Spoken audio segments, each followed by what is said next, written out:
Hello. Someone needs to remind me in 7 minutes to take my washing out of my washing machine.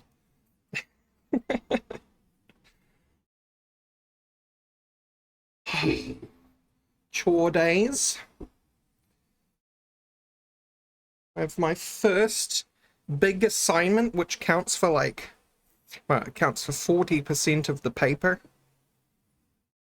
And it's only week 5 on the 5th.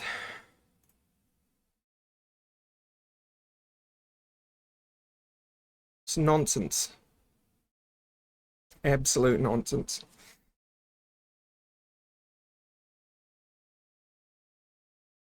I've got a couple of papers that I'm doing that are like that. It's literally a couple of them, too. And then the other 2 are quizzes every week, which are like 10% each. It's interesting seeing how like the different departments for the different papers handle that sort of thing. I think I prefer the quizzes. My ADHD brain, my dyslexic brain prefers the quizzes. I get very anxious around big lump sum type situations like that. Right, let's get started here.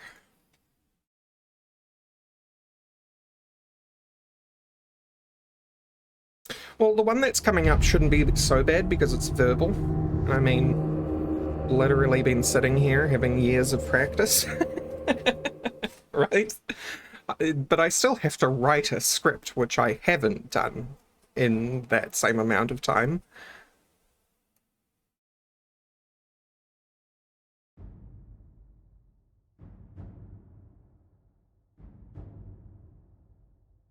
Right, so I did do a little bit of playing off stream the other day because what I wanted to do was just catch us up to the requirements. Oh, we got that message because I added the expansion delay. So I got our destruction up to 60, which was the requirement we were missing. And I also worked a little bit on enchantment, although not a terrible lot. Also got us some new armor. This is hilarious. Still loading screen. Oops. Oops. Oops. Come on, game capture, what are you doing? Why are you doing? When are you doing? There we go.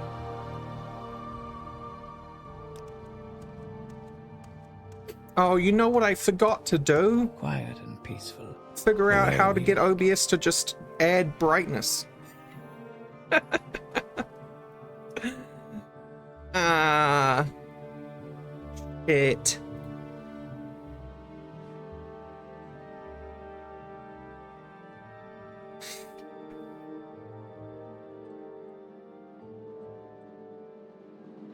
Thank you, Samuel. That's very handy.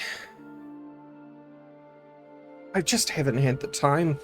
I woke up really late today. And then hence me rushing to get my chores done.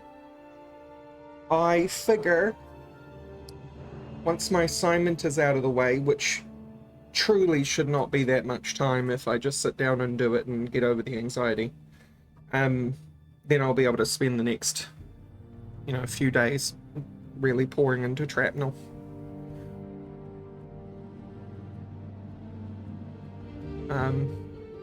Because I really want to get into this season. It's super cool.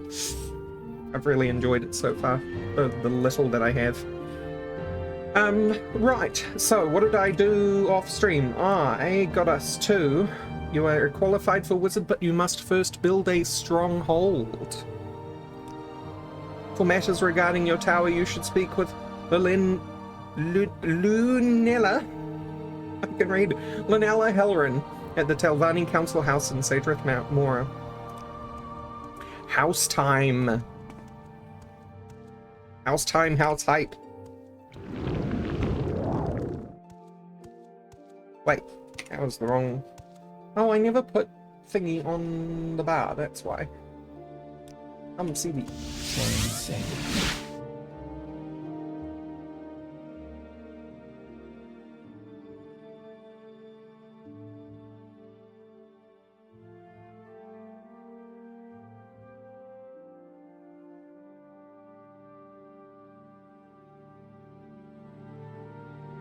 Yes, Outlander? It took a while. I need to rebuild the meshes, obviously. Because I've messed around with mods.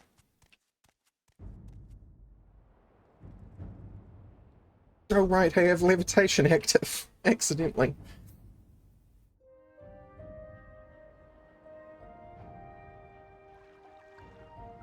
Whee!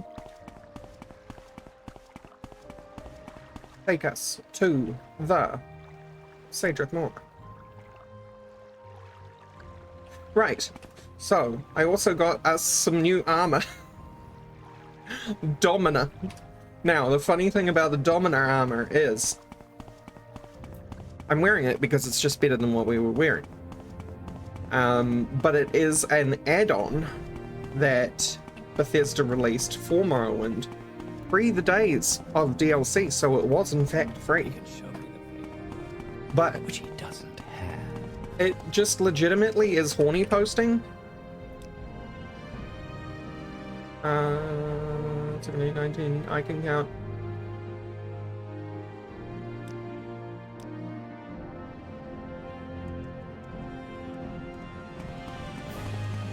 So I have to show this.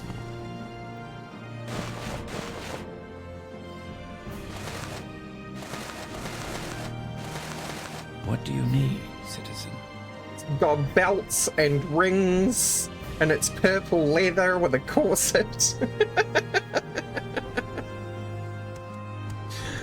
No, it's more like dominatrix leathers. And we also had to do one more chore, which was very confusing, because as far as I knew, you couldn't actually do Arion's quests without having enough chores done, but alas, we had to do one more chore, and that ended up getting us these Drow pieces of armor, which clearly sell for a lot. So while we're here, talk to this fella. Now, he doesn't exactly have the money for it, but what we can do is we can downsize the inventory. It's only got heavy and medium. Be a pain to carry around. I guess we'll sell that once we have house. I shall hydrate, thank you.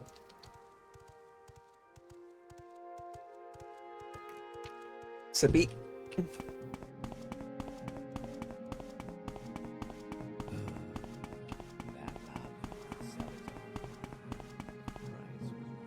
You know what? I can actually hear it still going, so I don't know why.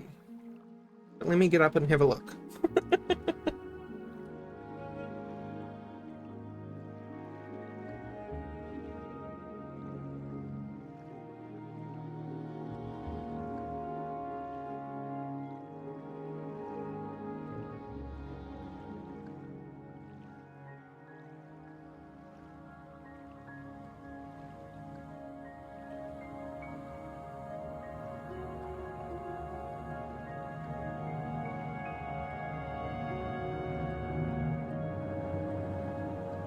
It still says 2 minutes, so maybe it's just programmed shit and it's like 100-second minutes.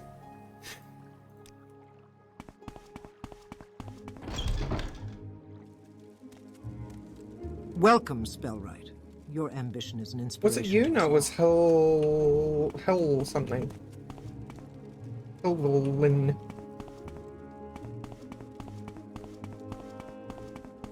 No, that's the Way to the shrine. Are you just in the chamber? Not you. Not you. Not you. Not you. Not you. Please, Hey, go Horvius. ahead, Outlander. I'm listening. Holren. Holren.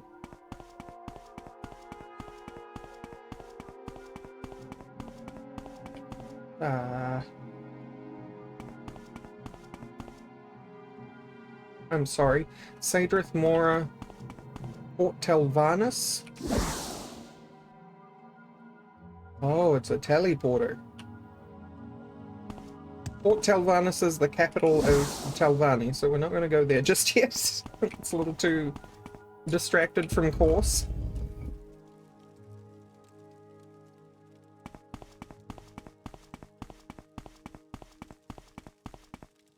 Please, go ahead, Outlander. I'm listening. Is it not you? It is not you. He did say they were at the council house, right?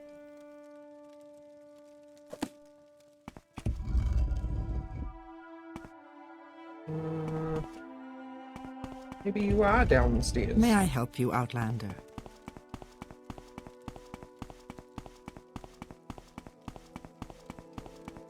Maybe you are.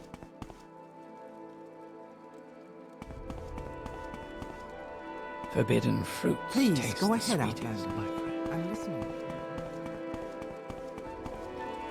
I don't have a lot of patience for What questions, now? Outlander.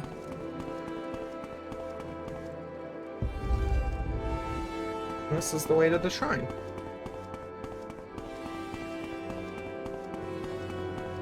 Holy gee whiz, it's dark.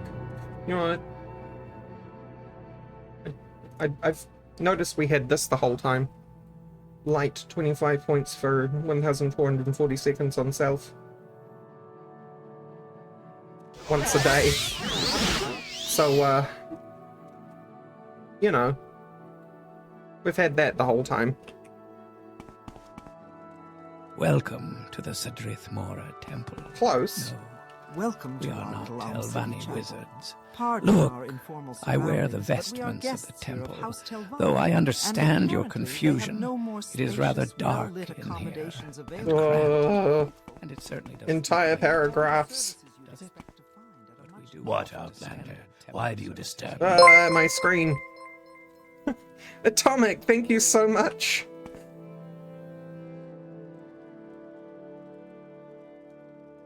Rising walls of text. I'm being consumed. Power word word. Is it I'll let him think he you? has the It upper is hand. you. Ha! The fool! You're in the basement. Are you here to discuss your stronghold? Yes. Yes, I can build you a tower of your own, Spellrite. First, you must acquire a construction contract from Duke Vedam Dren. Then you will bring me 2 strong souls to form the foundations of your stronghold. Okay. Construction contract? House Telvanni has expanded too quickly. We have allowed our young and ambitious to build unauthorized bases all across Vardenfell. To avoid trouble with the Grand Council, you should make your stronghold official.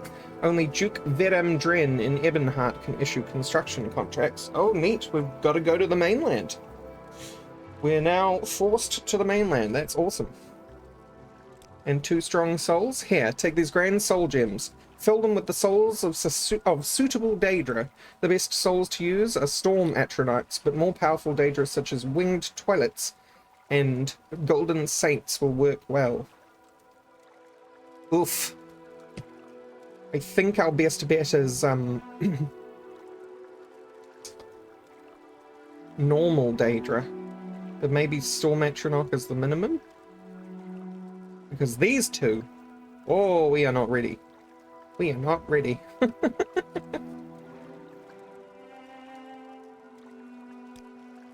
Yeah, time to head to the volcanoes indeed. I don't even know if we can get storm atronachs to spawn at our level. We might be ahead of the ball game.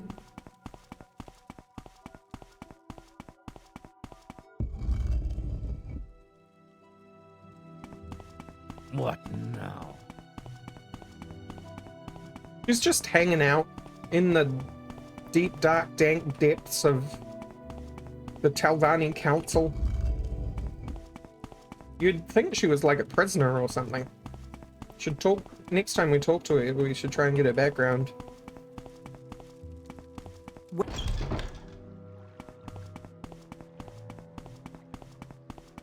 But let's head to Ebonheart. I think the easiest way for us to head to Ebonheart is to get to Vivek.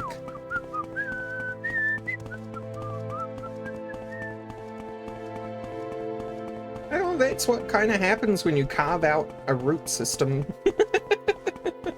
This kills the route, of course, but routes aren't really made for humans or elves in this case.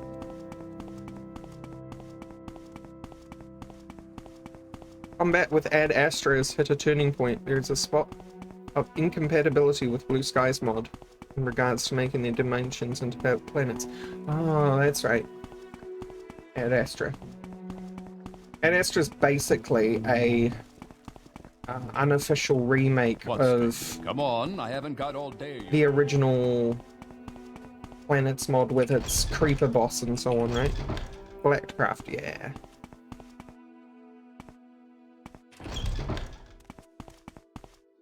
Nothing gets you there faster than magic. I thought the Kubapedi tunnels were quite slim when you consider usual hallway sizes and things. Like, if you're a bigger person, you're not going to have a real comfortable time of it. Not in their domiciles. Sure, in the right, okay. I just thought, like, the more ground you dig out for, like, tunnels, even in the domiciles, the way more expensive it gets, and so it's kind of like dirt by the kg. Vivek. Why This is walk when I can unexpected, guide? but not unwelcome. Please, go ahead.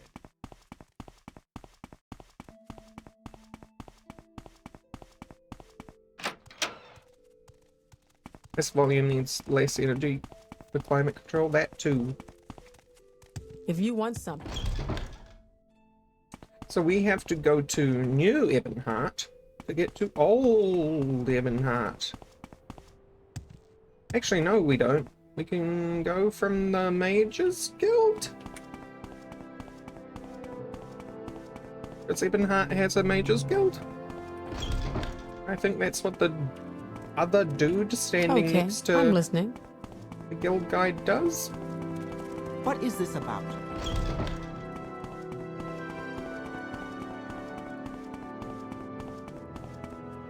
Kinda, but a lot of people in Kubapedi have massive homes in the mountains because they're also hoping for opals while expanding their houses. It's hilarious. Oh, I see. It's kind of like a self-fulfilling prophecy. All right, I'm intrigued. Go ahead.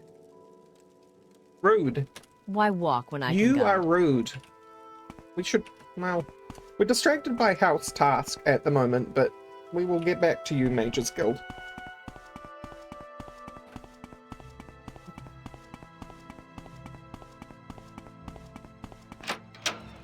I suppose if you actually own one of the Earth homes in Kubapedi, you're not exactly doing poorly for yourself, are you? No, I just need to be a higher rank for certain services, and we keep running into situations where I need those services. Ow. Well, at least I got acrobatics out of it. Where is New Ebonheart?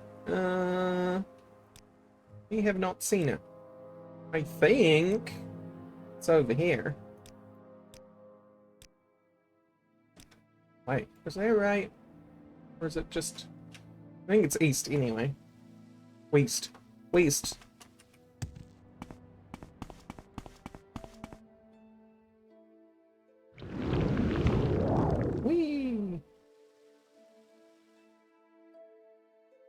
You're a real acrobatic if you twist your ankle, right?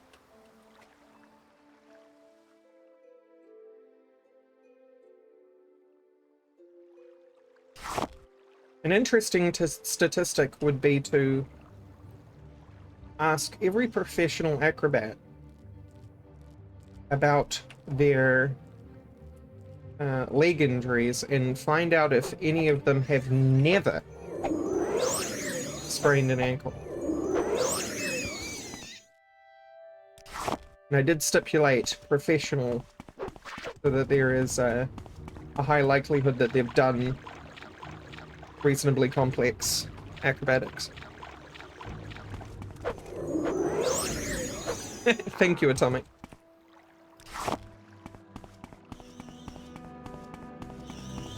East, west, neast, and ceast. Well, it's north, south, east, west, and snouth. Snorth. South? South? What?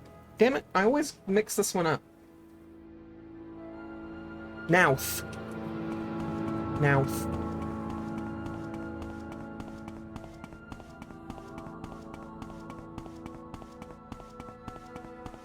North, south, east, west, and nouth.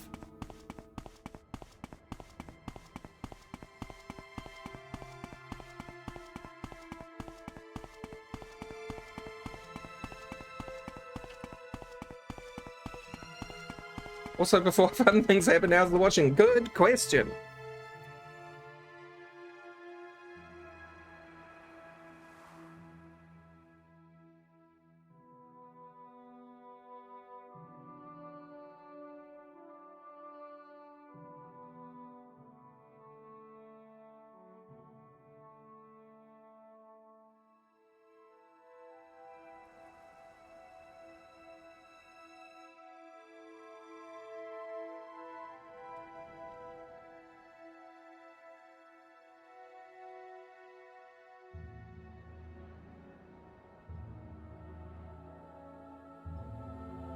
Oops, I might need to empty the dust filter. There's a tiny puddle below my washing machine.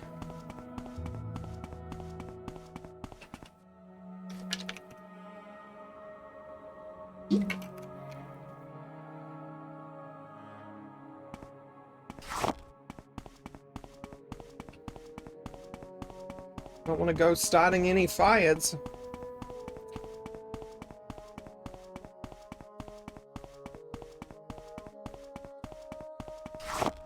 I'm sure I could have just taken a boat here, but also then immediately have to take a boat to Old Ebonheart. Please no accidental arson. Yeah, ideally not. This is Ebonheart. Oh wait, no, you'll be here. We don't have to go to the mainland. Oh well. We'll get to the I only have a mainland. few moments. What assistance do you need? Whomst were we after here? Vader something? Duke Vedum Dren. East Empire South. You won't be in the East Empire If I stuff. can help, I will, but don't take too much time.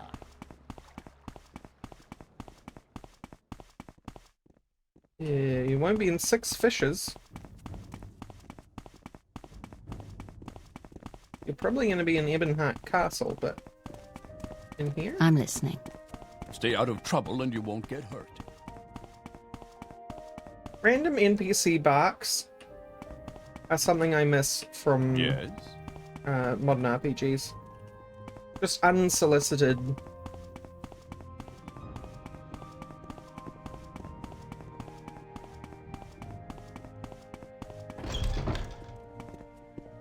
Okay, Outlander, but make You are not Vader Dren. I'm listening. You are not Vader Spit it out Dren. or hit the road. I will listen, Outlander. You are not but Vader make it Dren. quick. You No, go are ahead. also not Vader Dren. Come on. I haven't got all day, you know.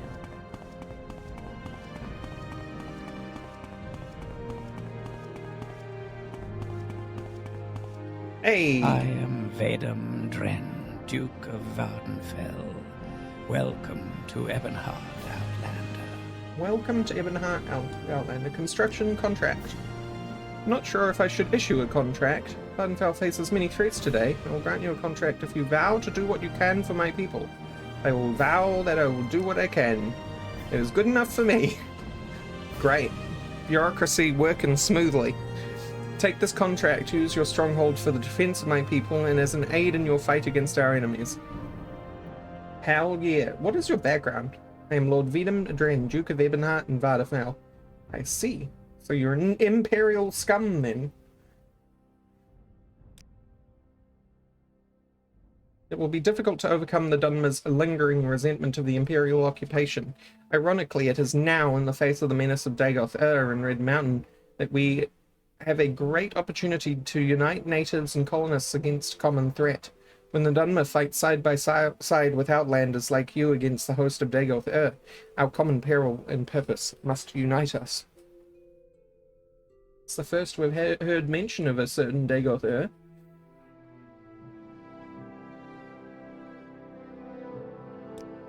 I have issued you the construction contract.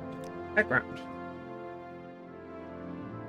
Your trade. I am a noble, a leader, and a diplomat. Morrowind. Morrowind is a peculiar mix of Dunmer tradition and imperial modernism. Council system of government works well, and the temple provides shelter, education, and health for all. At the same time, the legions and magistrates guarantee rule of law and justice, and free trade makes us prosperous. Looking forward, we must overcome lingering resentment by engaging the great houses in the creation of a new Morrowind, rooted in Dunmer tradition, but incorporating the best features of imperial society. Very, noble of you, I guess. We've grown too complacent with the threat of Dagoth and Red Mountain. For ages, we've relied on the Tribunal to contain the menace, but Dagoth power is waxing as the Tribunal's power is waning. Legion garrisons here are insufficient to protect our settlements, and there's no hope for reinforcements. Our people have always relied on charismatic leader to rally squabbling factions against a common foe. Now would be a good time for such a leader to emerge. Neat.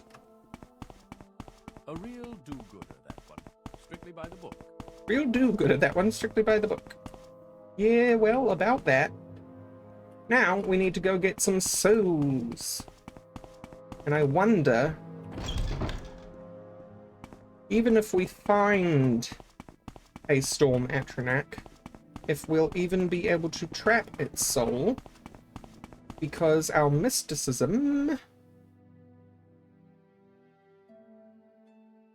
is 27. Having said, I think we can get some scrolls, and the scrolls will work every time. What, stranger?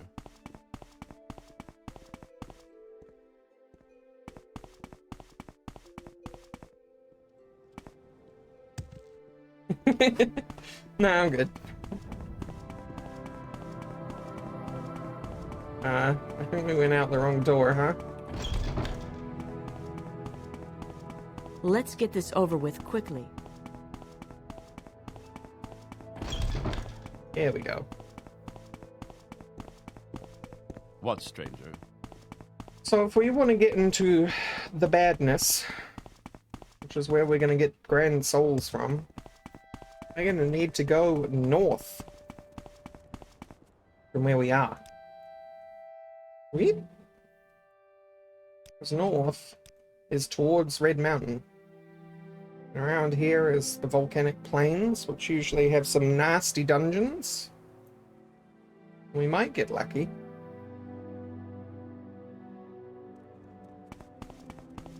But also, prioritize Daedric Ruins.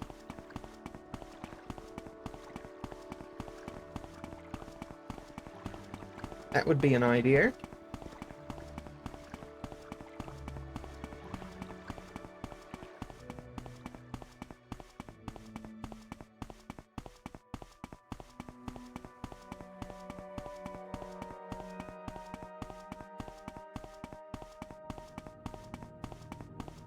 So I'm wondering if she gave us Grand Soul Gems, which implies grand souls, which are the best kind. But we could also possibly... No, there's no way we could buy the grand souls because they'll be like 30,000 a piece.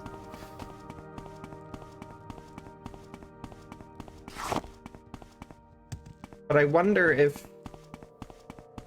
Do they have to be grand? Can they be greater?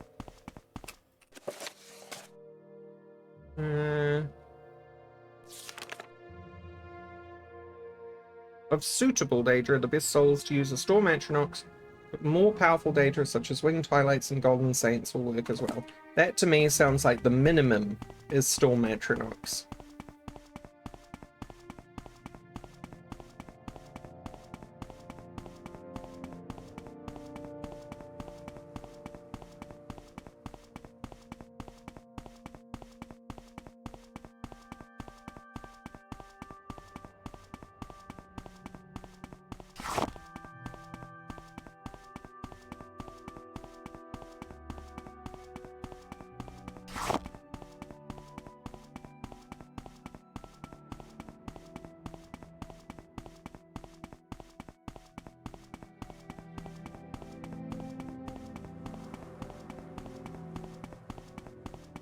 Considering I even struggle with these dudes.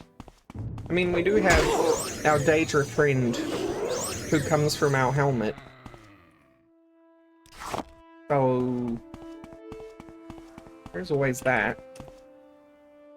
You good? You are good. Okay.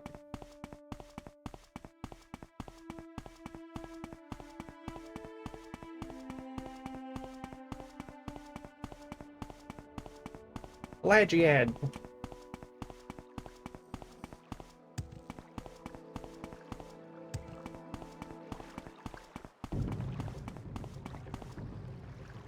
Hey, Gwyn. Goes good. We're just gonna go try and get ourselves into a lot of trouble because we're about to reach house status, but we need 2 grand souls for the trouble. Oh, we are out of beans.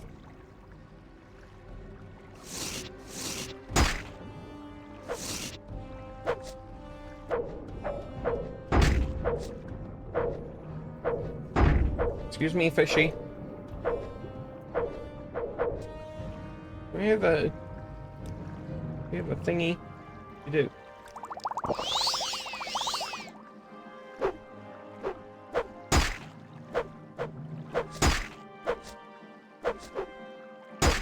We do have a thingy.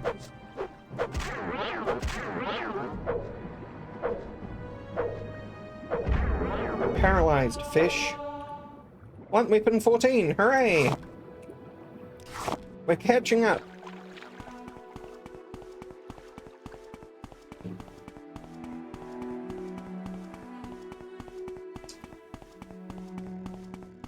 That's a trained gua.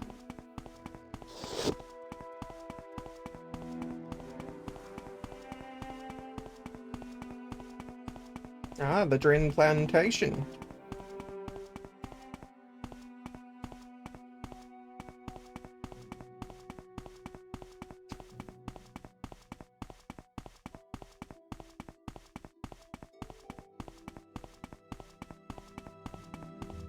Hello, slaves. Goodbye, slaves.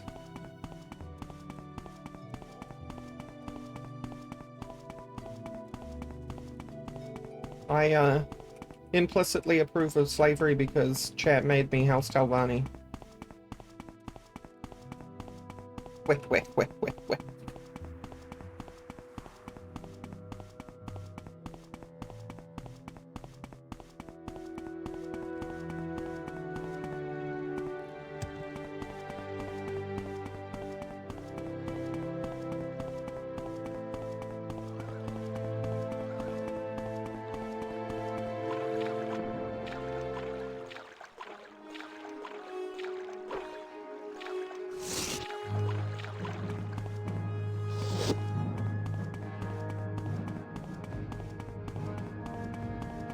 Absolutely right, Emerald. Absolutely right.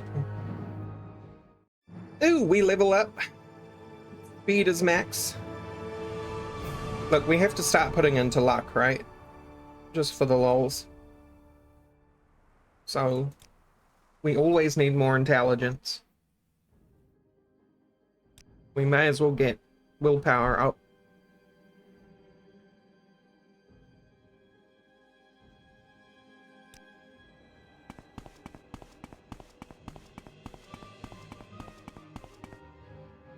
We are already lucky, why not get luckier?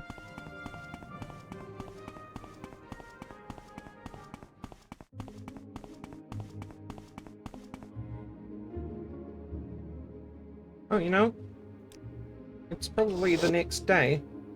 It is not. It's not the next day.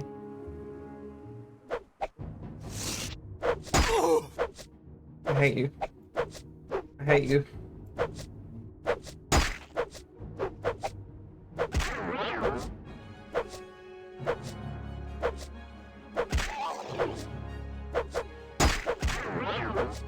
Riveting.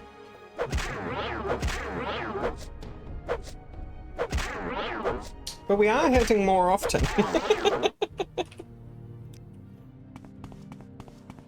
That's a fact.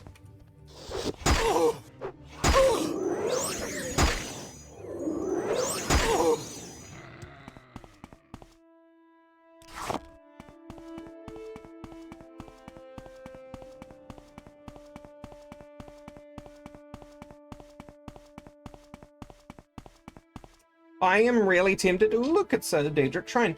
I am really tempted to do my own. Just to make it like a clang sound. One that's not too abrasive.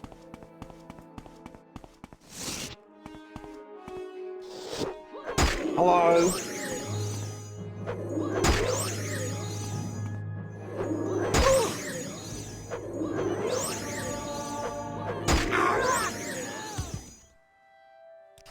Thank you. Could foliate? Maybe. Is my mic good enough for Foley? Possibly. I'm wondering if I should not, in fact, abandon this current mission. Well, we're not going to abandon the mission. It is the mission. But let's go get some scrolls for Soul Trap. Elmora? Hooray. Just as I planned.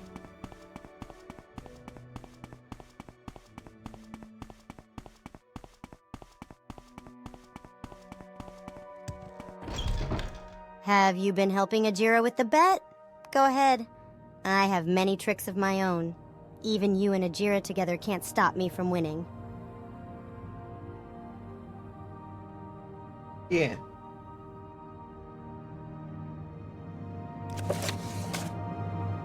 Anything we can give you? I don't think this is great because the amount of charge it has, you get 2 uses out of it, and then it takes forever to recharge.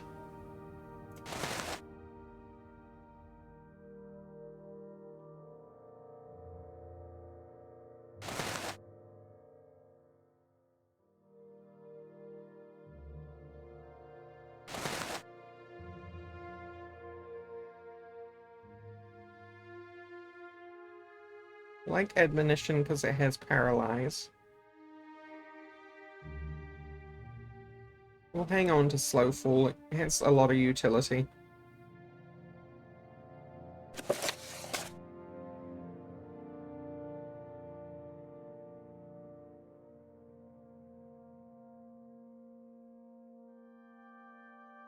What are you? Target.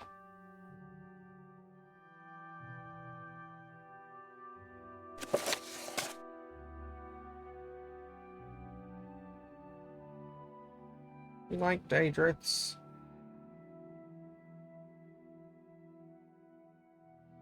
Oh! Hang on. So this game lets you do something that other Elder Scrolls do not.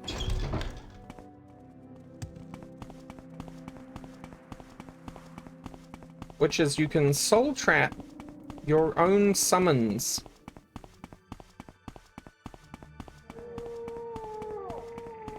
The question then is, can we beat a golden saint?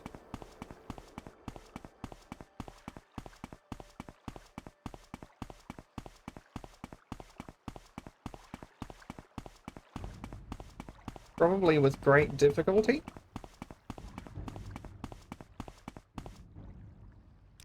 If at all. But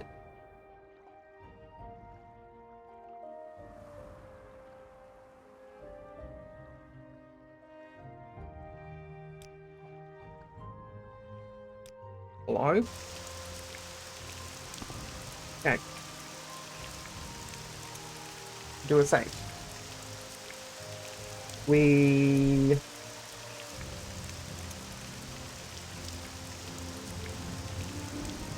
get out a spell for damage.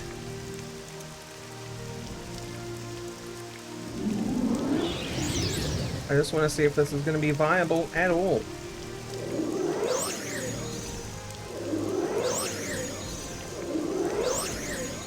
Okay. So it literally reflects back onto us sometimes. And turns aggressive pretty quick.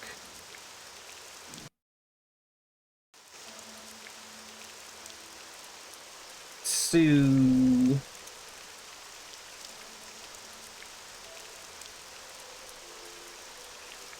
still have you.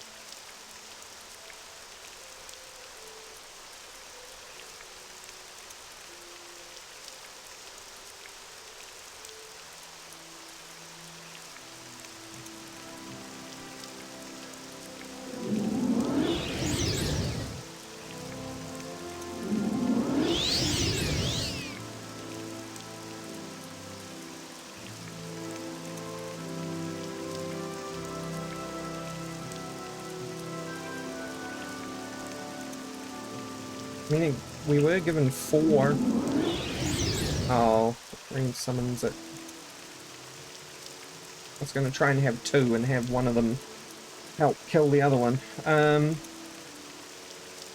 Where is Daedra?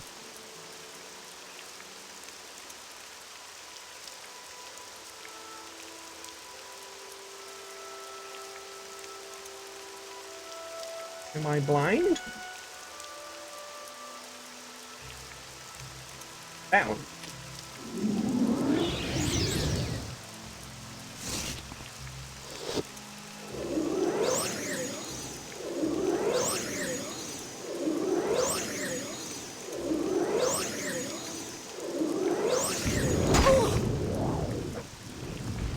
Oh, they're all attacking me.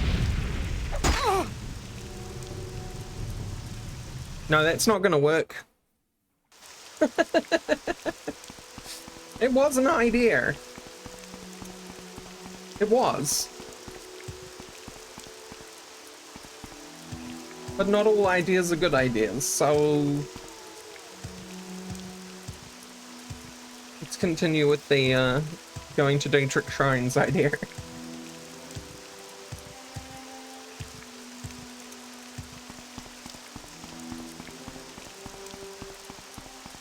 Well, they're all Daedra.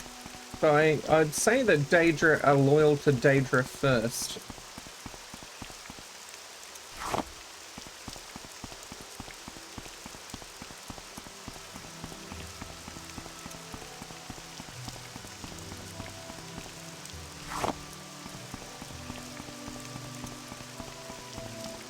But it would be interesting to see if you had like a ghost and Daedra, whether the ghost would turn on you when you beat up the Daedra, or vice versa. That's right, Cuts. I'm stealing the plants' mouths. Give me all them mouths. Nom nom nom nom nom.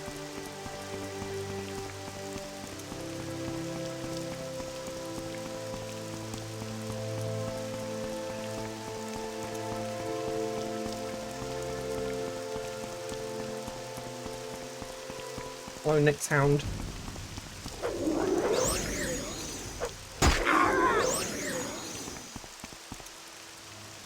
I'm really surprised with the amount of diseased and blighted animals we've come across.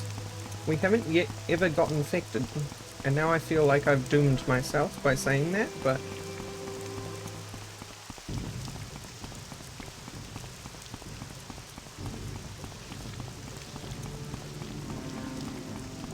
That's Alsect, how you doing?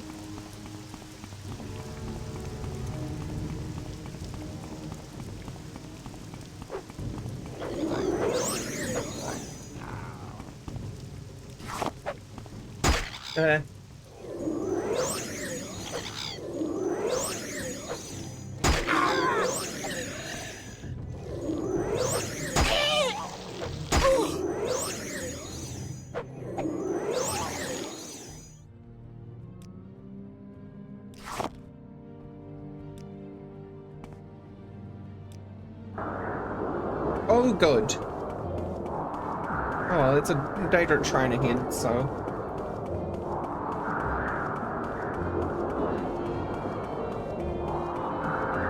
Who needed visibility anyway?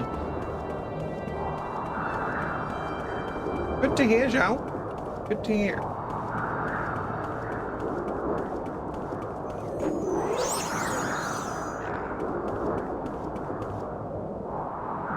Nine Toes Dagger. Why do I get the feeling that's a quest item because it was on a Nick sound? Stupid!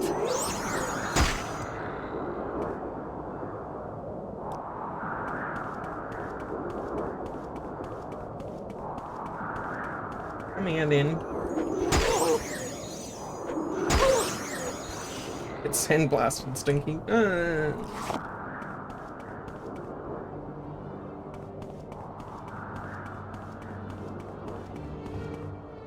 Oh, I think I saw a clan fear. Or at least the tail of one, so we're gonna... That's a frost atronach.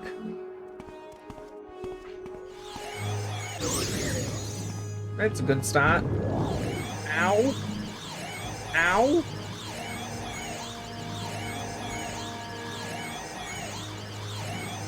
Oh, I think we just got blasted. We certainly did just get blasted. Okay.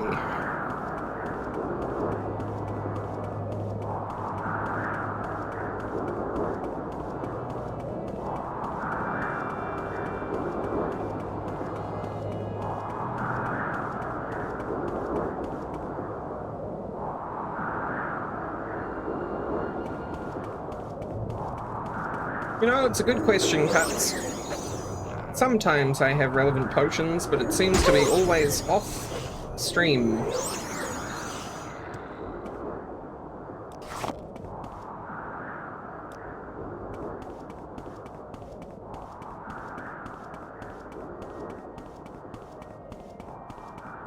Which is why I look for them, because I'm like, I swear I had a healing potion. Nope.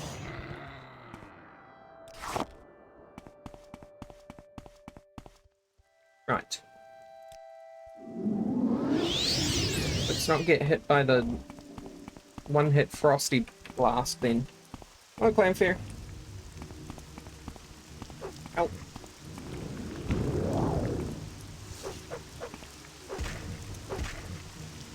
Yeah, get him. Yeah, get him.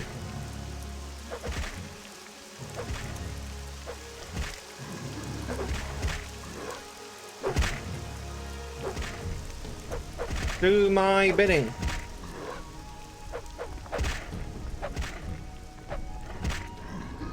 Okay, fine. It was almost dead anyway. Ooh, Daedra Hearts. That's good for Magicka. Frosty is still there.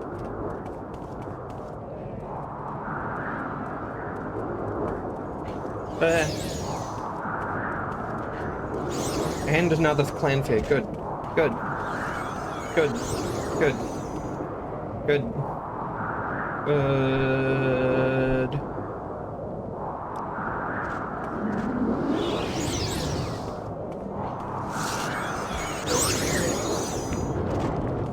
Fuck him up.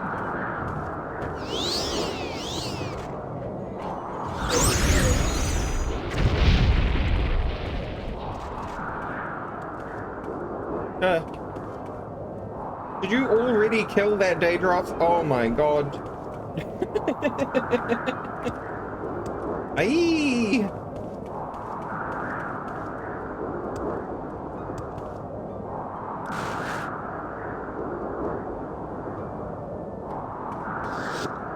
The thing is, I think Frost Atronachs are weaker than Storm Atronachs, so, like...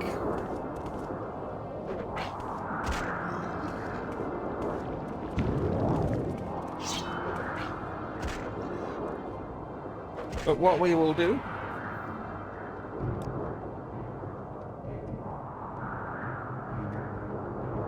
just in case, that's not how that works. Gem feeder, gem feeder, gem feeder. There. Ow. Well, shit.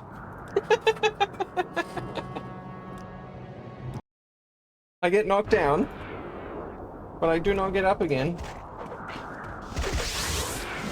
There. Now beat him up. They've trapped a soul. Oh no. Has a value and not a type. I'm gonna Morrowind wiki this one.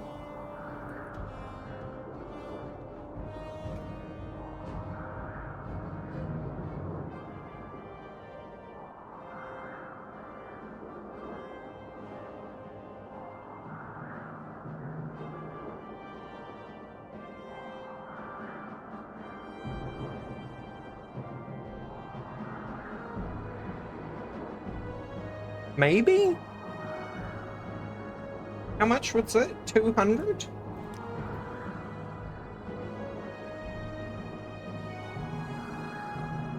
Oh. That's not the soul value, that's the price value. How do I find out the... I'm in battle. With what? With whom?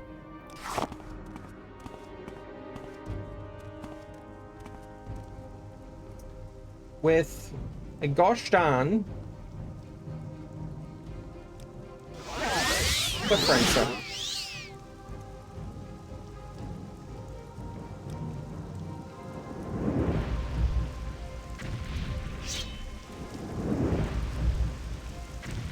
Ah, here, Stinky. You're making science harder.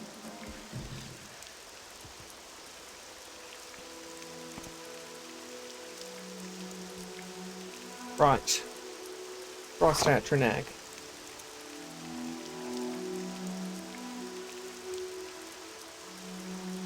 Hydrate.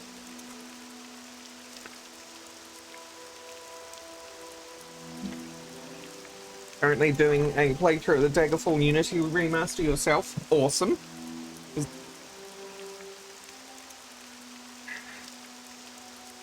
Let me find out the value. 138. So I don't think so, because I think the minimum is 195. Yeah.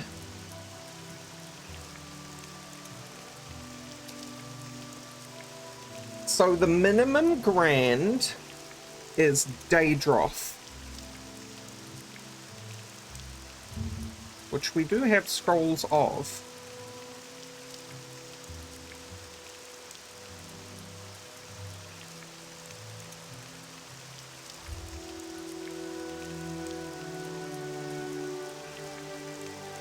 So what are you?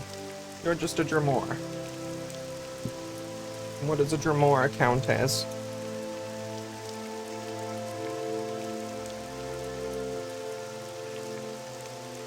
Common. This is, pretty stinky. It said Storm Atronach, right? Storm Atronach is 150. Which means... Okay, no, Frost Atronach is less than Storm Atronach. Storm Atronach is the minimum, 150.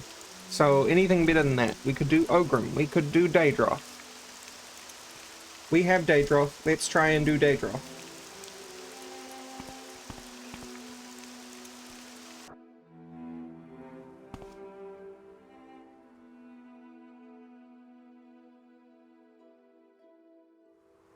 But in order to do Daedroth, we're gonna have to reload.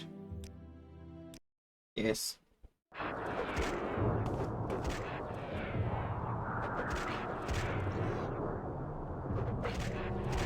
Wait, no, because they'll turn on us. Maybe there's Daedroth inside, though.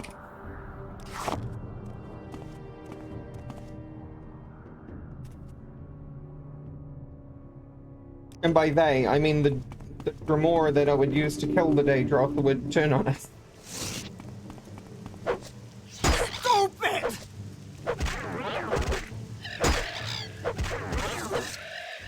Unless you summon it after?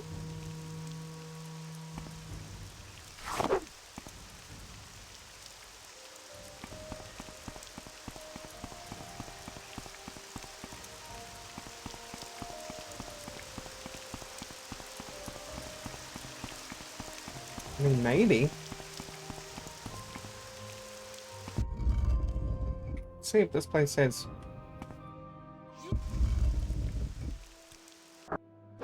Ah! Why?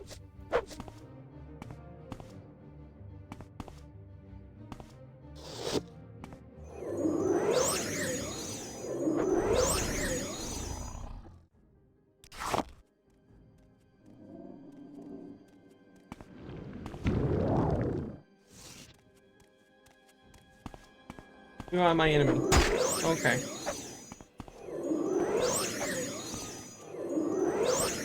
Don't you have a spell reflect shield? Good.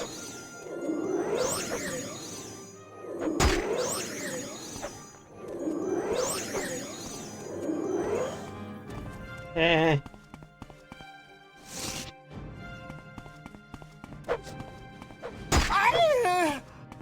Aye.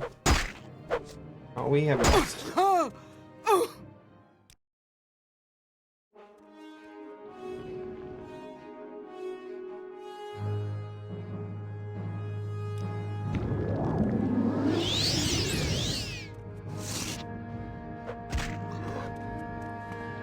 Good.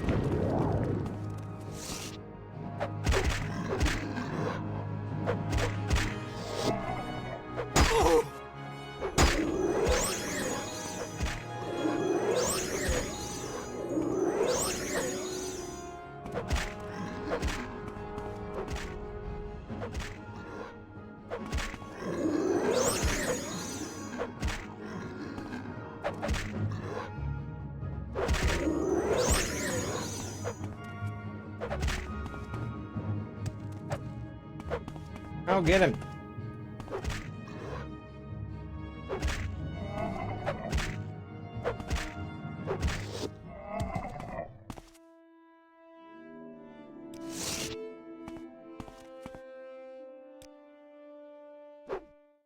Oh, please.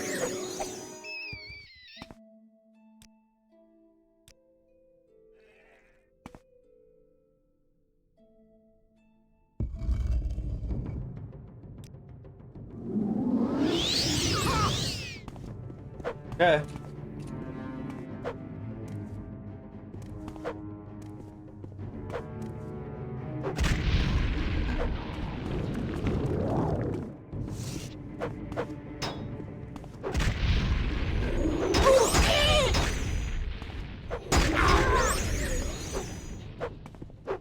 Why do you suck? Stupid! Why do you suck?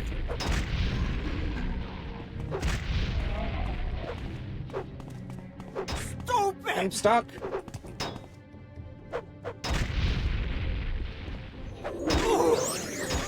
Lady, please. Fine.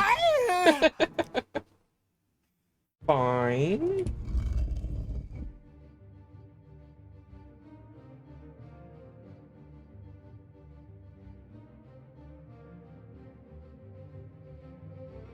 I mean...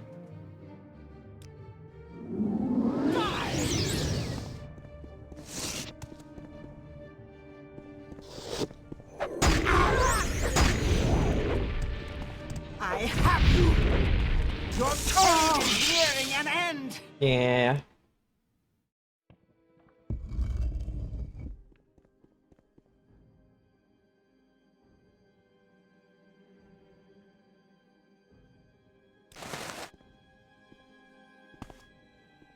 No, you do. What? What? Good. Good. Good. Good. Yeah. That's how I wanted that to go. Good.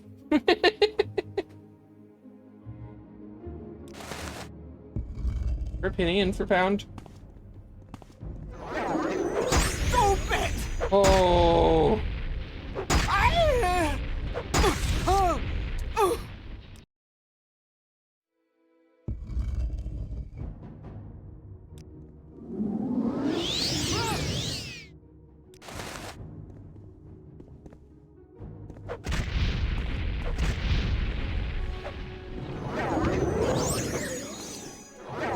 Stop reflecting my magic.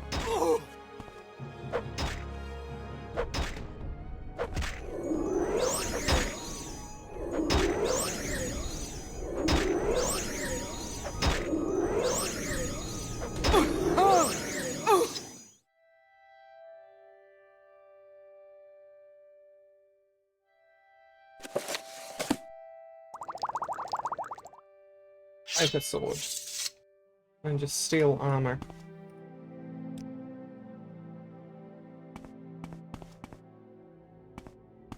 Oh. Well, you're an actual shrine. Ah. Hello.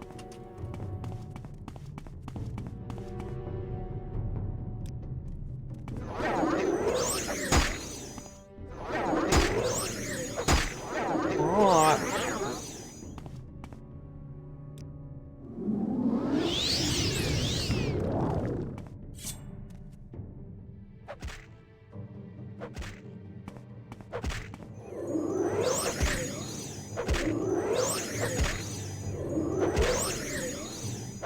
That poison gonna wear off. I really need a consistent way to heal myself.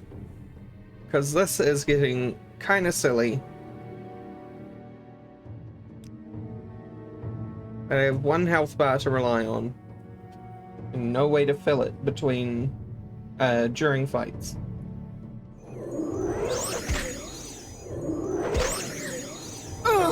Yep, there I go.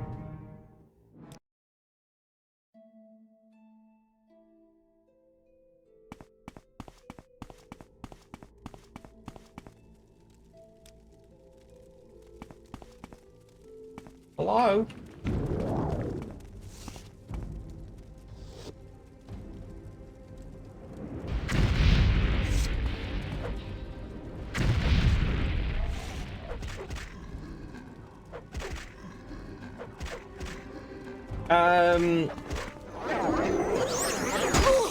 So when I looked at the values of Soul Samuel, the Frost Atronach's not gonna work because it's not enough. I mean, it might be based on like specific souls, huh? Stronghold.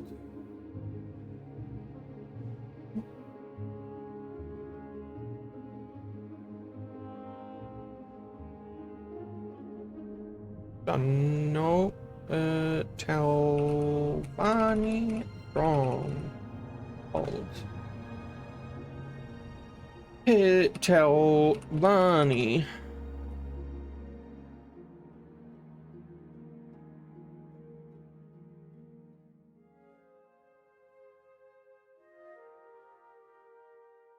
El Everett.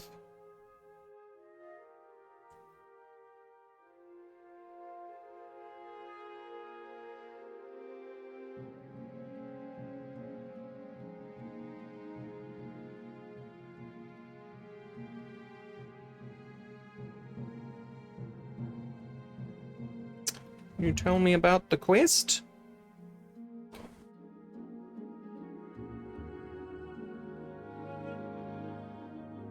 Collect 2 strong souls.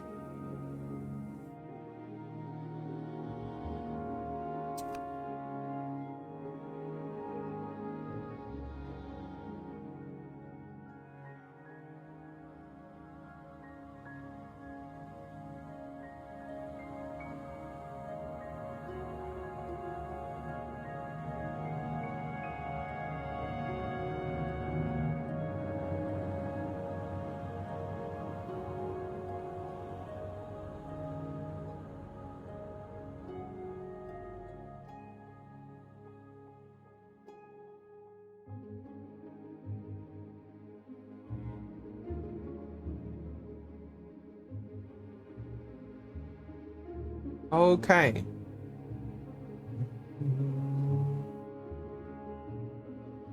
So our conjuration is probably terrible.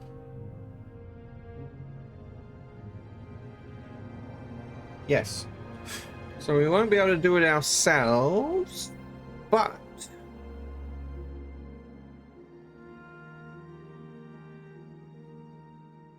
we go to the Mount Canned Cave.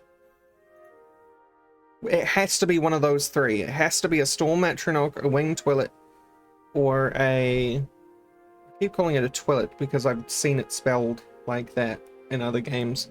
Winged Twilight, or a Golden Saint.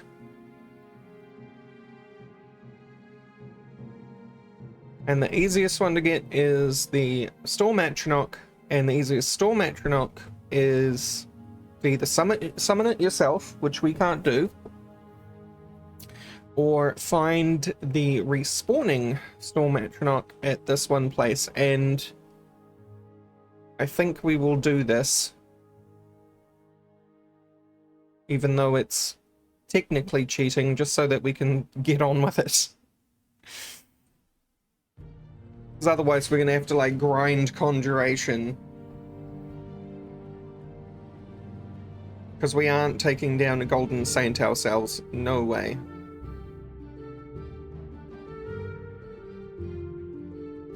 So, north of Malag Mar, which is easy enough to get to. Let's Elm Civvy out of here.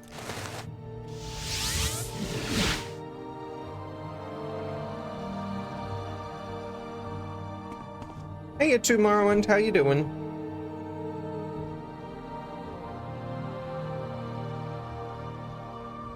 They need a minimum of 120. Well, that was just... Where are you reading that? Because I was just looking at the soul list, and it said that it won't accept an Ogrim soul. And an Ogrim soul is worth more than a Daedrith, which is worth more than a Frost Atronach. Ogrim is worth more than a Storm Atronach, sorry.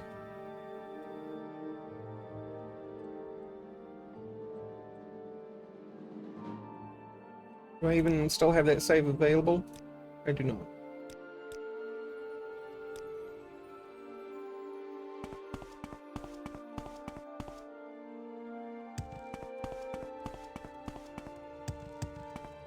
It calls for a strong soul. And specifically, the journal says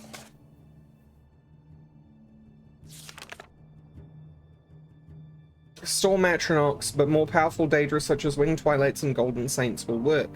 And then the wiki, wow, says, and I quote,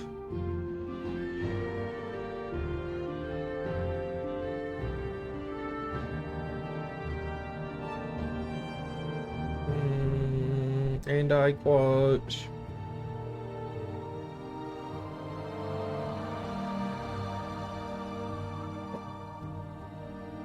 Galarothan at the Telvanni Council House entry has a greater soul gem filled with a Storm Atronach on his shelf that you can either buy or steal.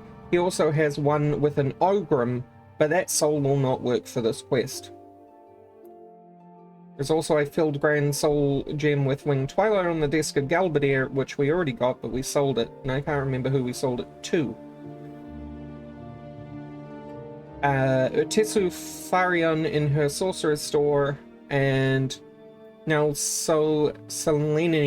What am I saying? We should just be stealing these. We are, after all, the... Sorry, Samral,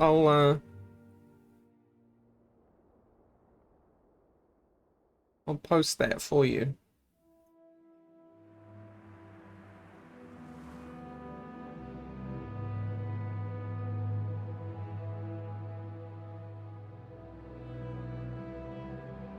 I guess because the quest is just trying to be really specific.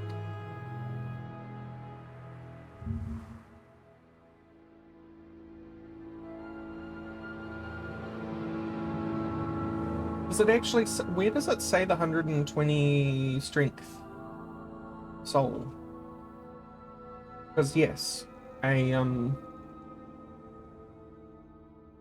frost atronach would work for that. I'm skimming, but I'm not seeing it. Probably because I'm skimming.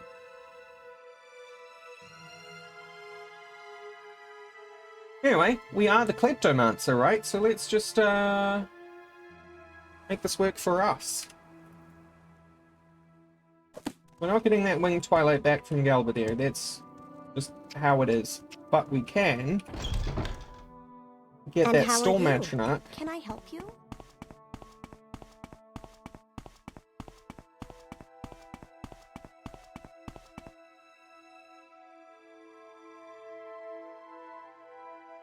An adventurer, I presume.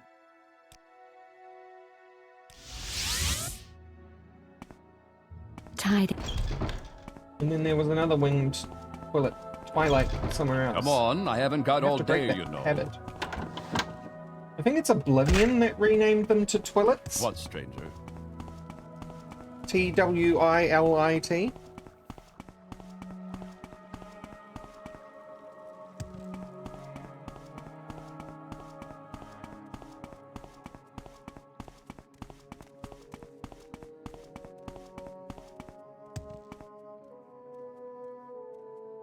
Sorcerer's store in Cedrith Mora. Yes? Forbidden fruits taste the sweetest, my friend. Galarothan at the Telvanni Council House entry.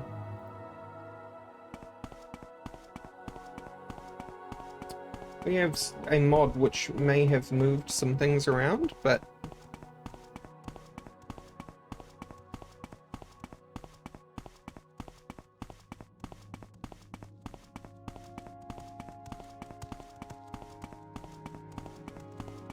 oh, right.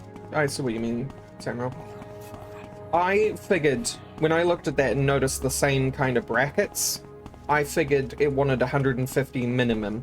But based on the wording on the wiki, it seems like it wants Please, go specific ahead, Outlander. souls. I'm listening. Which is unfortunate.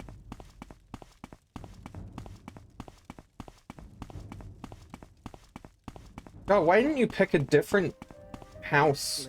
Would have been a lot easier. May you find all that you seek, traveler. These are soul gems, but they... Oh, storm atro. I guess it's the soul that matters, not the gem. I'm happy to talk with a keen mind such as yours. Yeah? Oh. Oh.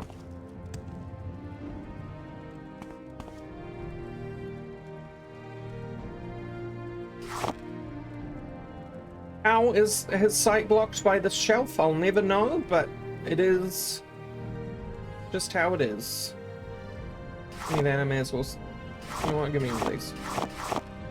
With a Kleptomancer, we're not concerned with whether we need it or not. 3,000. No. Neither of these. Oh, alright.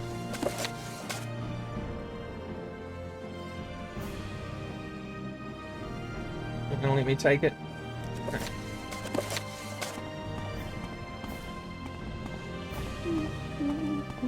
Three blessings, Sarah. That is...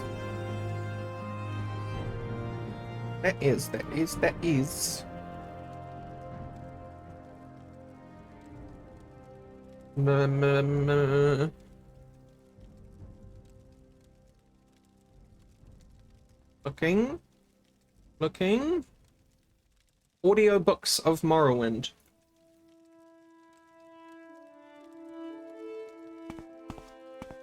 You have ambition, Outlander. And I I like that. Okay. So we have one of them. Galbadir is off the table. Who else we got?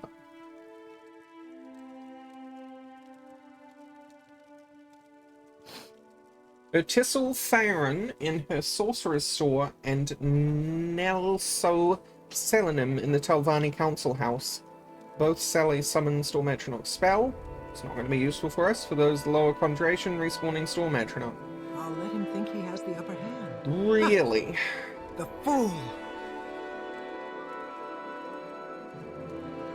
And all we got. We have to get one.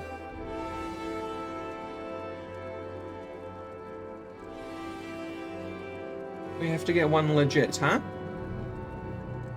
Okay. Well, if that's going to be the case, we will go to Mount Cavern. There is no way our character can kill a winged Twillet. No. Not currently.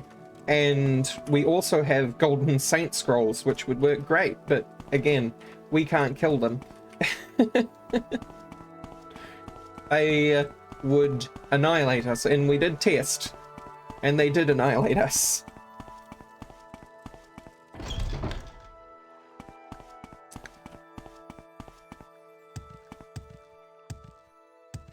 Even with my full bag of tricks. The big unfortunate thing is, if you piss off piss off a summon, then all your summons turn on you. Yeah, we sold the one Balmora has, which means it won't be placed in world. So the only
Special trip just for you. Same low price.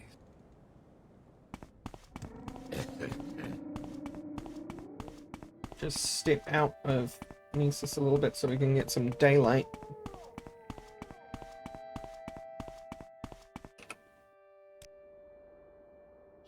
No, Scribbin.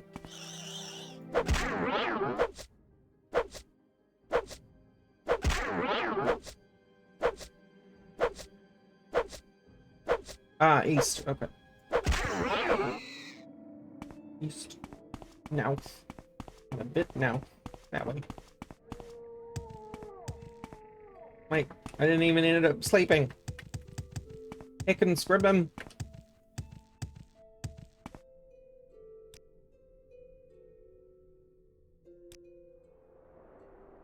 Really? Was I... What? I don't know. Basically on the other side of that.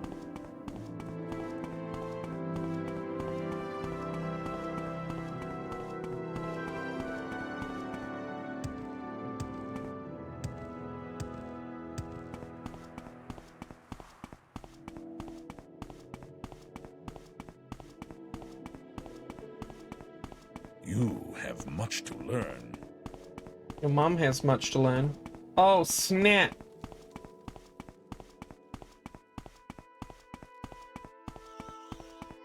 Scribbin, teach me the ways of the blunt weapon.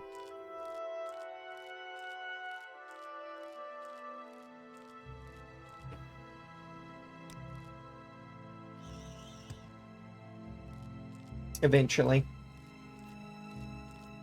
You know, we do have a lot of stamina. It is one of the 3 stats we're excelling at.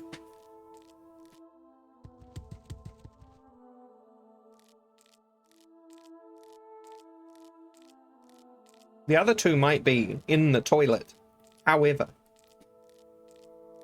our stamina is pretty good. The unfortunate thing about having a huge stamina bar is it still works by percentage, so you need to wait for it to get really high before we can hit things again.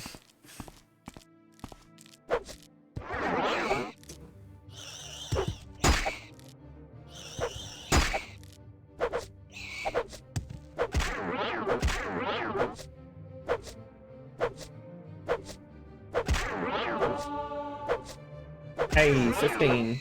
I think our short is 17. Yep, so soon we will surpass Metal Gear.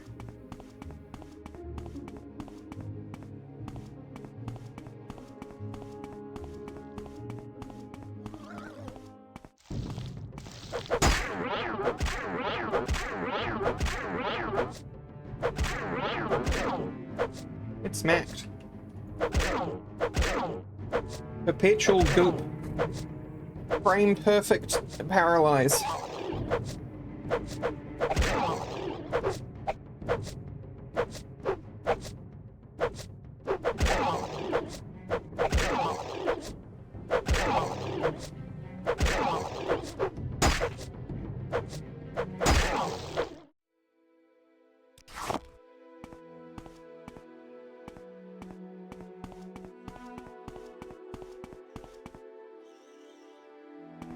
Yeah, I even deliberately got gem feeder scrolls to Morrowind so that this wouldn't be such a pain in the butt. Hello. I hate you so much.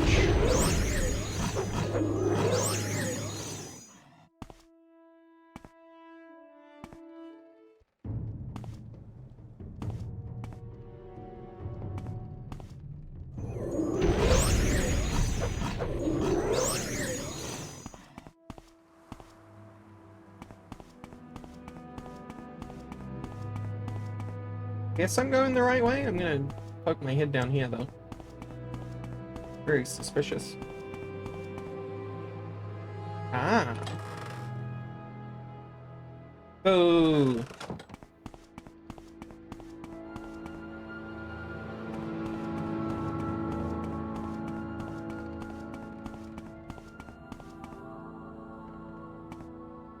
We really need to do another wick wheat and marshmallow harvesting bonanza so we can actually have some decent health potions instead of just for training, now that we are not good but acceptable alchemists. Right, we've started heading west somehow. What the?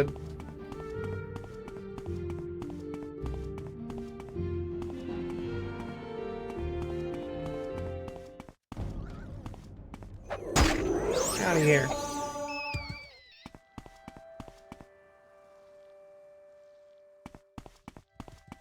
Along the mountain, that had us heading west. Very eastern border of the West gas region. Oh, okay. Yeah, east. Okay.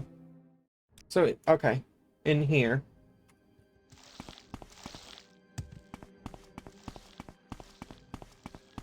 We'll do one of these.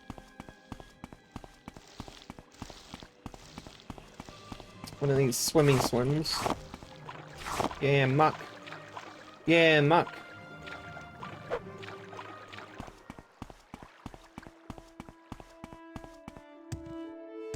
Oh, hello, Skelly Bones. It's gonna... Whoop. Just in case you felt like getting spicy. Which one is this? I'm gonna get it on my map.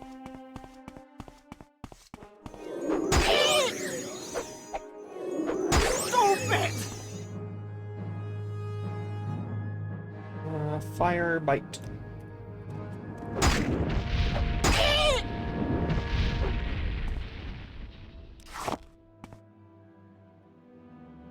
Whose man's is this tomb? Rathandus. I don't even remember Rathandus. Well, got it now. Ooh. You on, rat.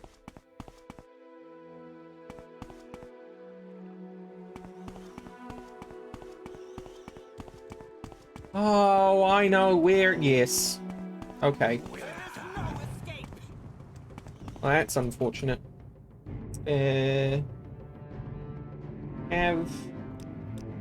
one of them. I have one of them. I said one of them. You imma.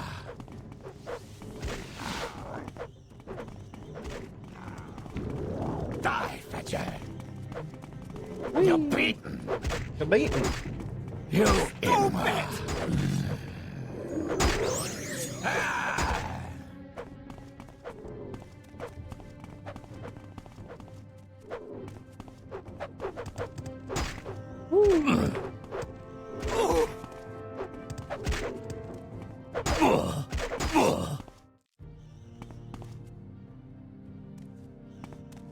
You got anything worth it? Nah.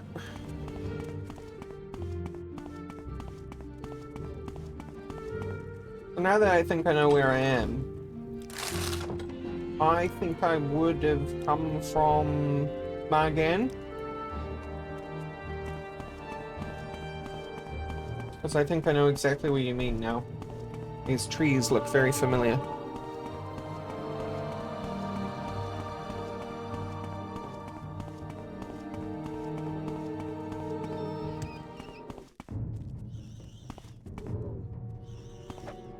Just...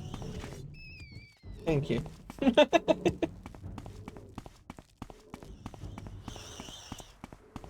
No, Margan is really cool as well, but there's very little reason to go there. Here it is.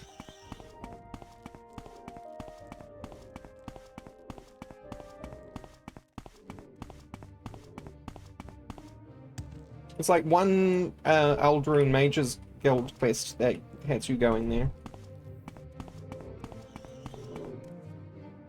Oh, Daedrith.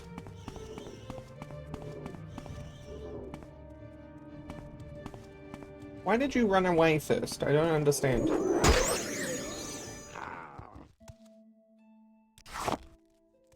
Enemies nearby. You did not mean my scrib friend.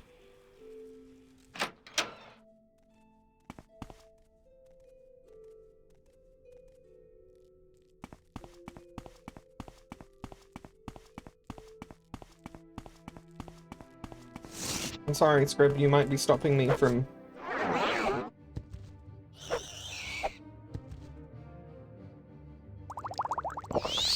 Might be stopping me from resting. Wow, you're a tough Scrib. Blighted? Blighted Scrib?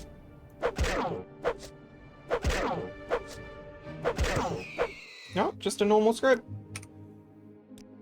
It was.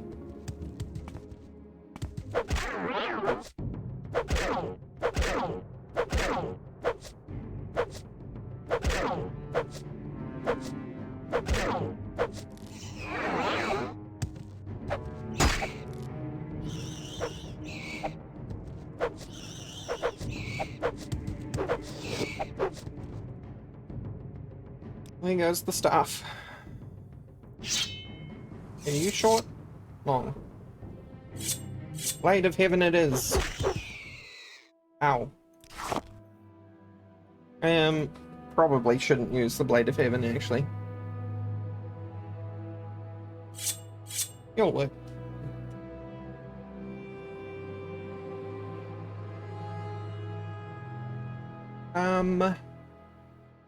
Rest.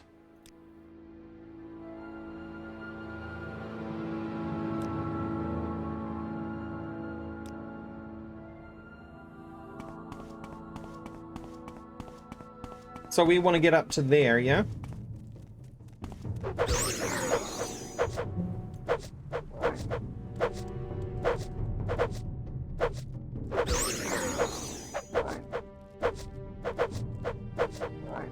I'll get you.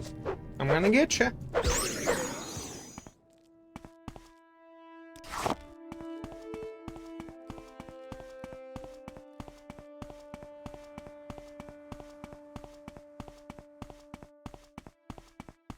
Oh yeah, because the door's up there.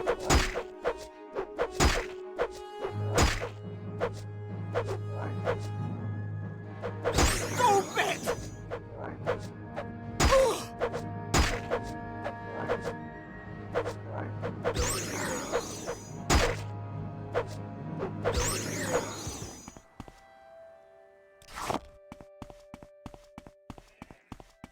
Hello, do you like Nick sounds? Come to the West Gash region.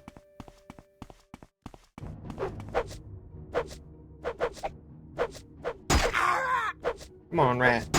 Come on, rat. Fine.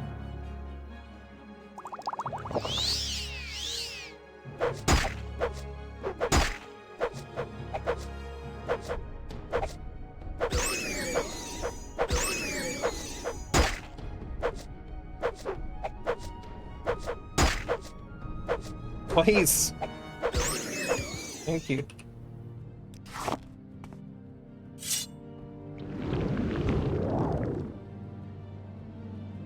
And away we go.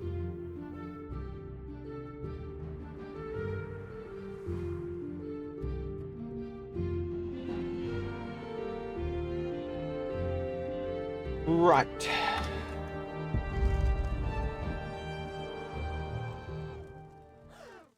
So there is. Did she just?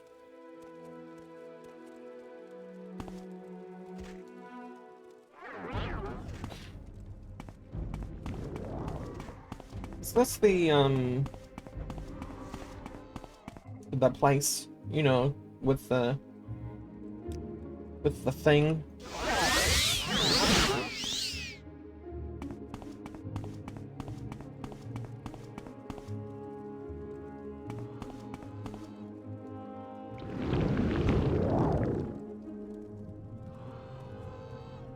He's still down there.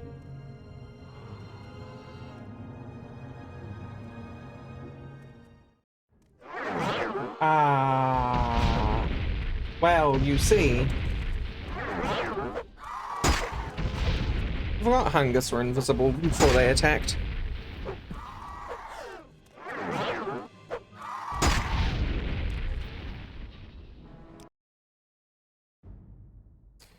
So here's the idea.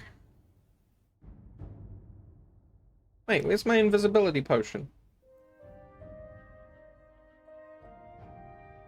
If I'm fast enough, I could probably get over to the platform she jumps down off, which would work.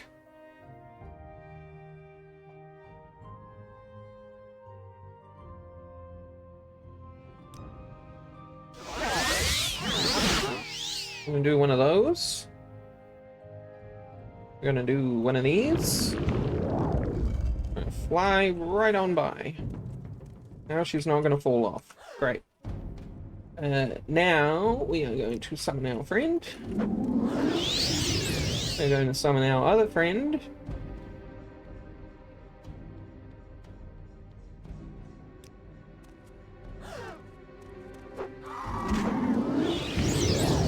We are going to get Gem Feeder. And they're gonna beat her up. Or I'm gonna die, because I got hit by the Daedra. Good plan. Poor execution.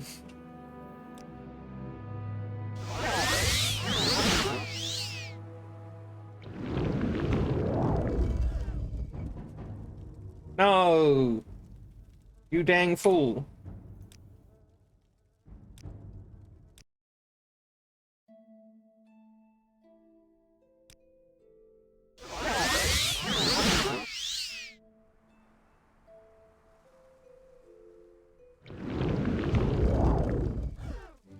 Don't. Oh. Why you gotta do that?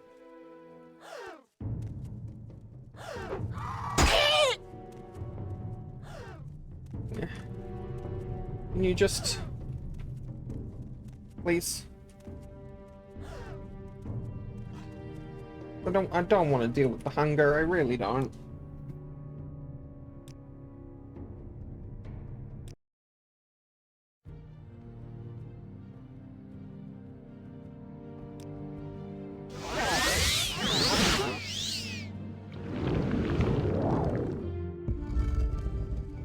Don't.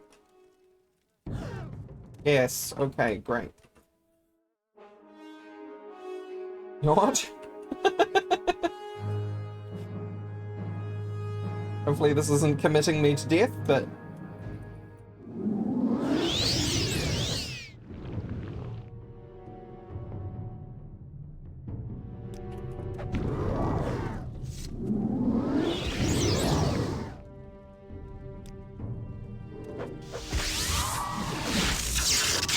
Oh.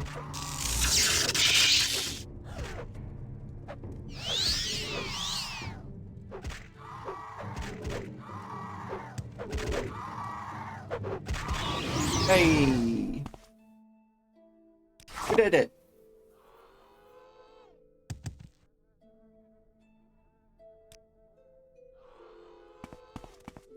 Now, I was sure this was the spot with the skeleton with the Daedric bow, but I guess I'm wrong.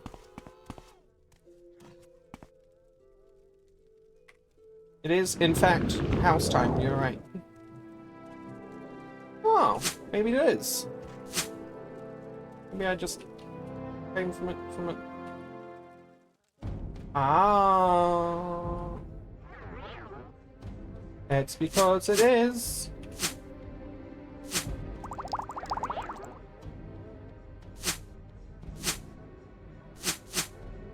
Best base bow in the game, by the way. Oh, and one of the propylon indexes. I have no idea what that says.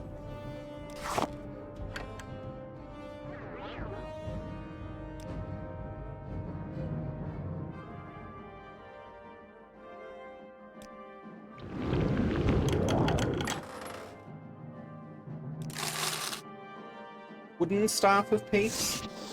Even worse than our Silver Staff of Peace. Darkest Darkness.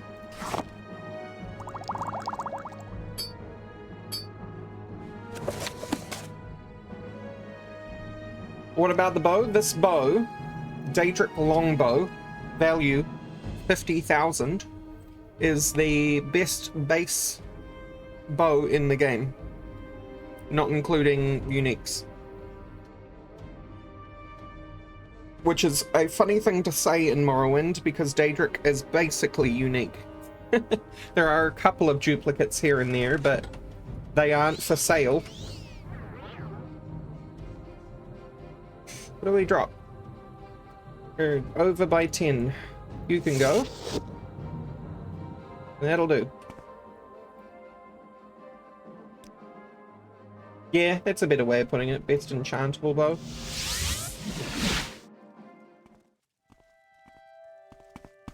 Thesis? Yeah.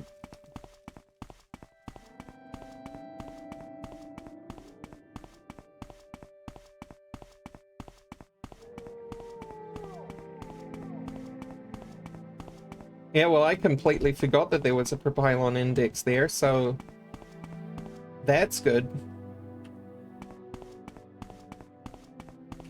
I don't remember which. We make a special Well, we trip have to just hang on for to them you. all anyway. Same low price.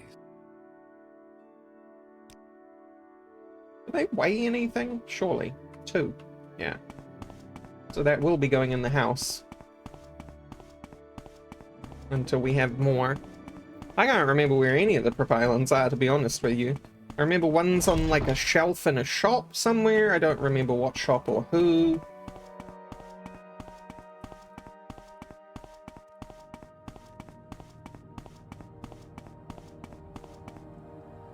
Hello.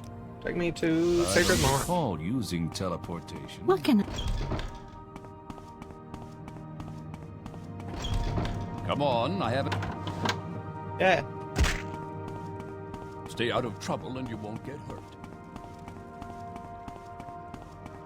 Considering I just jumped off a stairway and broke my ankle, so he couldn't be more right.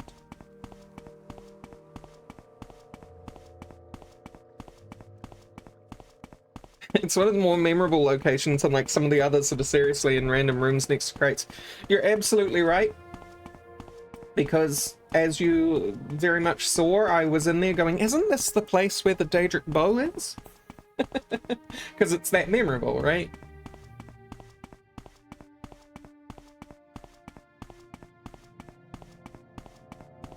Before they released the official Propylon Index add-on, no idea how you're meant to find those naturally. I never did. In my first playthroughs of Morrowind, I never did. It's only when I came back to Morrowind many years after its release that I ever...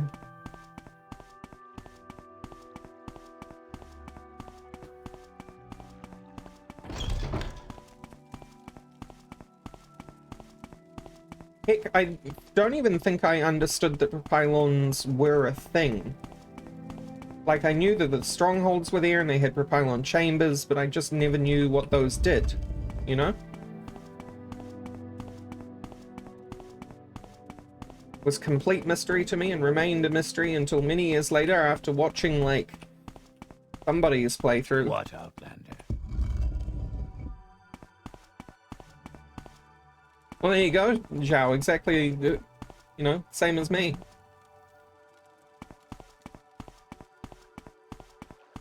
But they're yet another form of fast travel. Are you here to discuss your stronghold? Yes, here they are. Your journal has been updated. Construction contract has been removed from your inventory. Construction on your stronghold will begin soon. Cool. You have ambition. So now, we just stand in front of her and wait a week? We'll check daily.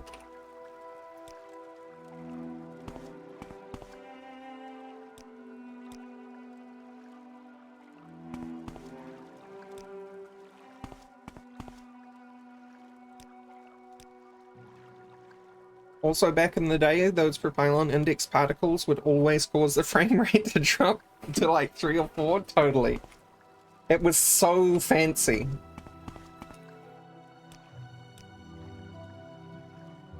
It was like, wow. Yes, Outlander, what may I do for you? Like, looking at the fire now, you're like, yeah, I mean, fire has come a long way, but when we first saw fire like that, we were like, oh my god. Particle That slave fire has is such so an insolent cool. stare.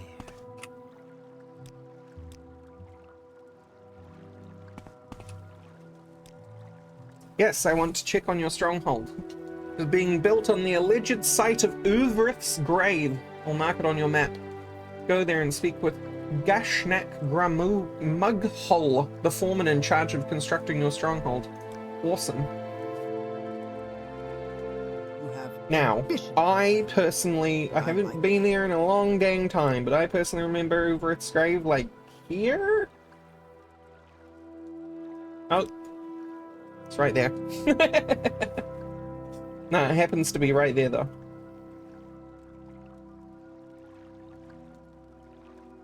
Well, it's in the right neighborhood. Yeah.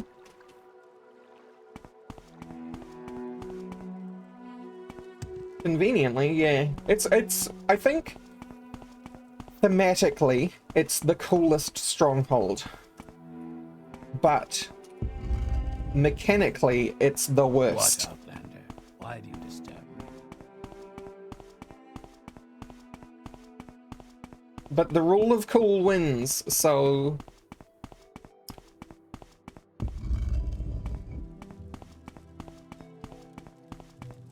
and just for me, for taste, I actually like the Redoran stronghold. I like the bone mold buildings, they're really cool. Yes, Outlander, what next? Right.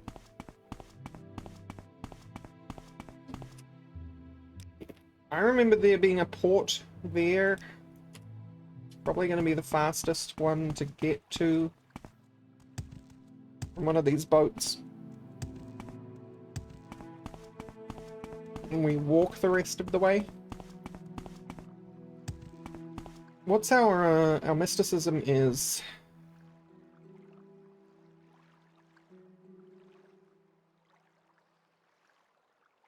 Wrong menu.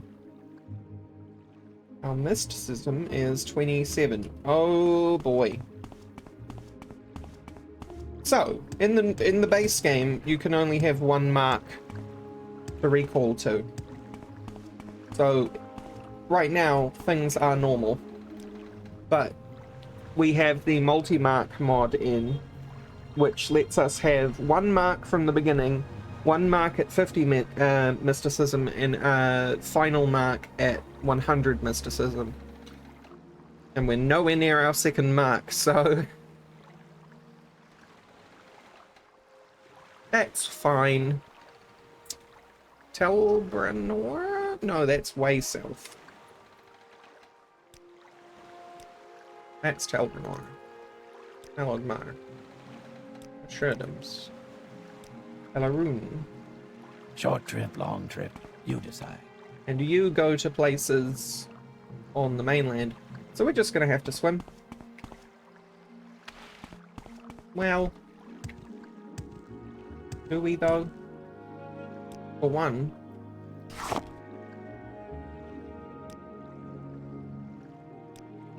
Water walking? Bah.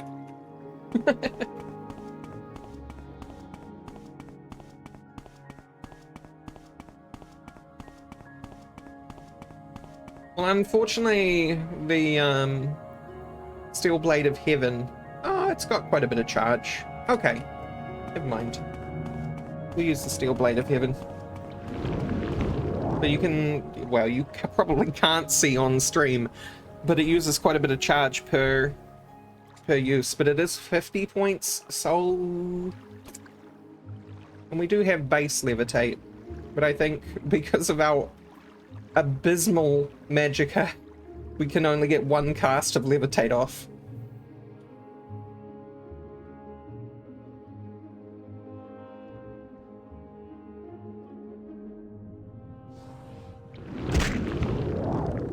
Catch you later, Alec. That's not my one. Whose one is you? Whose man's is this? Did see a boat. Acrobatics has increased. You're right. Just drop myself on the ground. Yeah, but 1 point is so slow. And I don't think I'm that patient.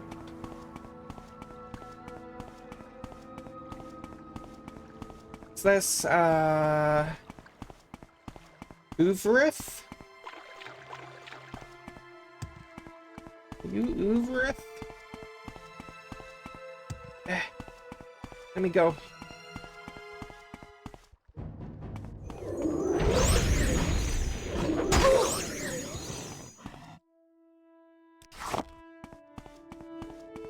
Ooh, marshmallow.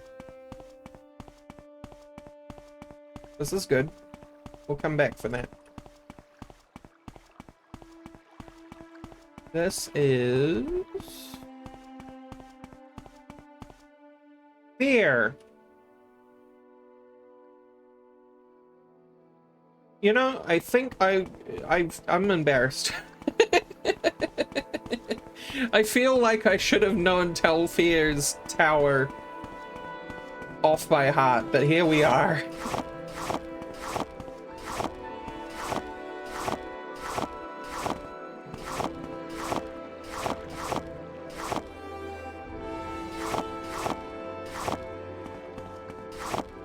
And for those that don't know Morrowind,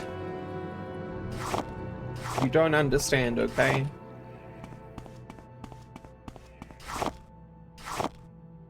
It's only the most important wizard in the whole game. No spoils.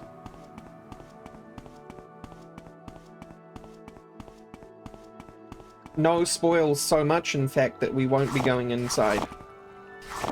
We will go in at the appropriate time.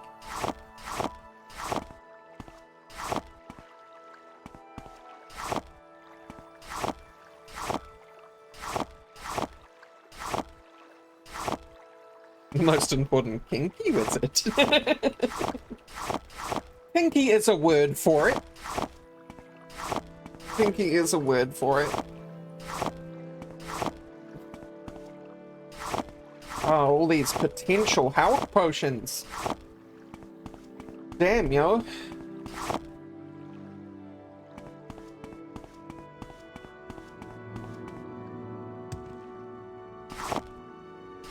Ooh, so gosh, did something go over my head? Hee hee.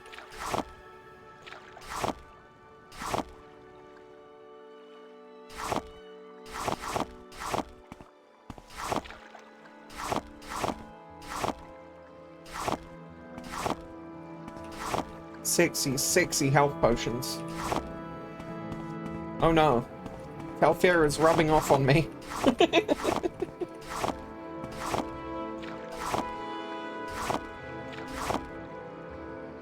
Rub, you say? Ah!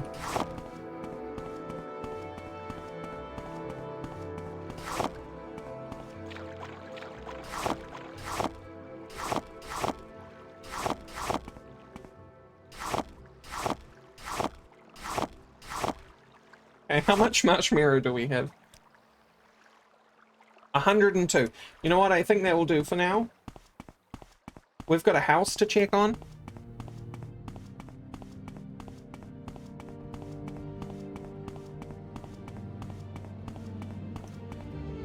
That's true. Mostly because we're carrying around these, but we will soon be done with carrying around those. Oh boy. Hello, Betty Nitch. I'm gonna avoid you in case the bull Nitch gets mad. Don't get mad at me, bull Nitch. I'm not trying to beat up your wife.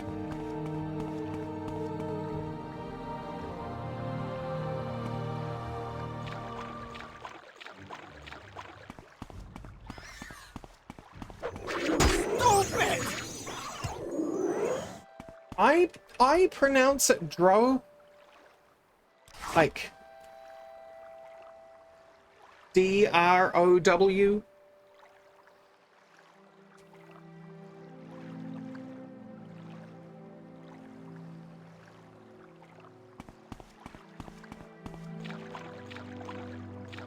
But not Drow, like the D&D elves. Exactly. Dro and Drow. So I guess DROH. That's probably better.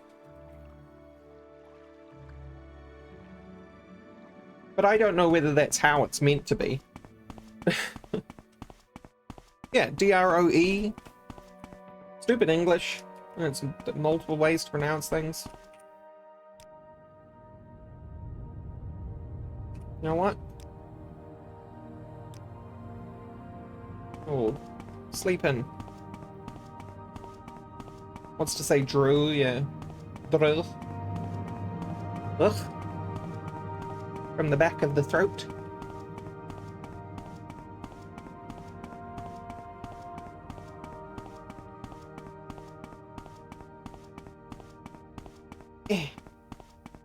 Yes, no. Come on, Todd. Come on, Todd Bethesda. Yes. Where are we? Off target. What's the Drew going to the back of? Well, they are tentacled beast. So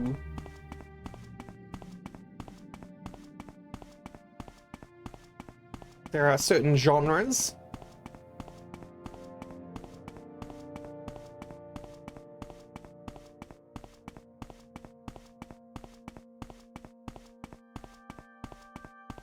There it is.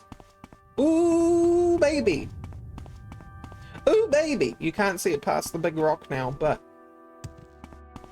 we're so close. We're so close.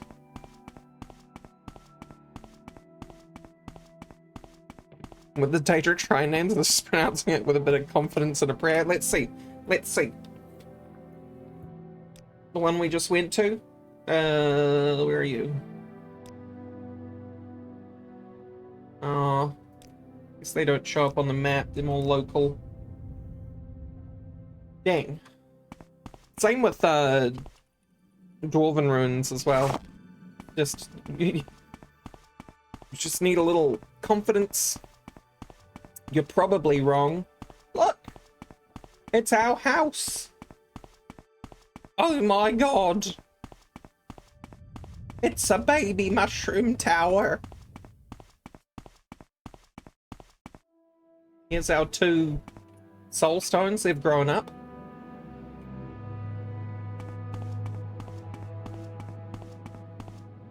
Wasn't we meant to talk to an orc? You don't look like an orc. Or maybe it's just the distance. Oh, no, you are.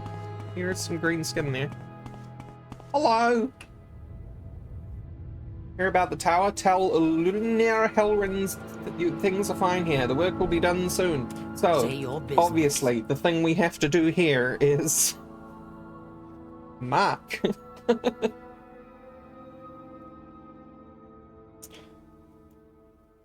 we don't want to be doing that every time we want to get out here.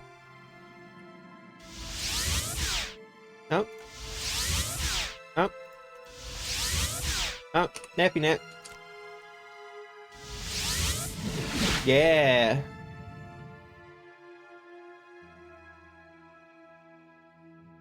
Get replaced.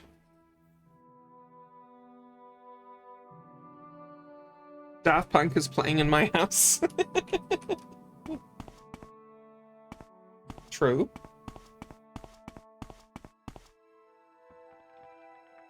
Here we go. It's Oh, I missed you saying the name of the Daedric one. Male Kashishi. You know, that's my confidence. Male Kashishi. Now I'm going to wander over to this dwarven ruin so that I can confidently say whatever this one is. Because the dwarves are experts in consonants.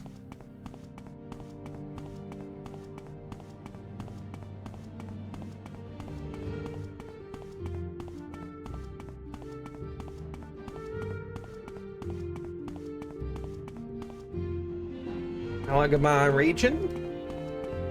Not quite. Quite what we're after. Now tell me what this one is. Oh boy. Bethesda. 22 years ago, Bethesda.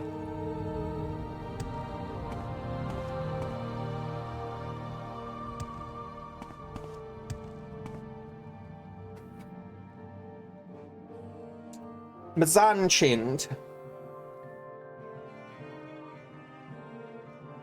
Mazanchind? That's my best.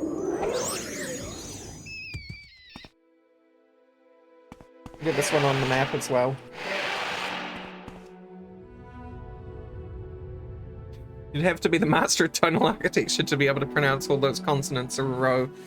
Yeah, that one was actually really easy. It's kind of disappointing. But, right, let's CV, which might take us to Voss. No, let's Imperial, because that will take us to Sadrith more directly. Fingers crossed. It does. We did it.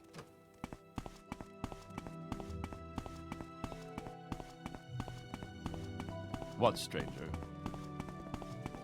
The reason why it's not always as easy as, oh, this one's the closest one, by the way, is because behind the scenes, it's meant, well, for the player, it's meant to appear like, take me to the closest one. But behind the scenes, areas are broken up by region, and it's your region that determines which temple you go to. So you can do some weird speedrunning stuff if you know what region will take you to what temple. Greetings, friend. It's very bizarre. I'm up for conversation, if you care to talk.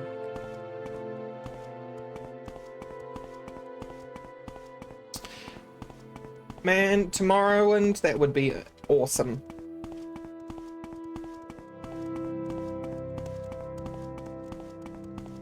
Like, especially if you're, like, a Dark Elf, right?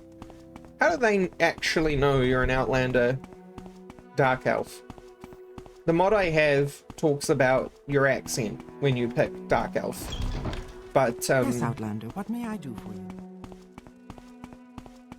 like, the only difference in Dark Elf accent I know is between Oblivion and Morrowind, where Oblivion Dark Elves sound amazing.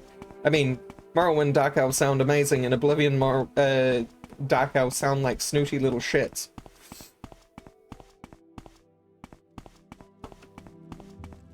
Say what you want or go away. Is there a vowel combinations guide for pronouncing Dwarvish, kind of like how Maori has unintuitive to English speakers sounds for letters like ng and hua?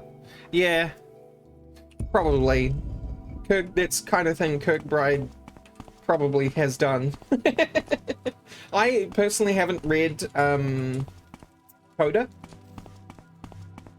I want to get around to reading Coda, but I hear it's a tough read, so...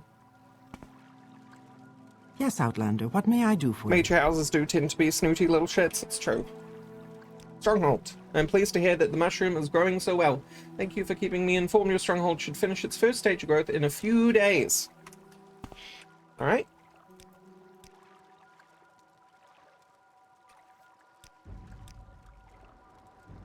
I take a few to be a minimum of 3.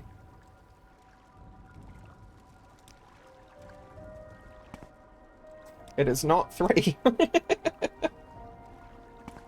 Is it 4? It's not 4? Is it 5? Yeah, I could get, could really lose my Twitch license here. If you want me to build you a tower fit for Telvanni Counselor, I will need 5,000 drakes for expenses. I also want you to investigate the Dwemer ruin of Mazanchind, northwest of your stronghold. Bring me any plans or schematics you find there. I think we have like 4 grand. No, we have 3 grand. Do we do Skeleton Warrior?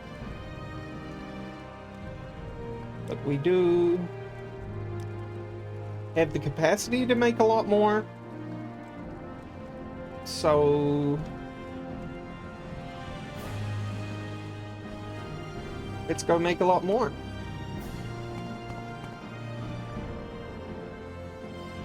We also just got that on our map. It's true.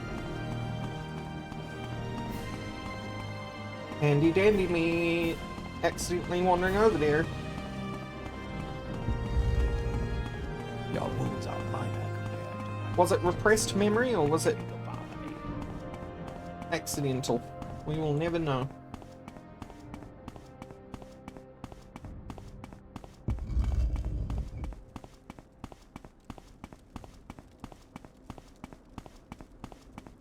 So, because I'm not using creeper or mud crab, Please.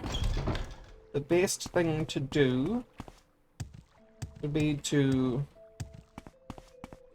use the value of the drow Where stuff is my relief? Late as usual. to buy a bunch of stuff to then resell to other blacksmiths.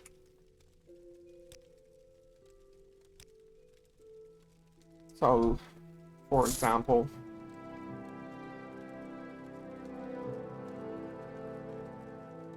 what's the best weight to value ratio here? Probably hammers.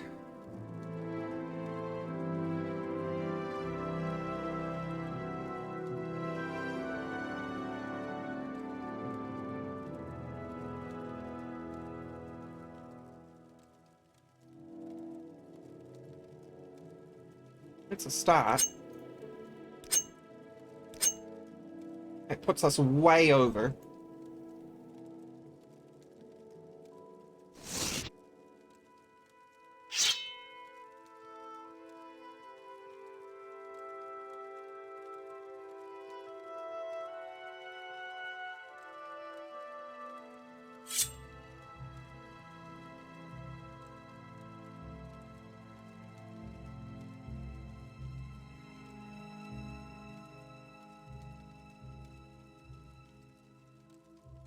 Yeah, that's right, to Morrowind. The note feature has been there all along.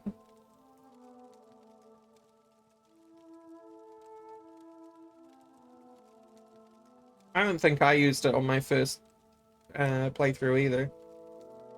I don't know anyone who has.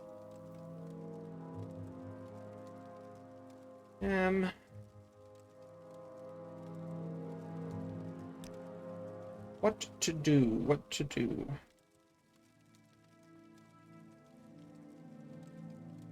Anything else is gonna put us over.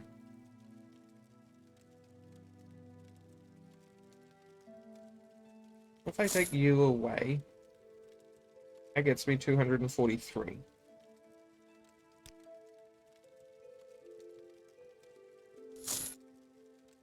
You're 4.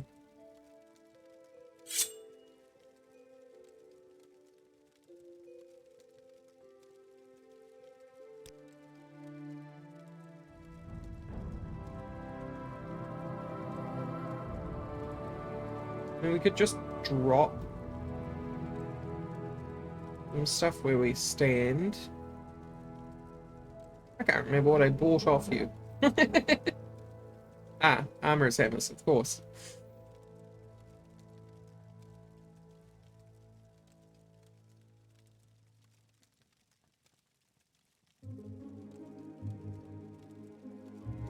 Time to reliberate Drobner. Yeah, I read about that. I haven't got on to play, so...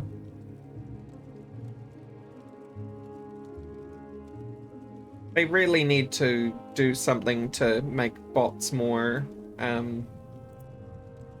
interesting. I like bots, but the player base seems to have a problem with bots. Oh, we do have an amulet of levitating.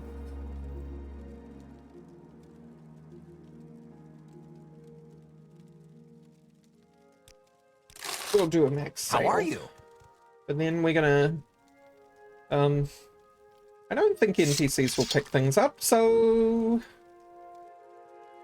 I think we should be okay.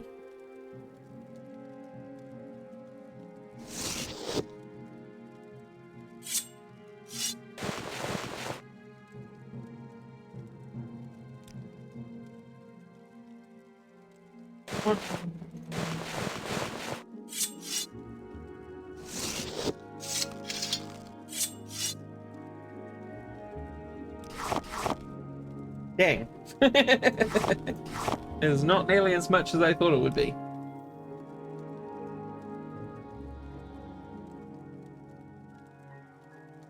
Look. Look. Look. Look. Look. Look.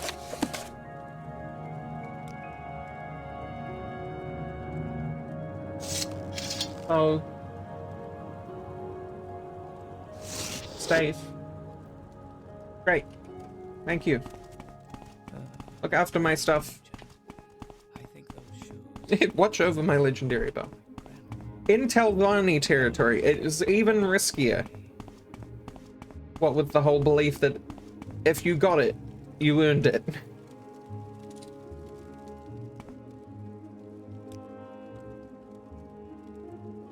Oh, she sells Dominar armor as well. I have the 9-toe. Well, you might be a quest item, so... Right, we want to specifically get rid of the armor and stuff, though, 'cause it's heavy. Heavy.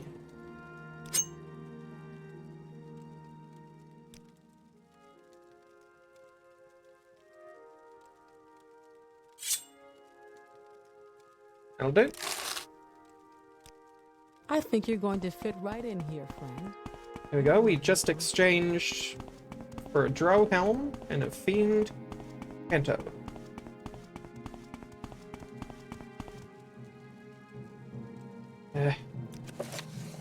How nice. I like good company. What can I do for you?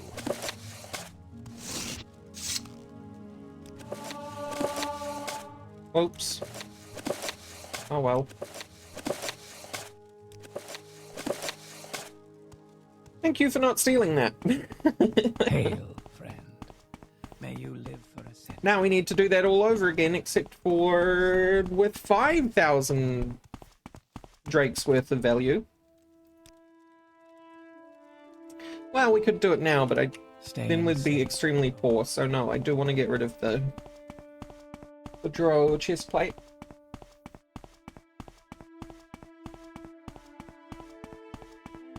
Because it's also very heavy. And I'm pretty sure we can get drow stuff elsewhere, so from a hoarder's collection perspective, we don't need to worry about it. Selling it.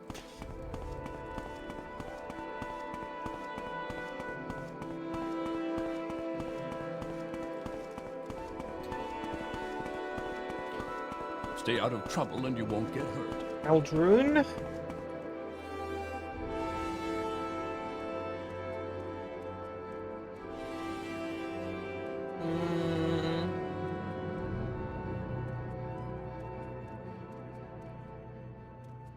Belmora.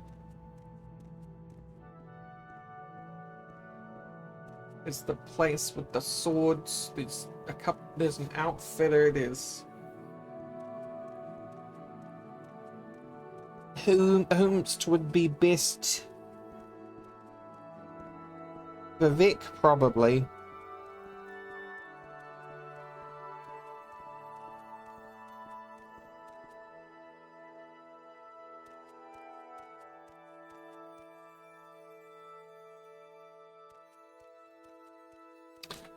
You know what? I don't know. We will just wing it. And we'll start with classic Belmora. Tidings and good How does wishes the to day you, greet you? friend. I would like to go to... No, I'm gonna go to Eldrum. Nothing gets you there faster than magic.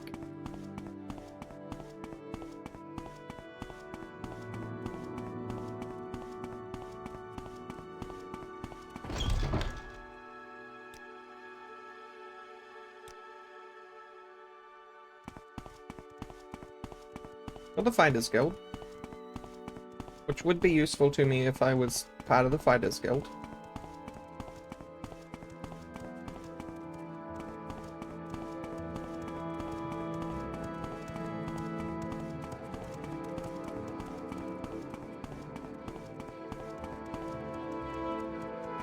In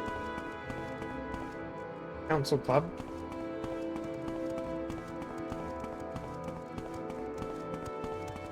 Keep Bookstore. moving, Outlander.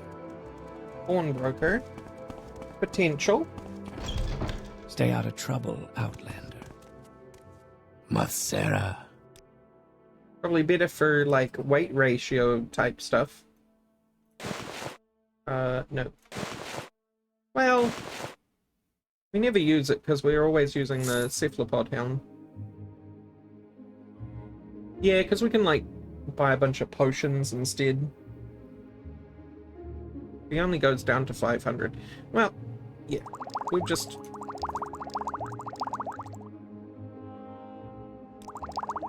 Potions are easier to flip.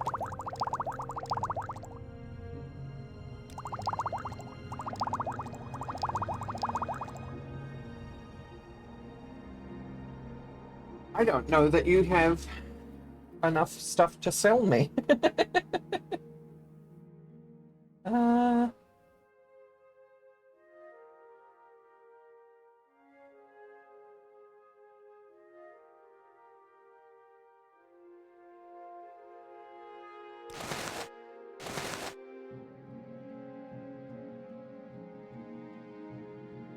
Because we have to get you down to 500. We have to buy 800 more Drake's worth of stuff, and I don't think that's going to happen. Not here.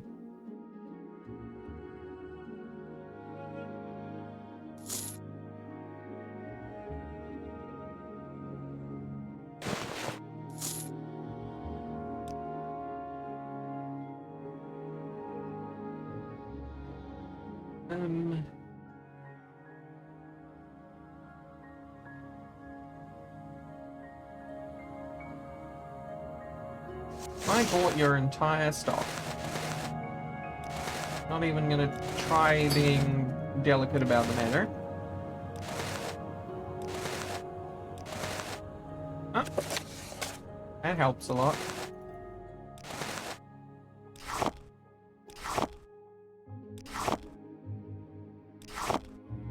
We're way over.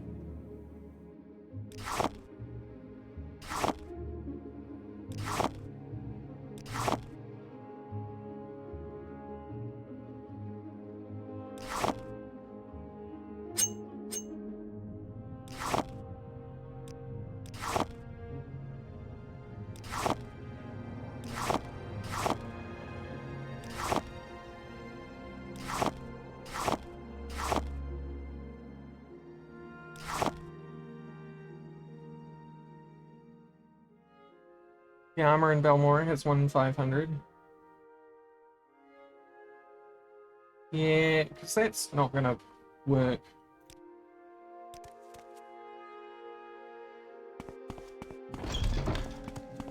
Stay out of trouble, Outlander. What does this armor have?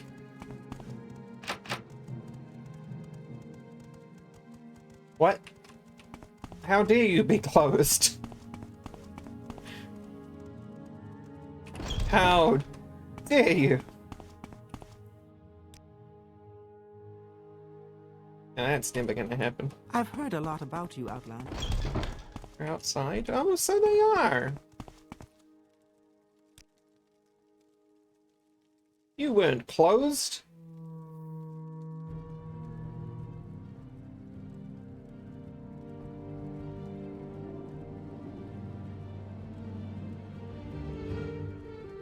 Dragon Skull, eh?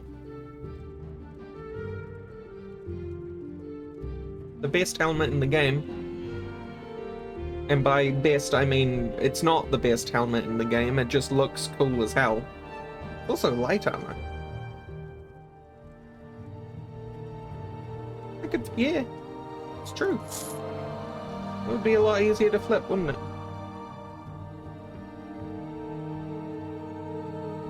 Just the one, and then like one of you.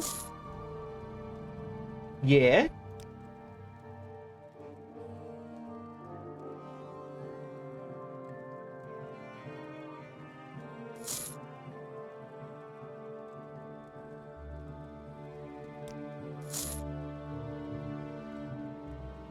Even better. Anything else just to squeeze the last out of you? Yes, the hat. The hat.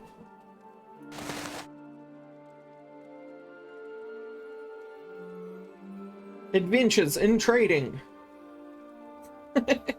No, I'll take your dang Redoran hat, okay? Yeah, that's probably about all we're gonna get from this guy. That's cool though. Yes, Now we can go to Belmore and flip the adamantium.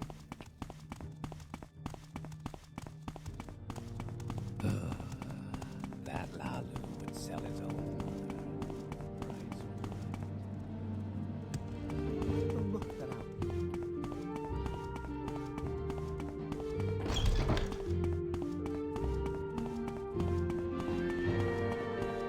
And people say you need scamp and mud crab. Boo! Booins! Okay, it would be a lot more convenient if I just used scamp and mud crab, but I have fun. I'm having fun.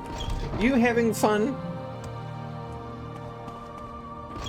I hope you're having fun watching me flip items. Wow, we lost on that, huh? Oh well.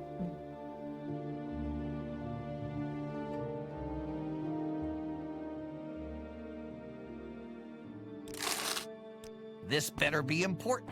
Yeah, we probably should spend some points on... Look how badass this hat is. It's bad hat. Something. It's got a very cool silhouette, especially with robes.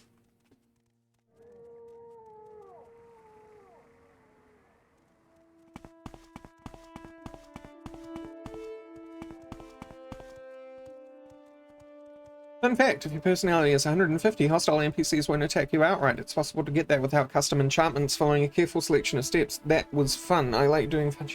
How do you get over 100? Naturally.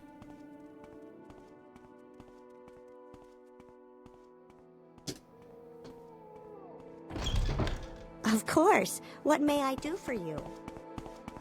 Skinny ordinary armor from the Tribunal is your favorite helmet. Yeah. From the, like... Well, yeah, the Tribunal Guard. Nothing gets you there faster than magic. Sweet. What did she want? She wanted the 5 grand plus us to go to Mazant. Yeah, okay, so we don't need to... Let's have a nappy nap first.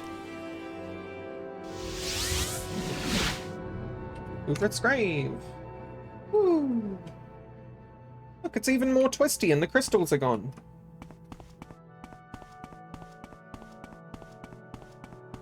You're doing so good, Tower. I believe in you. Make Mama proud.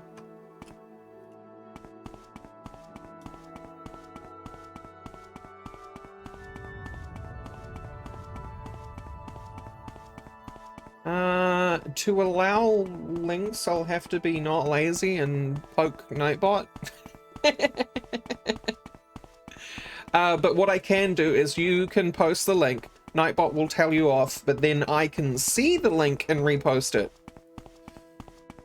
Nightbot doesn't actually ban you for it or anything. It doesn't put a demerit or anything on your account.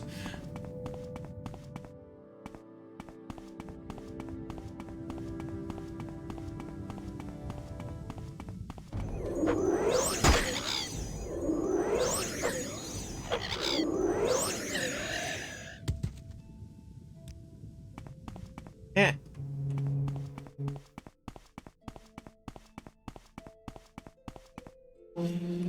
Right.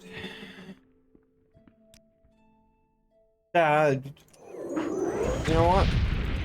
Fair enough.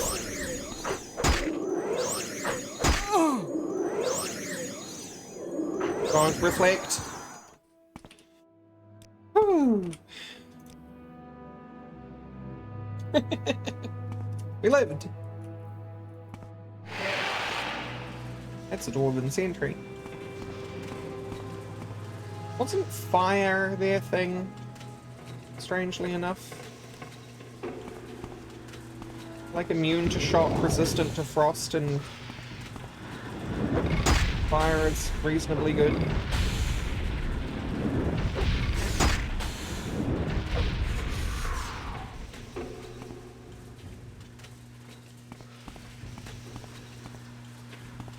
Hello.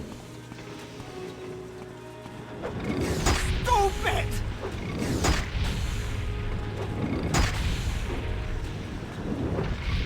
It is a Bionicle, you're right. Or did Bionicle steal their silhouette? This is the perfect kind of place for Ancestors Walk. Woo. Wow. That would have been so fancy in 2002? 2002? Yeah. Oh shit. We out. We out, baby. No, sir. No, thank you. Okay.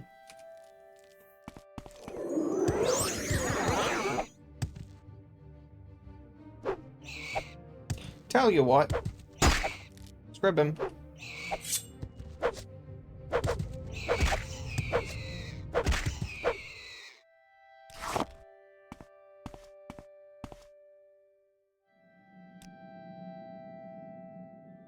Right. You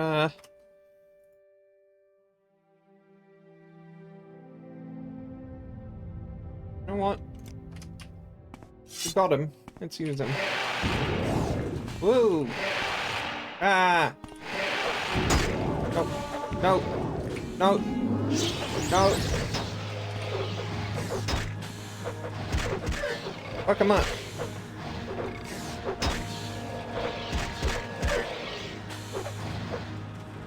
And while they're at it, little sneaky one of those, just in case she loses. You know how it is.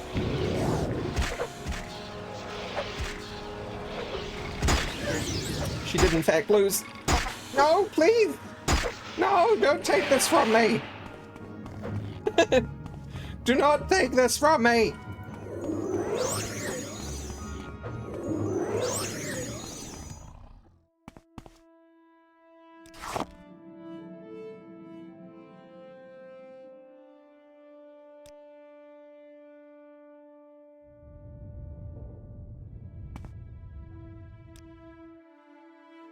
Yes. Excellent.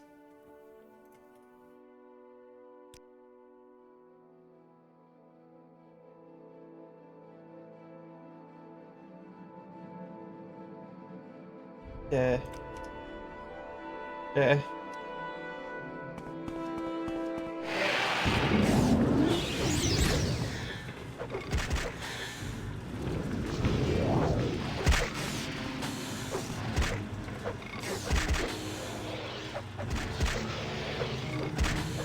Get him.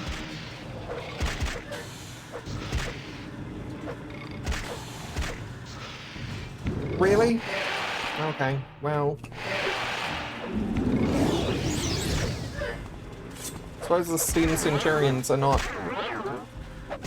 to be trifled with.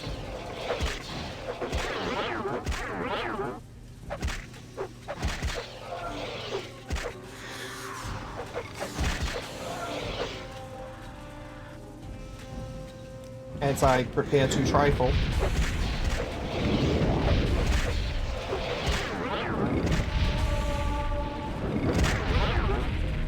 Get trifled! Get trifled, dummy!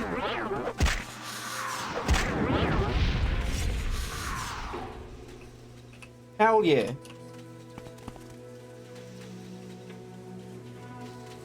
Absolute Dwemer carnage. Has it happened to be another day yet? Yay! It took us a whole day!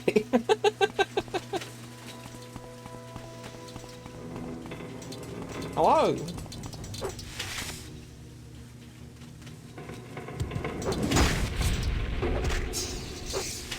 Stupid! Oh. Time's up.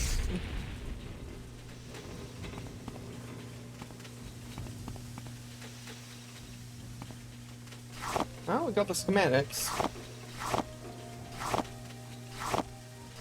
And some new chat.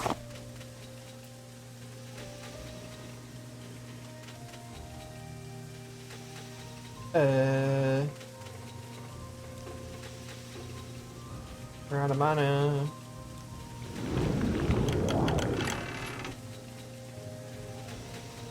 Okay. Sells for a lot. Now we're starting to get stuff that sells. What was that schematic for, anyway? You shall never know. It just is.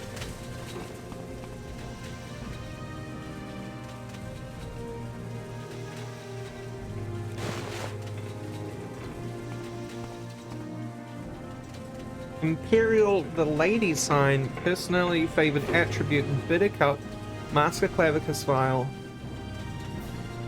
Shield Gorath Ring, Right Hand of Zenithar, Rallin Family Belt. That's a hell of a combo. But yeah, 150 personality. Get him.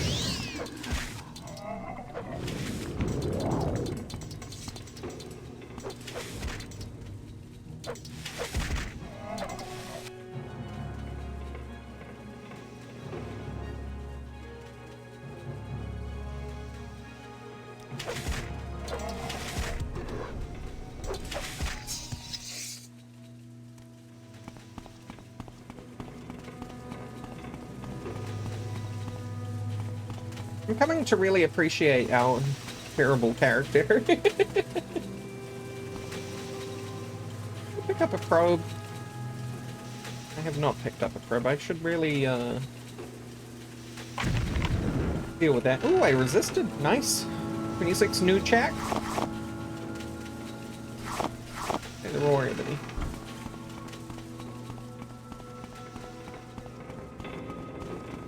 Roleplayed as the most beautiful woman in Morrowind.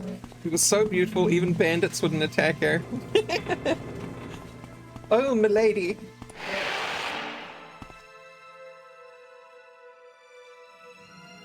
How can I rob such beauty?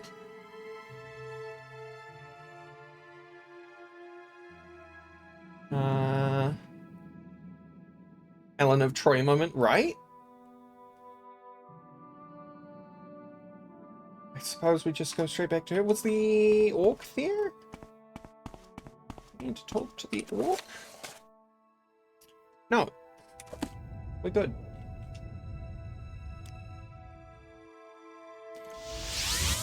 Get intervened. Stinky.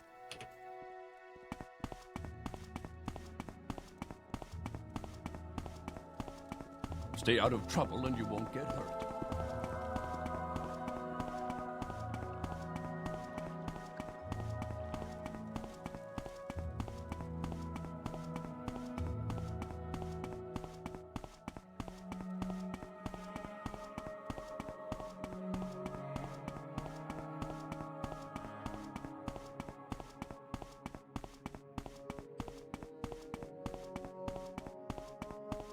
Base her off a Wheel of Time character. Ian, yeah. People keep telling me to read Wheel of Time. One day I might. I want to. But I find myself with really bad time management skills. And I never seem to end up making enough time for reading. Orders are orders.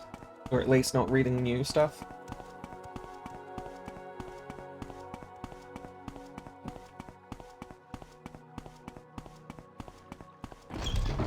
You have ambition, Outlander, and I like that. Elvani do like their ambition.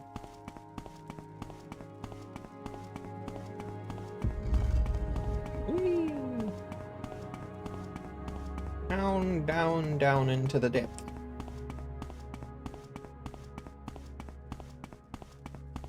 Do you want something? Do not want anything.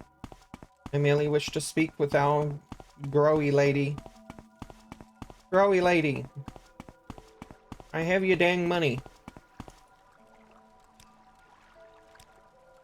Yes, this will do. I shall give the orders to begin the construction of the rest of your stronghold. Wonderful. Now we wait. You know, it's tempting to just go out and quest, but we've May I help you, spent the Outlander? last 3 streams trying to get this dang house.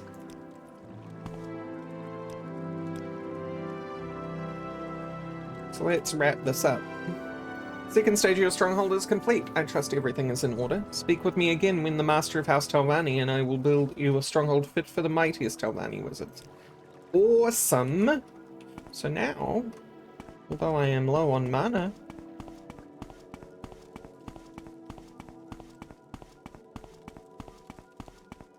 what are we doing? Yeah. Why is that? Right, so we're carrying around a bunch of stuff. Do you want something?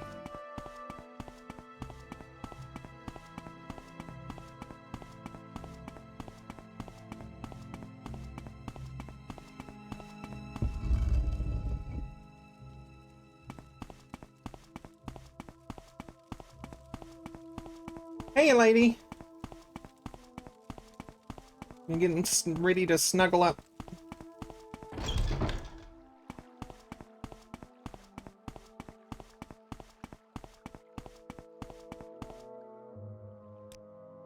How poor are we? Yeah. Not super poor.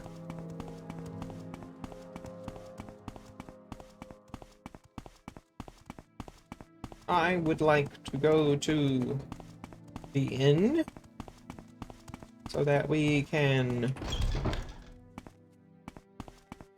sleep and get mana back.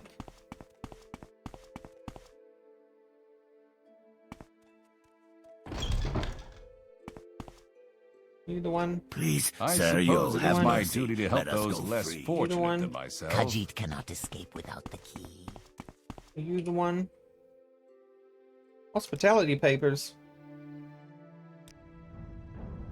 According to the collective articles of the Council of Grey House Talvani, outhouse and outlander guests in Cedrith Mora may not travel in town or speak to or conduct business with citizens, tradesmen, or publicans unless they have hospitality papers. This is for the comfort and safety of our guests, as perfect for hospitality. For Cedrith Mora, I can provide you with these papers for 25 gold. Would you care to purchase these hospitality papers? Thank you, and here are your papers. They permit you to travel in town and speak to and conduct business with citizens, tradesmen, and publicans anywhere in Cedrith Mora.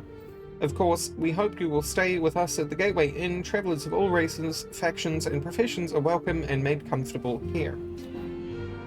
Thank you. Work.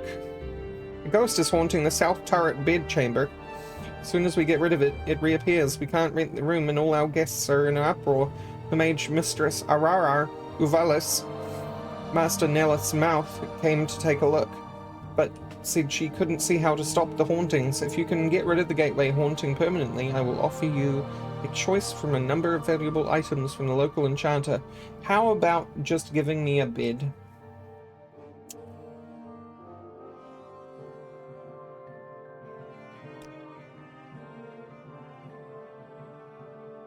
You're just a Forbidden mage. fruits taste the sweetest, my friend. Fuzzy pants. Delectable, comfortable, fuzzy pants.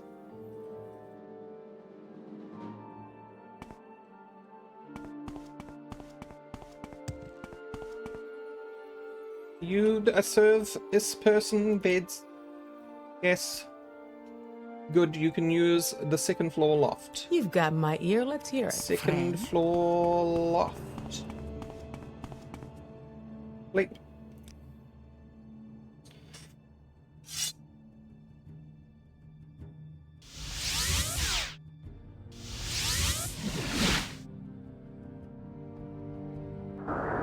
House. Our mark was slightly off, but that's good. House.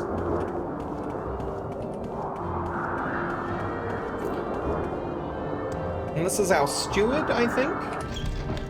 I'm happy to talk with a keen mind such as yours. Hello, Spellmaker. Very good. She has no personality to speak of.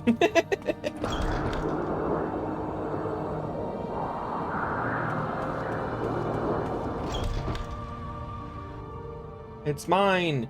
It's all mine.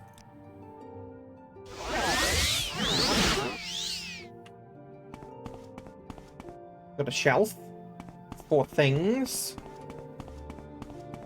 No shelf on that side. If we go up, we have the barracks. Ah, here's the chest to drop everything we ever own in there. Also get some free soul gems, that's nice.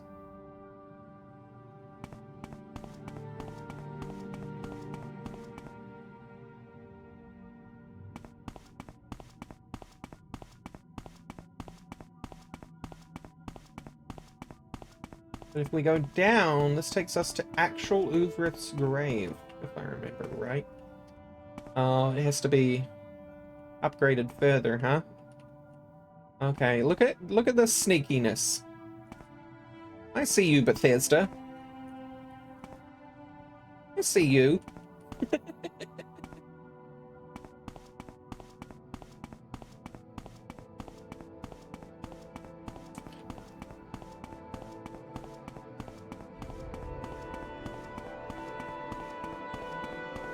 It's right there, right behind them crystals. It's because it's like a technicality, right? They can't have the internal cell for Tel Uvrith change now because the player can use it, right? Because if they upgraded the internal cell, then how would they move this chest full of stuff to the new cell? Not in old Morrowind, that's not possible. So instead they just block you off from the rest of your house.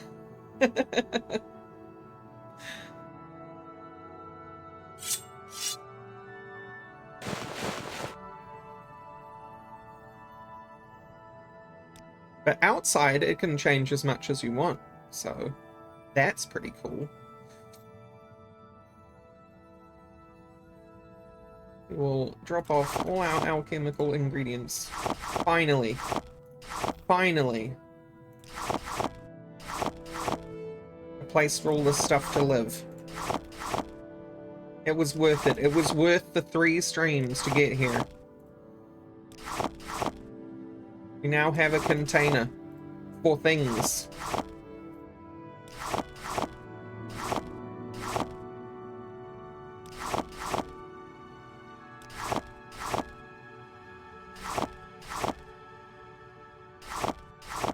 What I should do is I should use this container exclusively for alchemical ingredients.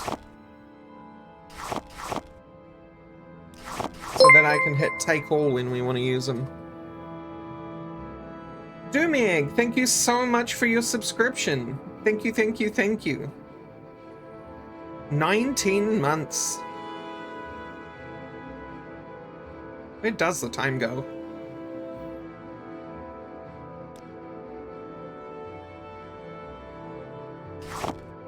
We might want to sell that sooner rather than later.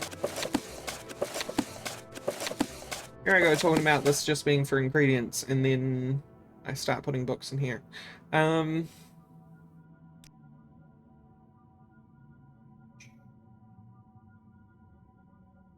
Stuff to sell, more stuff to sell. You can go in there, because I don't know whether you're a quest thing or what. Brown skirt can go in here. Marshmallow can go in here. Grandmaster's Moderate Castle. All this room for activities. Island, that'll get sold.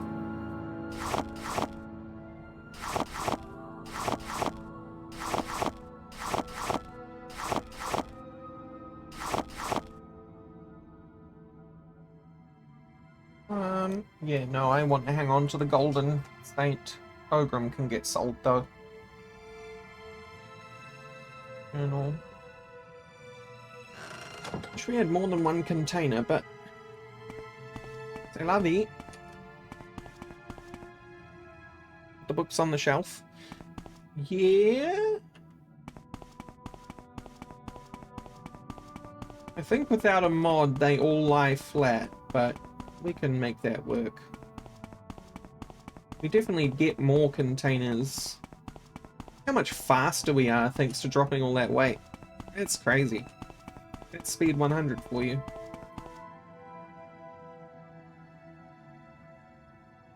know what? We do have a amulet of levitation, so Blade of Heaven can be here. I want... It's the difference between 1 and 3, right? It's 2 weight.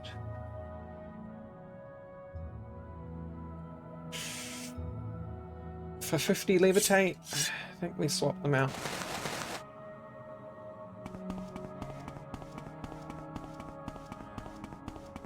The Spizzard rises.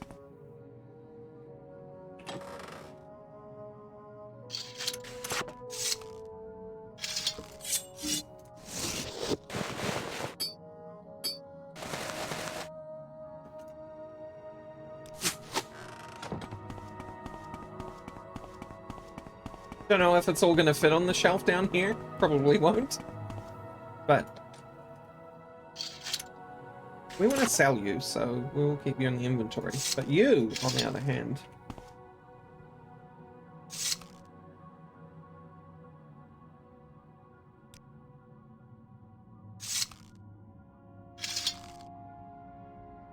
Do?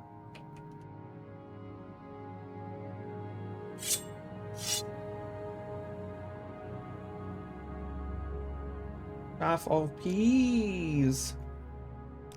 Staff of Peas. No, you're our main thing, so keeping you. Missions Helm. Trick arrows. Rana's skirt. Duh.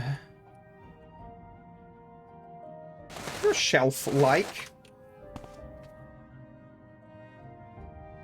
It's shelf-like, right?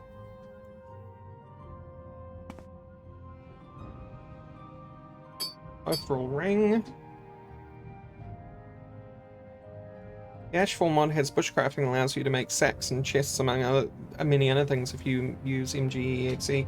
Yeah, but you can't with Open Morrowind, so we're gonna have to wait until Open Morrowind gets Lua scripting, and even then, whether the Ashfall developers even want to bring it across. Yeah, that's... You can tell it's Open Morrowind because it doesn't crash. Funny.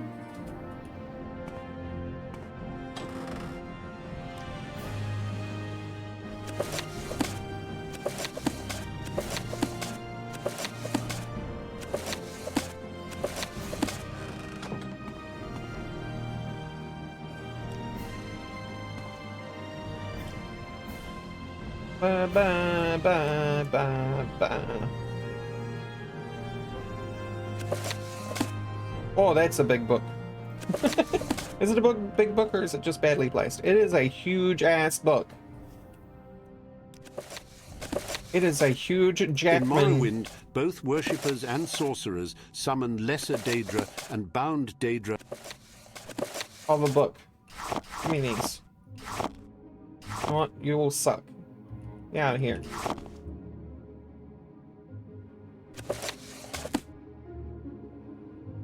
Not quite, huh?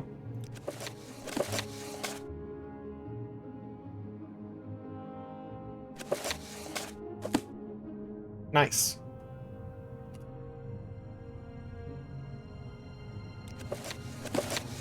Dang it. Really cool how now that Open Morrowind has a version of Lua. Yeah. I mean, it's still in alpha though, right? So it's... I hope it doesn't take too long to catch up.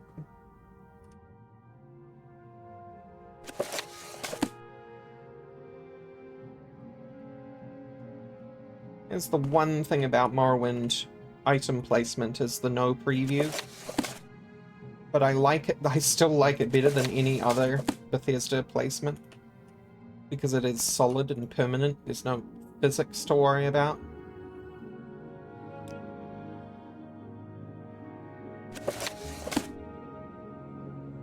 Hospitality, no, I should keep those on me. It's from the prisons, directions to Caius Casades. Out of here. Loans directions to Belmora, don't need him.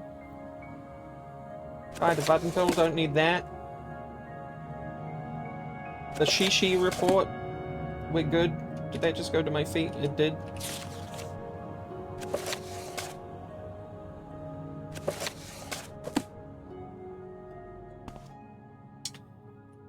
It'll do.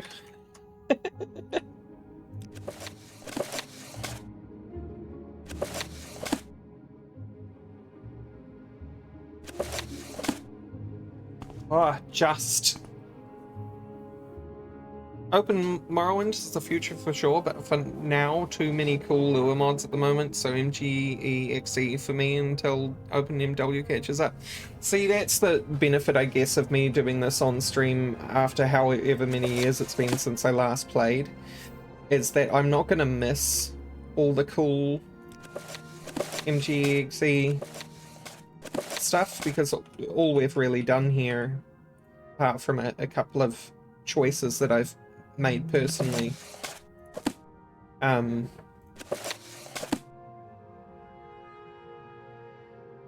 is we are playing vanilla of a sort.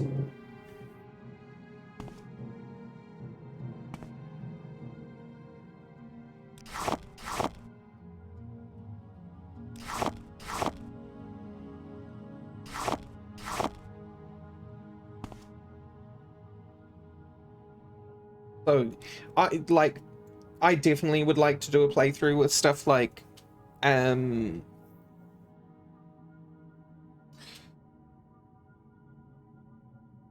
Ashfall, but I just don't know when I'm gonna get around to it. And hopefully by that point, the lure will be ready, right? Open Morrowind lure. Oh, he's zooming. It's silly.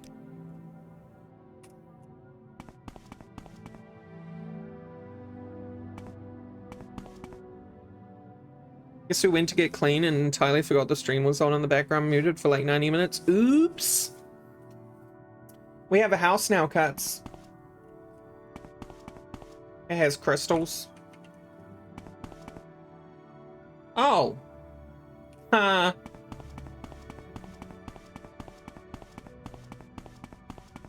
They're not blocking entryways, they're the crystals from above. I think it's these that are gonna disappear. There's, I don't know whether that one will, but I think it's this one. You can kind of make it out by the weird clippy kind of stone stuff. And there's another one further up.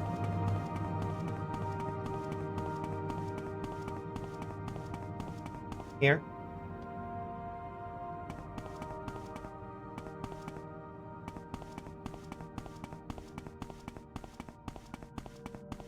We put down a bunch of stuff. Yeah, now we're going to go to Belmora and grab a bunch of stuff to put down. And hopefully we will be able to sell some stuff too while we're there. Let us get to Divine. Yes. Brilliant.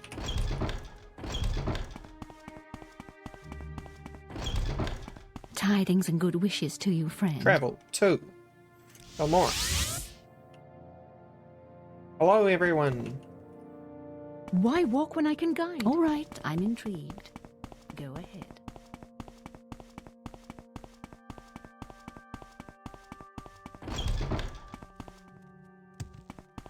You can be intrigued all you want, but it's not you I want to talk to. Haha. Crossbow. And will you take that? You won't. That's fine. I really don't have... Now, we're gonna go try and sell to the alchemy lady, but I don't know whether I still have a potion or two on me from her. So incoming possible crimes. I suppose it is my duty to help those less fortunate than myself.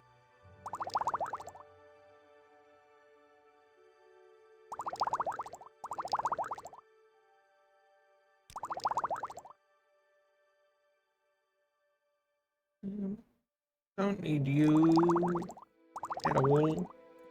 You won't buy jewelry. We have just some, like... No, because we're gonna get a bunch of our own. Why, you little thief! Come back! I knew something would still be hers. Clearly you are an idiot. Oh, and now she hates me, so I won't get a fair price.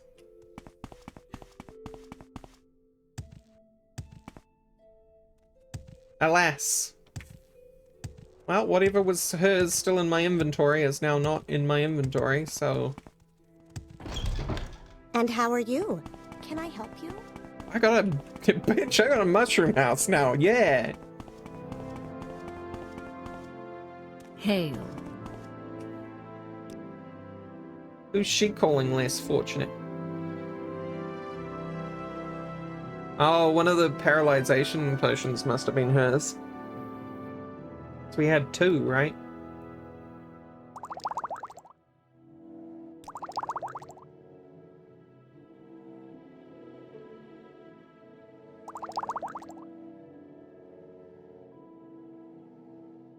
Good. Teleportation is the only civilized way to travel. Now if I talk to Galbadir, I should be able to get rid of my jewelry.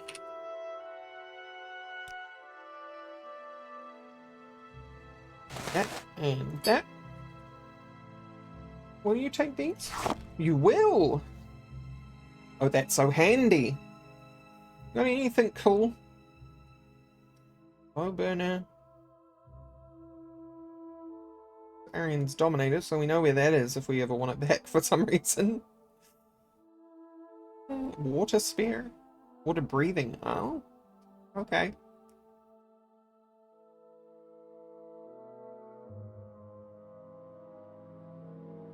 For 10 seconds, feather 50 points for 10 seconds? Rude. Rude. Feather's the kind of thing you want to either be permanent or for a very long time. And how are you? Can I help you? Love how she also takes all the weapons and armor. Yeah, well, it makes sense, right? Her inventory, from a merchant's perspective, could be anything enchanted. So that means she has to be able to sell anything that can be enchanted. All jewelry, all weapons, all armor. Oh, we are zooming. If I catch him again, he won't get away. New.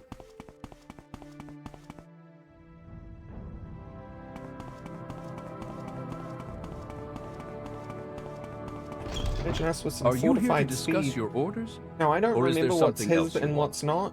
So hopefully... Oops. Oh well.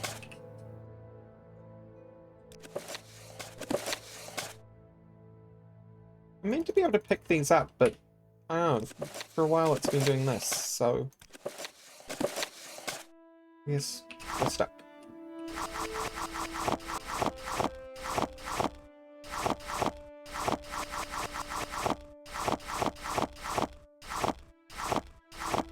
Pretty sure the moon sugar's his.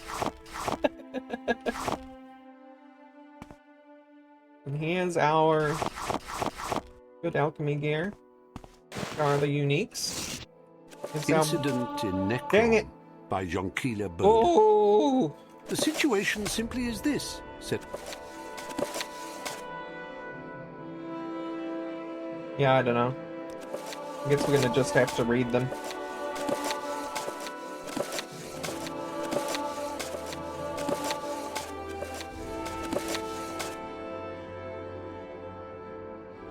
Everyone's friend till the moon sugar goes missing. Absolutely. Now, he'd totally be mad if we took these, right?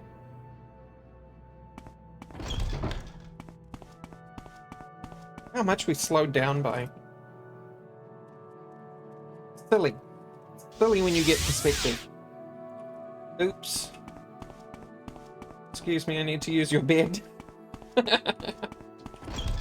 Are you here to discuss your orders? Or is there something else you want? Oh, we leveled up. Look.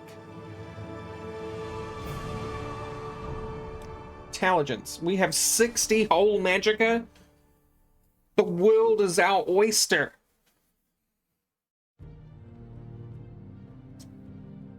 We don't need more maximum fatigue, so I'll take the endurance. Thank you.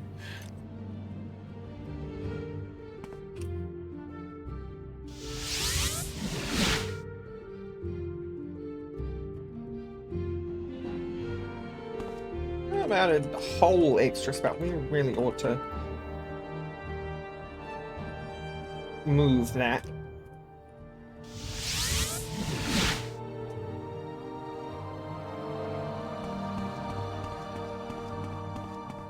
It is too low to save another location, you're right.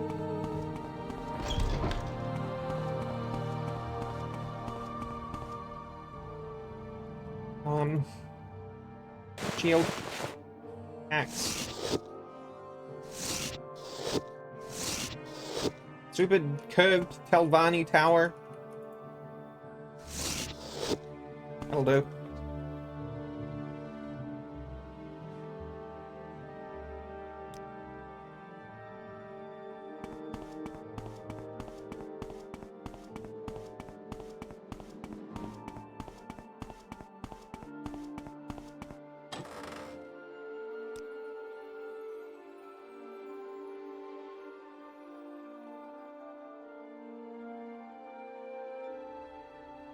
Ooh, I thought we lost the Grandmaster Mortar and Pestle for a second.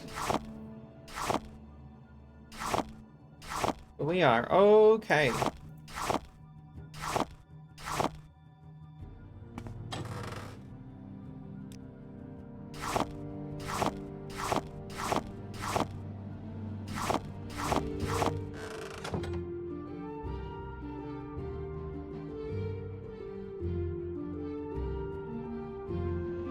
It's a really good question, and I'm tempted to try it out.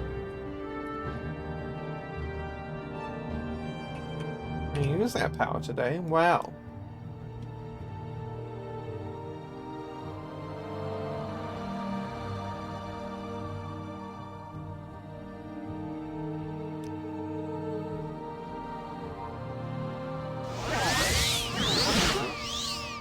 What do I think about that?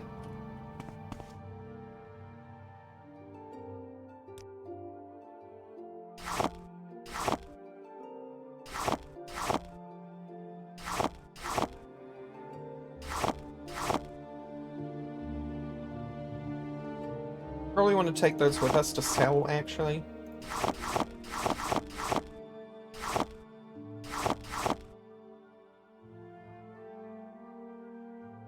But, ye. Get in.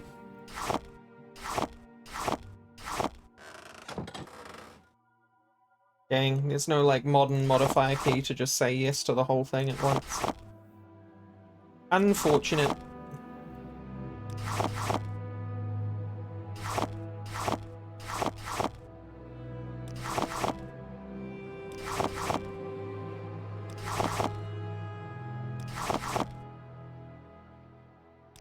Ooh, even more marshmallow.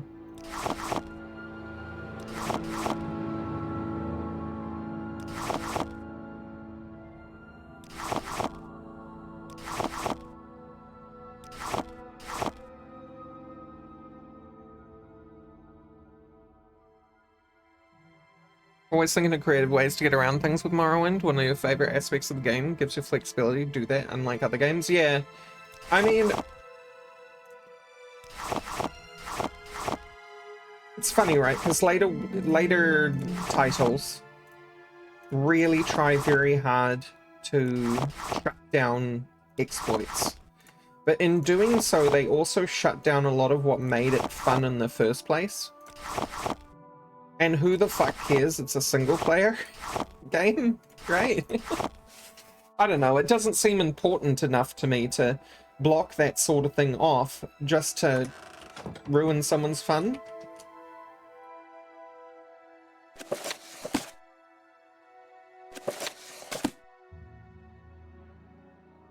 Oh, that's right, I still need to... Oh, in the wood. Hypothetical treachery.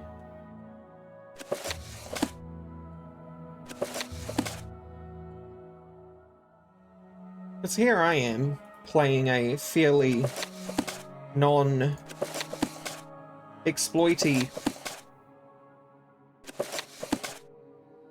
Coming to the ground. You are enormous. Yeah. I'm gonna move you. Gonna move you. Gonna ignore the floating book.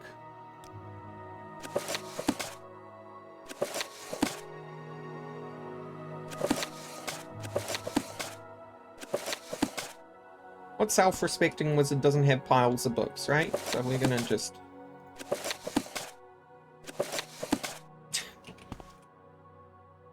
Sure, we'll figure that out between streams or something.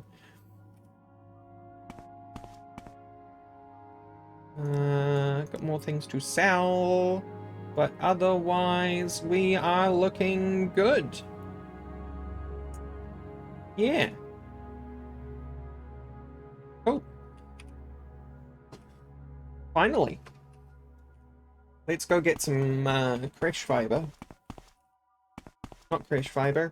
You know what? Do we have any wheat?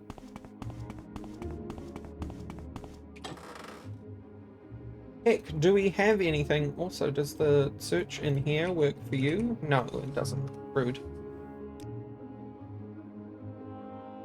Come on, open MW.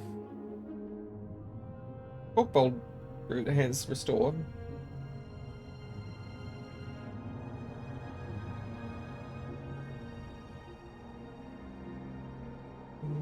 We have one wheat.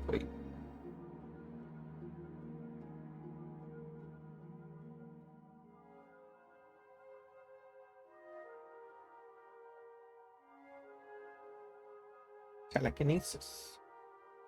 It's telekinesis, Kyle. It's mind bullets.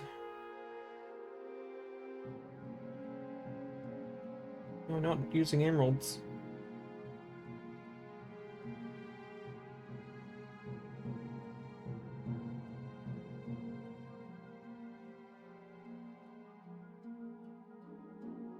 Let's go get wheat.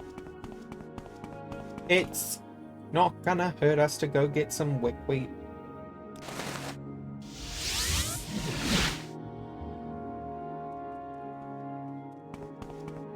Olagmar, huh? Hello, Slowed. Olagmar has many slaves. I'll be taking a few with me when I leave. I guess you'll get used to the smell after a while. Well, oh, you're specifically the slave trader, huh?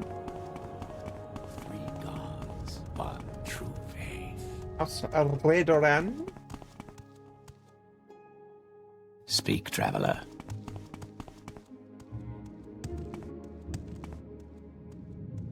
Yeah, well, I'm just saying that, like, the difference between mechanical exploitation and creativity tends to be an unfortunately thin line.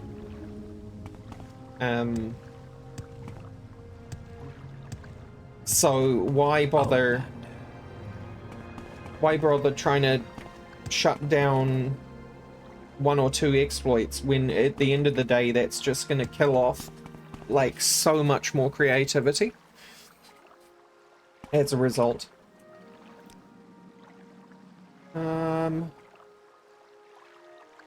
You go to Hlaod? Oh, Jesus.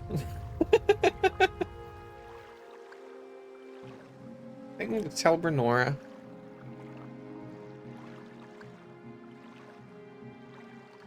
Care to see the sights? Where can I take And you? you take me to Sadrith Mora. Yes. And then you take me to Telmora. And you, Clear skies at night. Adam, Sailor's delight. take me to Voss. Thank you. Clear skies at night.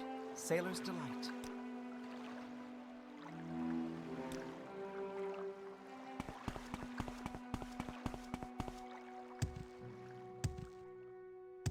Massively roundabout, but there we are.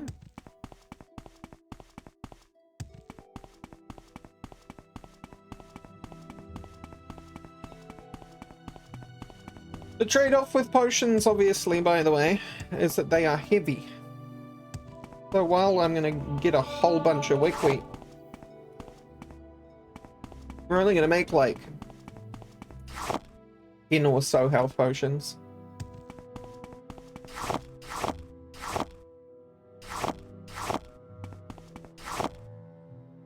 Are you still broken? You are. Before I get any further in, I'm going to go talk to the blacksmith here at Voss and get that repaired.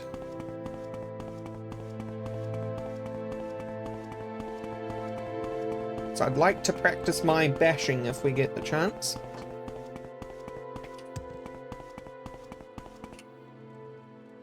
What would be even better is if he had an ebony staff, because unfortunately staves are very weak. Both in damage and in condition. Until ebony.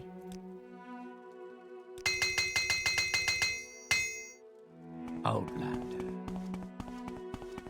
One really cool thing about OpenMW is OpenMW VR. Yeah, that's true. It's really cool. Have a VR headset, and my two impressions that really stuck out is the beauty of levitating in Morrowind VR and how huge mud crabs are in VR space. You don't realize it's weird. You know, overall cool experience. Yeah. Also just like, it must be absolutely fascinating to have a VR experience in a low poly world, because everything that provides VR up to this point natively tends to be trying to emulate reality in some way, whereas Morrowind definitely is not. And yet you have this kind of experience as somebody playing in VR.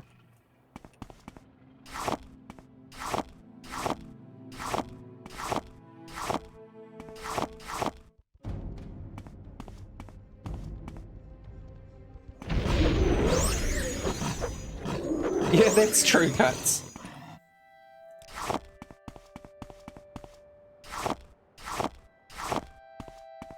But I don't know, if you're old school like me, you find stuff like Morrowind beautiful despite the fact that it's not, you know, a graphical whippersnapper. Its low poly nature actually adds to its beauty after a certain point. Which is mighty fine by me.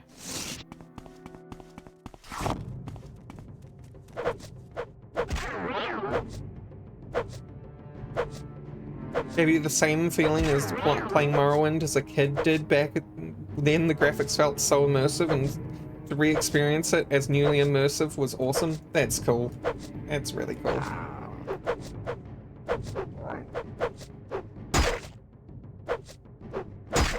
Mostly because there's a lower performance bracket for the mobile stuff.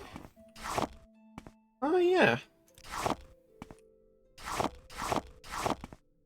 I'm sure VR chat is still leading the way too with VR tech. I know a couple of friends of mine who, at this point, are pretty much like, that's their daily login is VR chat. It's not because they don't get outside or anything, it's just, that's where their friends are. And VR chat's a really cool way to kind of like experience being close when you're halfway around the world.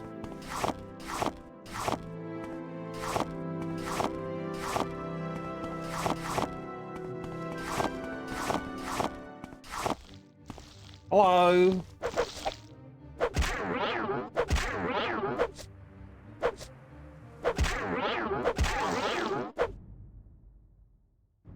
The biggest weakness of this is the outdoor lighting, feeling like it's almost indoor lighting. It's hard to find a way to articulate. Oh.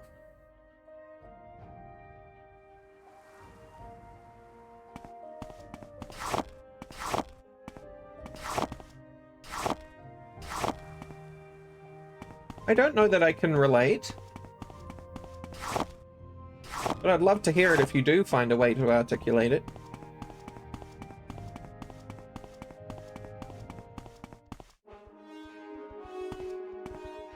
Oh, I'm just not a fan of shaders on anything. Cuts will tell you.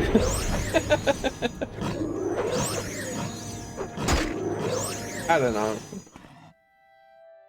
To me, I feel like shaders have their place in a sort of...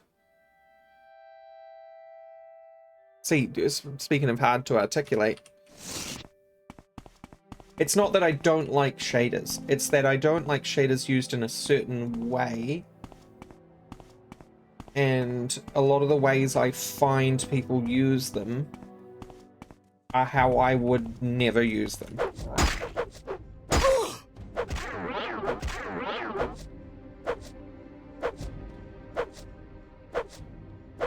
It has an awful lot of midtones. It feels like even when it's meant to be broad sunlight, it's very dull. I can see that. Yep. I get what you mean.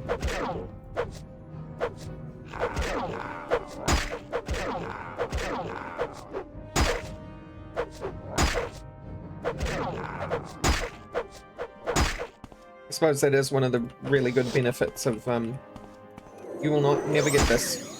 Oh, that was close. One of the really good benefits of modern shaders, actually, is when it does stuff like that. HDR.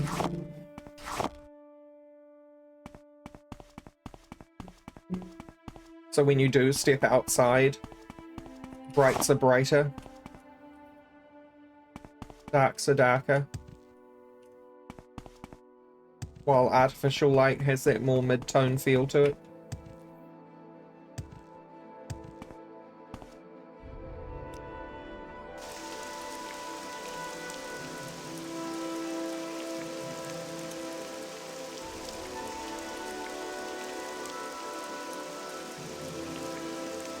Yeah, I think when it comes to shaders, it's just less is more for me.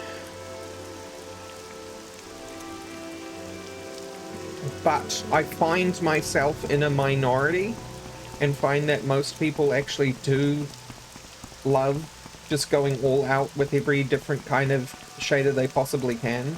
And I mean, that's fine. It's just not me. But then maybe that's influenced by the fact that I grew up with a lot of games that look like this, where, like Cuts is saying, there's a lot of mid-tones and that has this kind of indoor feeling everywhere. And so it's like, for better or worse, informed what I find tasteful about gaming lighting.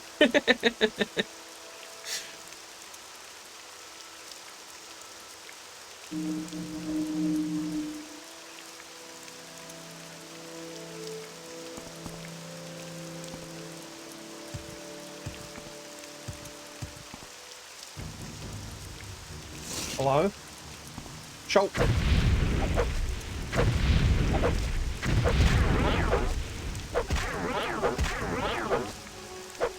Found out that the summer sun is more than 1,000,000 times brighter than the indoor lighting in absolute terms, but our eyes, like all senses, are just a logarithmic.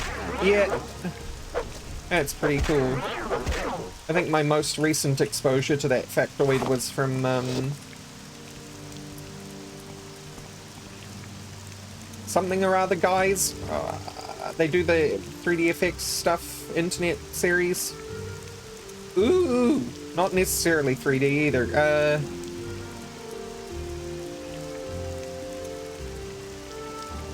like media editing internet series. What the hell are they called? Frick.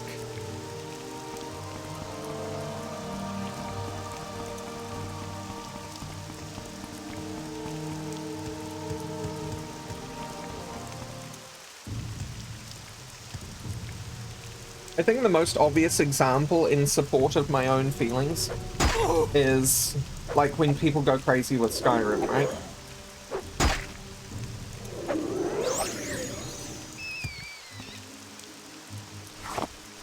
Because most of their mods do the heavy lifting to 80% of the way to their visual vision. And the last 20% is all...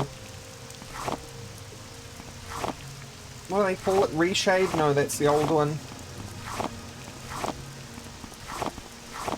Anyway, it's all like shaders on top of Skyrim, and that last 20% uses 80% of their computer's processing power.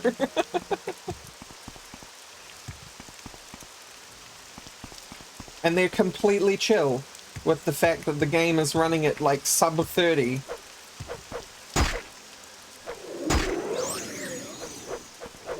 Because they just want it to look next gen.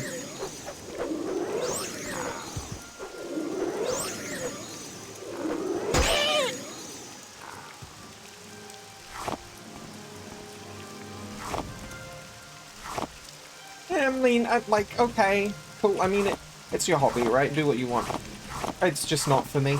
Again, I'm just like, I just don't want to put that kind of load on my computer for so minimal a benefit when I'm not going to notice it anyway during the normal course of play. Because during the normal course of play, you're going to be, like, taking in the immersion of the world, not, like, specifically how the light dapples on this one tree that you're walking past, right? On occasion, you might stop and look around and go, wow, this is really, really pretty, but is that really worth how you're hammering your hardware?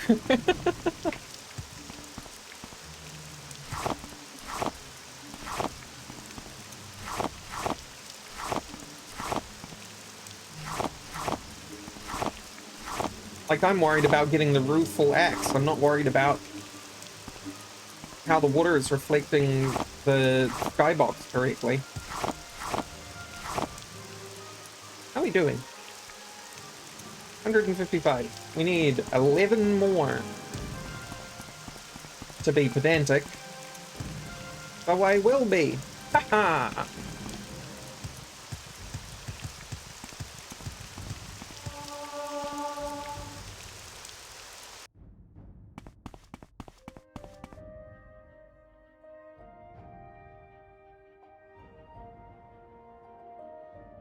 Your goal isn't for next-gen visuals, but for visuals to make Morrowind feel as cool as it looked in 2002 as a kid, while preserving the original feel. Yeah, I also get that, too, in terms of an idea, an aesthetic, a goal to kind of re-achieve how you felt about the game back then. I don't think there's anything wrong with that goal, but I think in terms of the way that I personally consume media, I can never achieve that. And it's the same with movies. I will never be able to rewatch a movie the same way I did the first time. Some people can watch a movie 50 times in a row and still be happy. I'll be lucky if my favorite movie is watched 5 times, right? Like, it's never gonna have that same impact for me no matter what I do to it. But that's just me, that's not everyone. Some people can achieve that kind of feeling again. And I'm kind of jealous.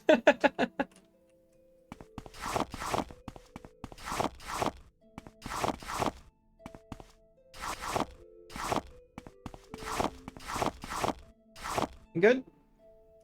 Close. We're good.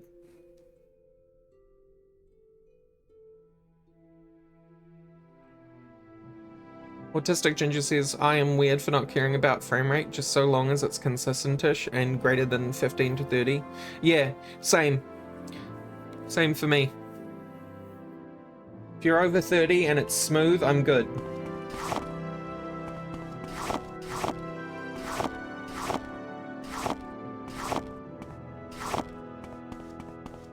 I don't know, actually. I think I might want to pull myself up there.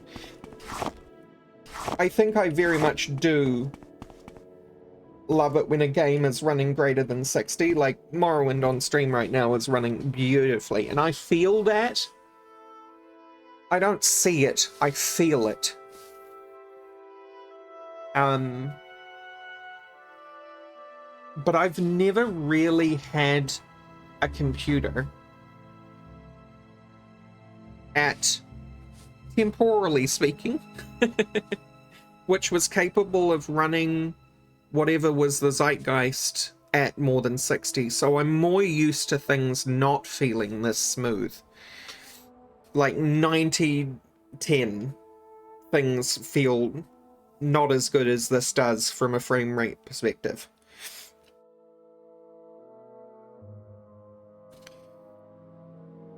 But otherwise, if we're just talking about that 90% of the time, I do agree with you that frame rate really doesn't matter to me unless the only thing that really matters is it's consistent and more than 30.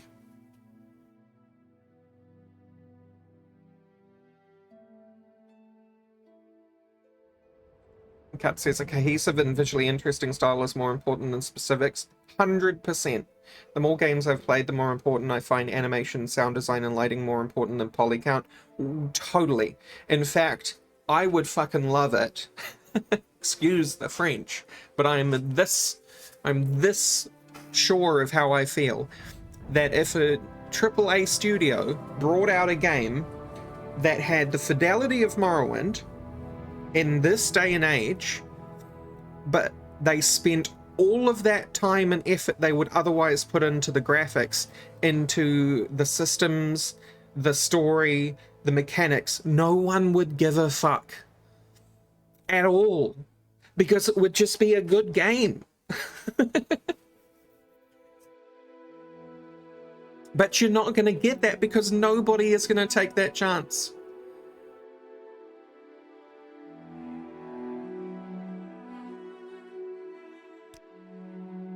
Get out of the middle of a terrible field.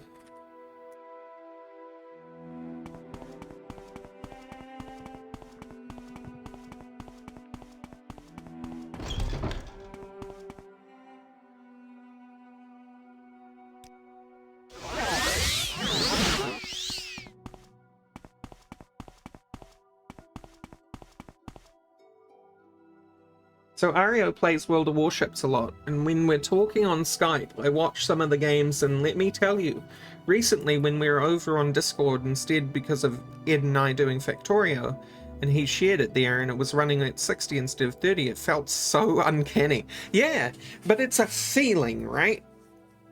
I'm not crazy when I say I feel it more than I see it.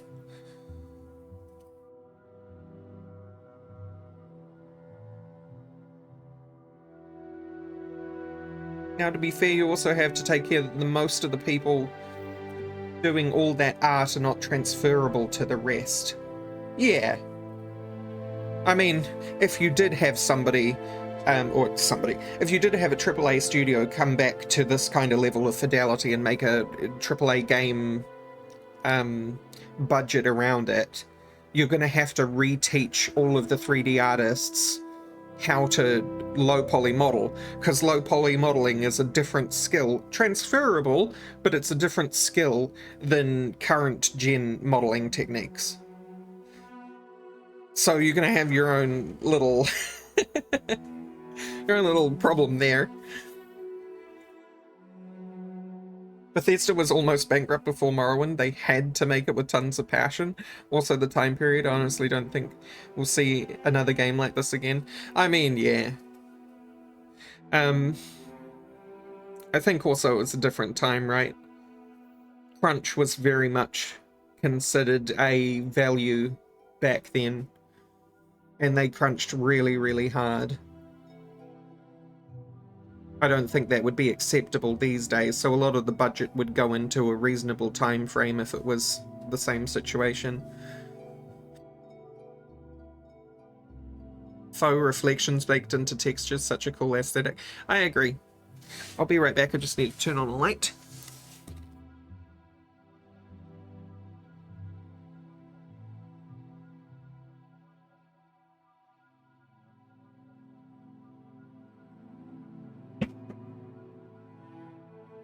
Because I don't want to strain my eyes. Honestly, you could get away with a lot higher visual quality when the same poly count these days, because you can do a lot with normal maps and more stylistic use of shaders. Yes, also in the increased technology around simply things like skeletons and rigging. Like, a lot of these were made before standards in animation and rigging have come to at this point.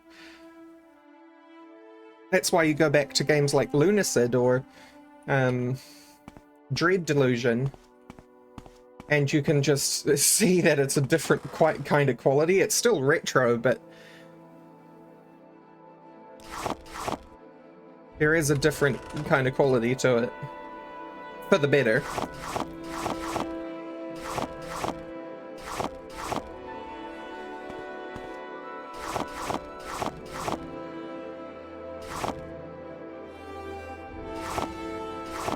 Oh baby, here we go.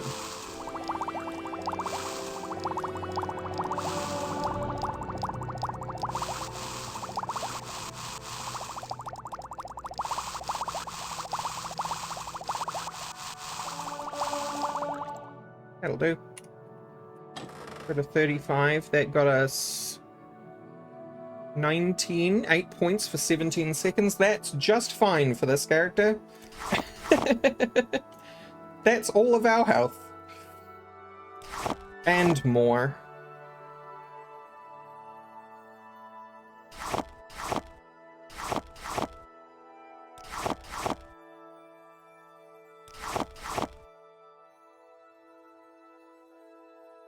Also, voice acting killed the 5,674 NPCs with tons of dialogue. Sad, I'd much rather be there more than 12 people in town and just read tons. Yeah, so I 100% agree with you, just from a personal perspective, but I also understand there are so many players out there that hate reading, and they always hated reading. It's not just a new thing. Games became a lot more accessible when voice acting became normal.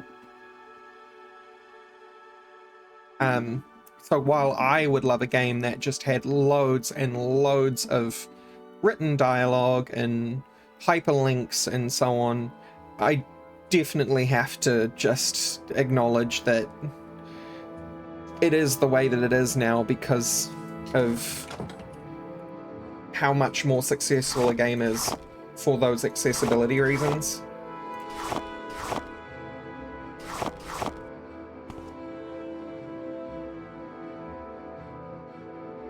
It's also the angle of procedural graphic content, as per some of the really pioneering stuff they did in Spore for procedural models and animations. Yes, absolutely. Like having mesh transformations that added new vertices instead of having to always have the exact same amount of vertices from one morph to another.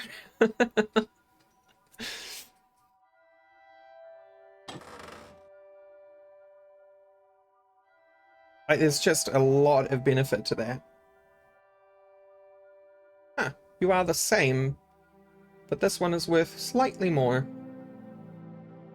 Must be like, oh, that's right, because Morrowind actually does behind the scenes have floating point. So this will actually be slightly better than that one. Same with that one, slightly better than that one. Step 1, win the lottery, become a billionaire. Step 2, create a game studio and create a Morrowind-like game that doesn't appeal to the masses. Step 3, lose money, lol. Step 4, feel good about creating a badass game. I think what'll happen if you did that is you will be dead because it'll be 2050 and, wow, 2050, that's far more recent than 2200. Yeah, 2200. And then it'll be seen as the absolute banger that it is. It'll be like artists of the past, right? Where they've created, their paintings only had worth after they were dead.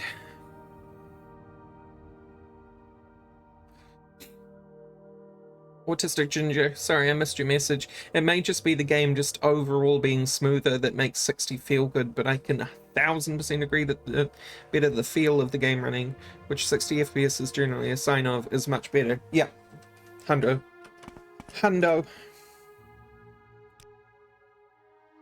Right. We good? We have this letter to Darwin, and we've had it for a very long time. Now that we finally have house, let's go get rid of the letter to Darwin. And we might then be able to squeeze a little more in after that. Give me a letter delivered to Darwin Helaran, the Silk Strider Caravaneer in Seidanin. Was puzzled at receiving the letter written in code, but then suggested that it might be for Devar Helaran, who lives in Aldroon. Oh, there's two Divine. Right. I missed that the first time we did it. And then I, like, lambasted her for not walking 2 meters up to the dude. But I wasn't paying attention. That takes us to Margan, and it takes us to Cedra Mark. I only have a few moments.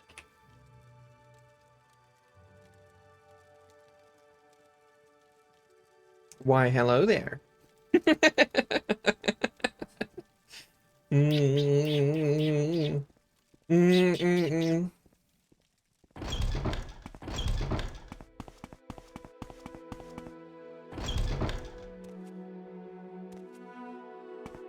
Tidings and good wishes to you, friend. Teleportation is the only civilized way to travel.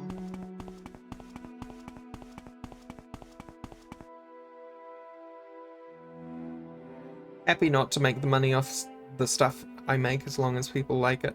I'm in agreement, Samuel. I think I've spoken my piece in the past about tiny homes. I don't need a lot.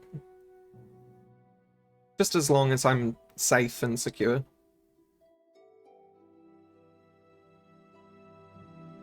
Kat says, now I do like voice acting being in there, and it is absolutely tragic how scummy people are being with the AI, because I see that if used properly that could be such a potent tool for dialogue, and by that I mean being able to make sound for text rather than generating dialogue wholesale, though it is no doubt going to be a lot better than now too.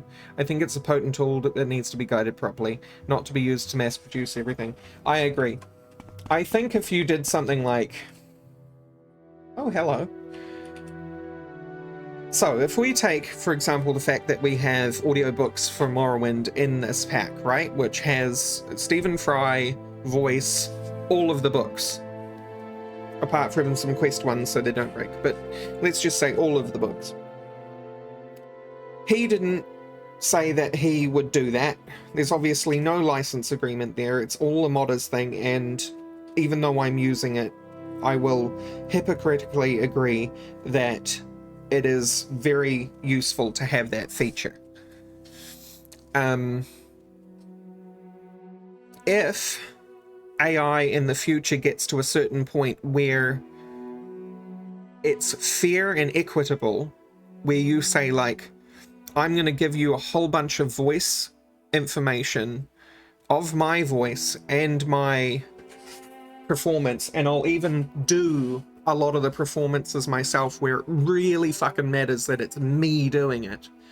But then please use all of that voice information so that you can have pages and pages and pages of dialogue if you want it, but only for this. And that's how the contract worked, right? So you can have, I don't know, 6 hours of dialogue by one voice actor, and they actually only voice acted like an hour of it. But they are being paid for 6 hours of voice acting. Or at least they're being paid for an hour of their voice acting, as they normally should be, and then having like fractional gains from the rest of it. But it's not allowed anywhere outside the rest of that IP unless a new contract is signed and yada yada yada yada yada.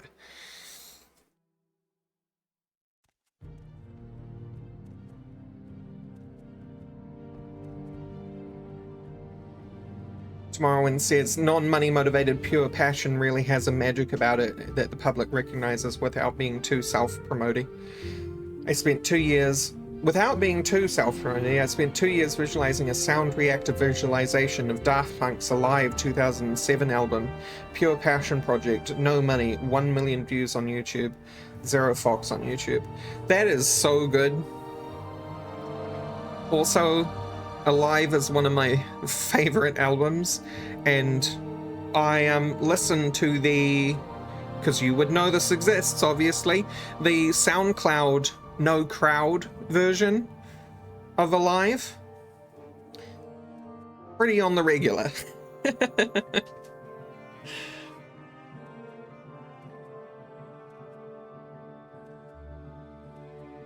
I'm always wishing I could get back into that space of pure creating with passion without thinking about views or whatever anyway. I think you get off your soapbox. I think a lot of people these days want that, and social media in general has just been overtaken by this whole everything has to be profit driven. But there was a point in time when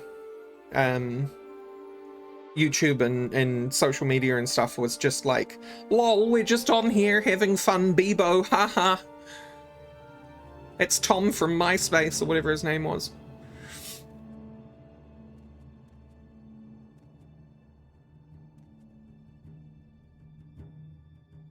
We were going to be pushing AI more, we need to cover basic human needs. Like, the law is just not there around AI, and I'm actually really confused at how slow the law is coming into play. Like, yes, we all know bureaucracy is slow as shit, but some of this stuff is like, oh, we should really do a law next week. Like the revenge porn shit around AI. There's no laws around it, and they have to like fudge other older laws that don't quite fit, and yada yada yada.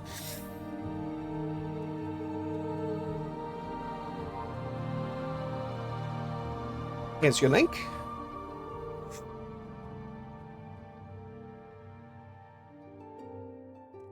You're releasing a 360 VR version of that visualization. Also, do you have a Discord? Because I'd love to chat about that without taking over the stream. You absolutely can. I think I have the Discord link down there below, but just in case y'all don't, here is a fresh one.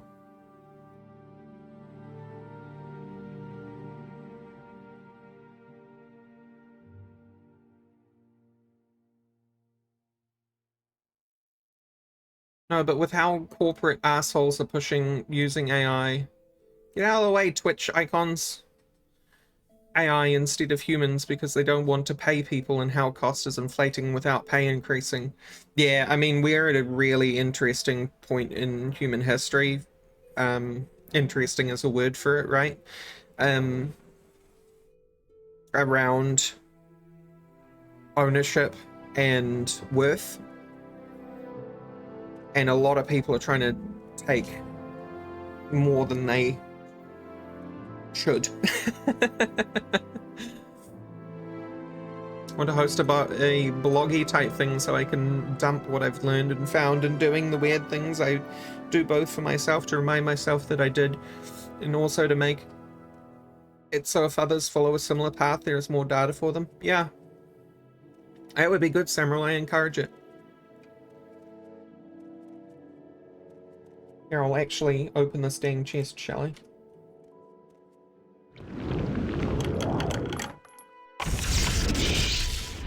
Pain. That's it? That's what I did that for? Alright. That says, I mean, honestly, I don't think it's that bureaucracy is being slow. I think it's that, one, the people making the law don't understand the technology in the slightest. True. And to be clear, most people don't, especially most of the reactionaries online up in arms about it. I don't either, but I do know a few experts, and two, big companies are the ones who stand to benefit the most from it. And US is the most important place for laws to be made, and oh boy, who controls those policies really? Yeah. I mean, maybe the slowness of it is good in a way because of that we're not rushing to make a law that then ends up backfiring in a horrendous way, but at the same time, I feel like it's just not being taken seriously enough. Like, I love AI tech, and I really love the way that it's gonna help so many people in so many situations, especially from a learning perspective, a mental health perspective, so on and so forth.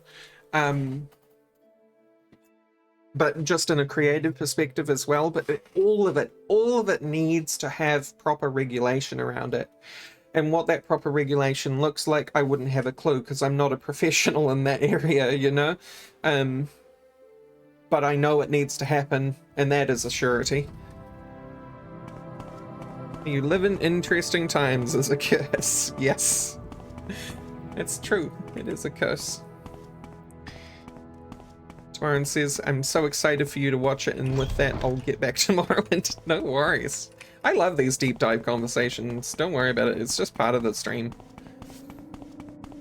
Autistic Ginger says, I wonder how much of it is a clash between how much free-range AI helps and impersonal capitalist entities stopping how much personal danger involved. Yeah. I mean, I can't count how many intersections there are, but I know that in this particular conversation, there's probably more intersections of interest here than there is fingers on my hands, right? Like, and balancing all of that out is a huge mission. Clouk, when AI samples from artists and artists aren't paid for anything or even acknowledged, it's just a small part of the problem. Just a small part of the problem. Yeah. Hey, Zork. Any new tech will always have its Luddites.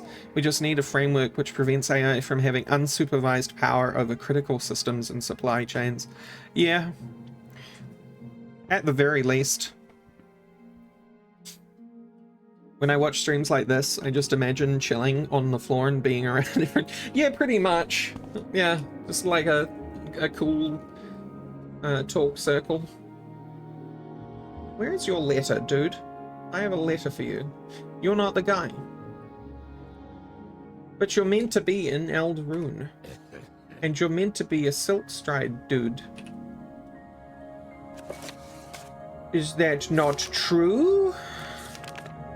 Puzzled at receiving the letter, but suggested that it might be Varvampalaran who lives in Eldraune. Oh, not necessarily Silkstrider man. Okay. Well then. He could be anywhere. Your wounds are minor compared to what you will receive if you continue to bother me. Oh, I'm sorry.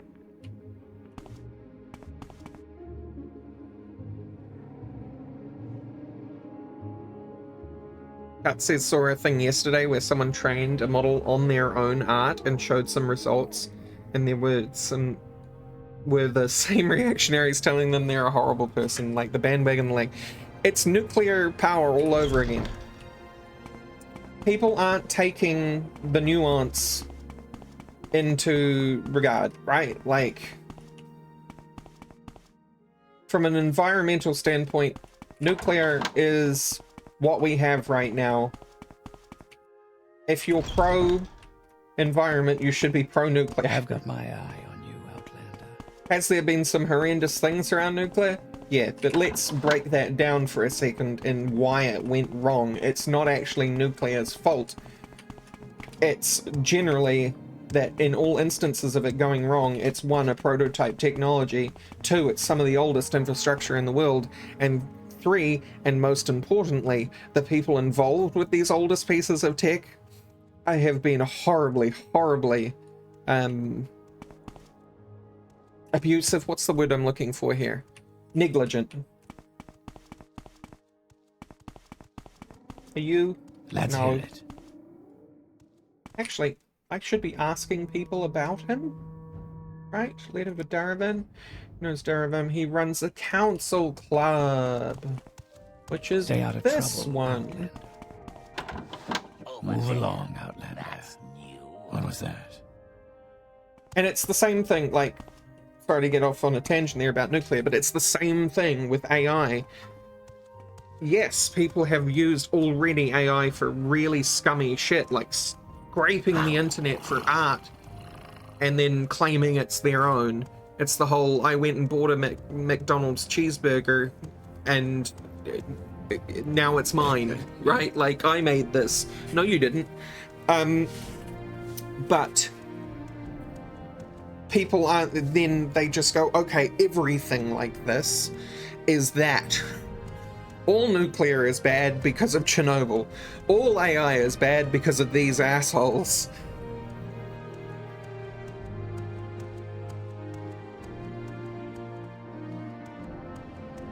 More to the point, there needs to be responsible use. Legislative frameworks can inform that behavior, but it always falls to the user to be responsible both with how they use it and how they let it influence them. Yep.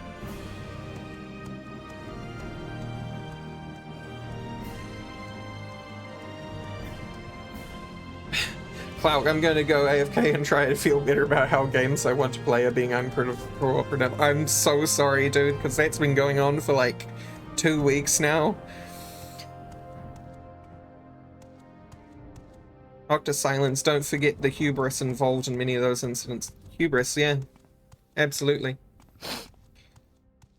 Kat says there's been other accidents which have been successfully contained, which most don't know about, like 3 Mile Island. Yep.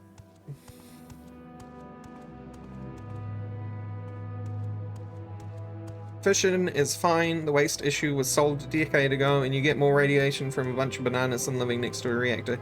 Yeah, and the health outcomes for living next to gas or coal is so much worse than people living next to a nuclear reactor.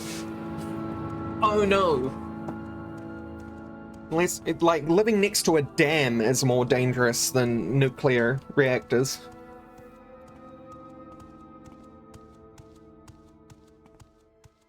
Because of the rise in AI, but nobody thinks about the fact that a dam could collapse. They just see a dam and they're like, that's a dam. But that dam could literally collapse and flood everything. Hundreds of thousands of lives lost. Imagine if Hoover broke.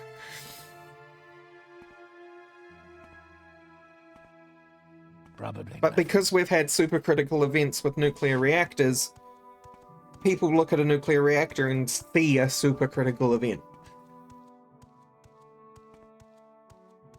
Same thing with AI. They see an artist produce an AI which can mimic their own art, using only their own art, and people see art theft.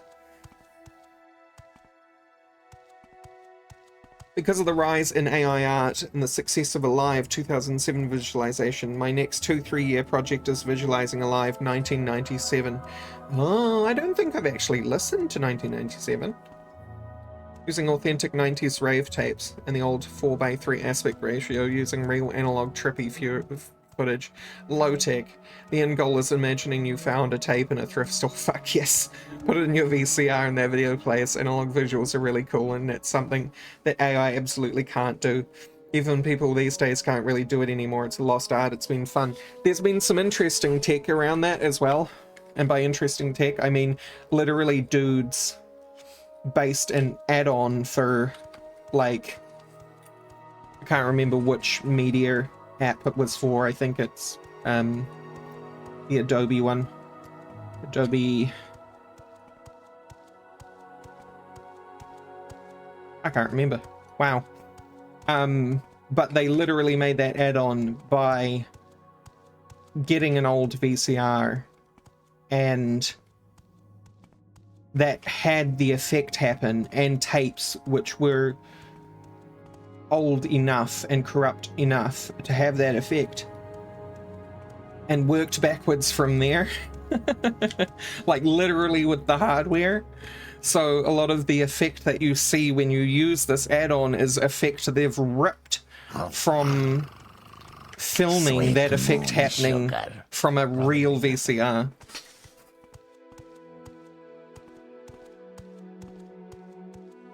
Get more radiation from living near a coal power plant than a nuclear one. Yep. I think the biggest single point I could say about the use of other artwork as a source for making new things via AI models is that if you have a problem with that, you should have more of an issue with college. True. I mean, the amount of student theft, right? Eye on you, Outlander.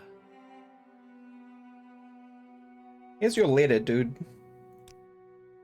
Yes, this is definitely for me. For your service and your continued service, allow me to give you something you will remember. They say a magic ring is always welcome, and this one is especially appropriate for this situation. Ring of Silence. Haha, I see what you're implying. But what if I told everyone?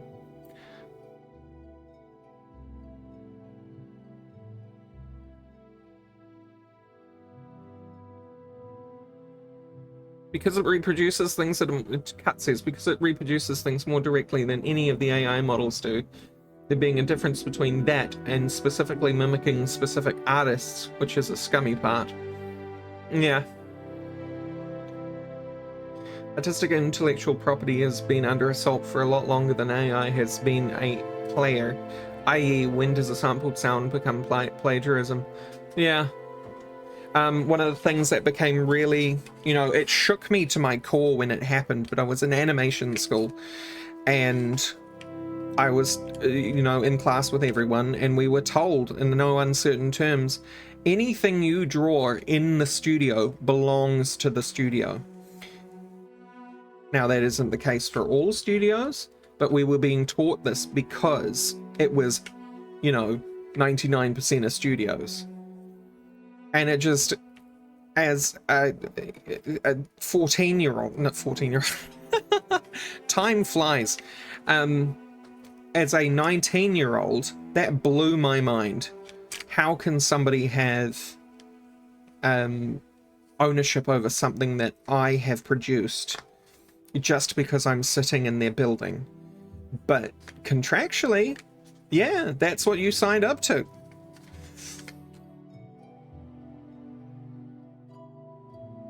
Oh, collage. Oh. Well, it still works if you're talking about college too. One silver lining about AI part being to reproduce art is that the original creative art, I believe, will become more of a rarity. AI can mimic, but not innovate. You can see by looking at pretty much 83% of AI art, it all looks similar. Absolutely. Unfortunately, AI is the worst it'll ever be right now. So how easy it is to discern between that mimicry is just going to get harder and harder.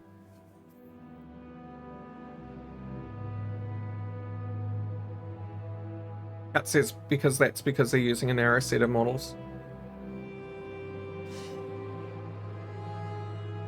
That's true too, but I think there is some reality to that though. Noctis Silence says, yeah, it's the contract that nails you every time. So rule of thumb, if you create it in a formal workshop, it's an assisted piece of art, so it is not wholly your own work. Correct. Yes, you've already given it to me, the rest is your own business. But you kind of implied that you would have more and your continued service. I kind of feel like you were going to suddenly be like, hey, you want to do something else? But you don't. Go That's ahead, fine. Outlander. What do you need? Painters also don't Was make the there paint. Every art form outline? pretty much starts as something else made by someone else. Yeah. What's that fun saying? Something, something, nothing new under the sun? And I mean, at some level, that is absolutely 100% true.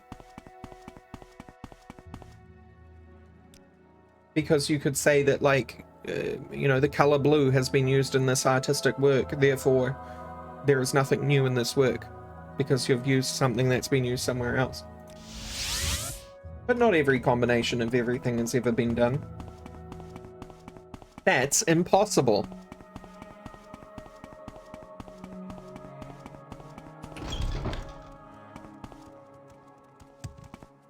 Every frame of static is a unique jumble of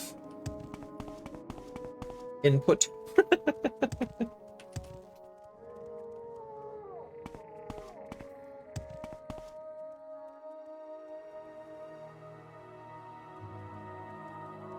I don't think you're going to find people painting static, though.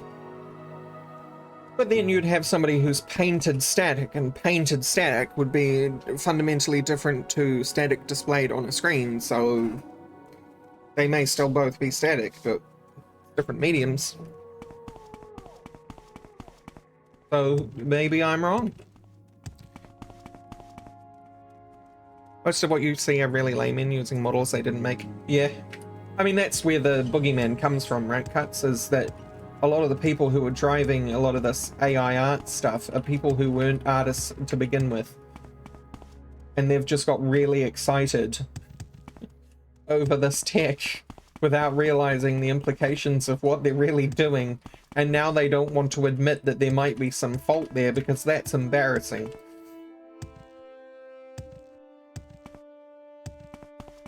But really, they should just get over themselves and go, okay, well, let's make this legit.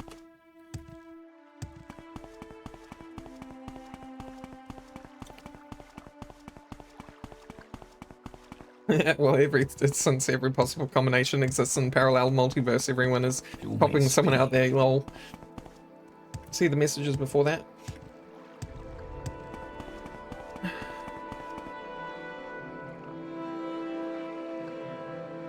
Cat says there are people really innovating in the space, those experts I mentioned before, and they're making new artworks with it in an ethical manner by building their own models and making interesting things. Oh yeah, I know. But that's what I was saying. Is that the public perception comes from the fact that we've already had a bunch of people who were just really excited over a new tech, not realize the ramifications of what they're doing. And it's the whole thing, right, where you like... Say someone says something really... Where is the... Dude. How did you... Never mind. Where, like, some talking head, let's say Marjorie Taylor Greene, everyone's favourite, regardless of your political spectrum in the English-speaking world, said something really fucked up on Twitter, right? Accuses somebody of something. Such and such is a liar, here is the quote-unquote proof. And let's say that a week later, it's shown that that proof is completely made up, fabricated, and Marjorie Taylor Greene then makes a retraction on Twitter, and that retraction says, the information that I gave you about blah blah blah is wrong. I'm sorry to anyone that I have fooled. The problem is that less than half of the people are going to see the retraction. The lie is already out there. And so, for the time being, and for a long time after, the disseminated knowledge of the zeitgeist is that such and such did a thing when they didn't. Same thing with AI art. The people who were gung-ho about AI art and have ripped a lot of their stuff for their models and have been found to be unethical and then have been completely whiny babies about it, they're the people who have set the precedent. It kind of doesn't fucking matter that there are experts out there. It does to me and you, right? But I'm talking on a global public perception level. It doesn't matter that there are these moral, ethical experts out there, because it's going to take a long time before that perception changes to be accepted. It's why I brought up the nuclear thing before. It's been a long time that we've known that nuclear power is safe and clean and good. It's been a very fucking long time. But the public perception is still around those catastrophes.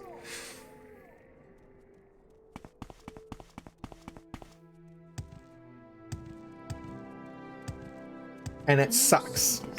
It sucks that the public perception takes so long to shift its narrative to the frankly old evidence that exists to its contrary.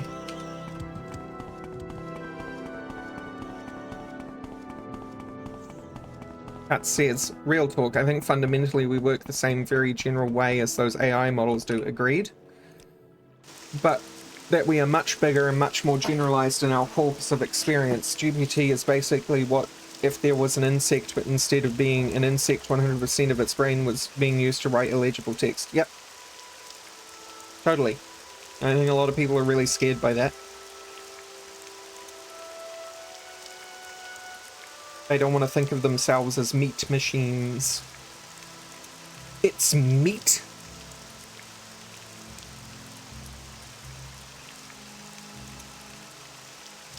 But we received signals.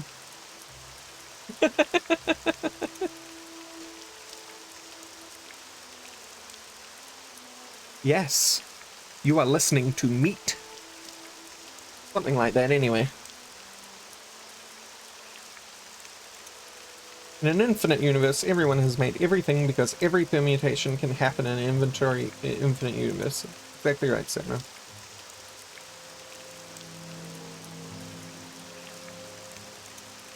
You can fix that guy by opening the console and typing Ra. Ra. Is the guy fixed?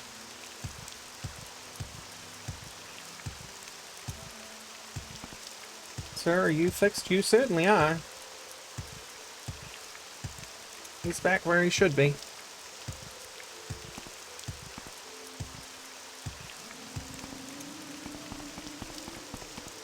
Right, I'm gonna perch up because we're getting real close to end time here. But I'm having fun having a chat with y'all, so we will continue. What may I do for you? For a bit.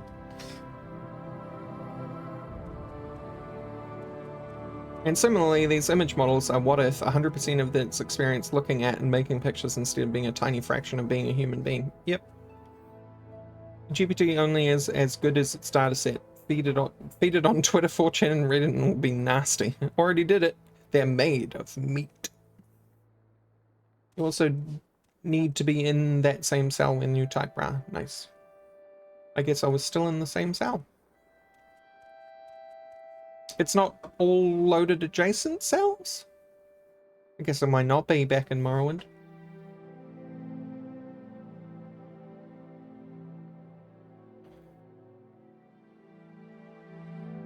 But yeah, I mean, it's an interesting thing, right? Because I mean, the benefits of AI are going to far outweigh the bad that we've already seen.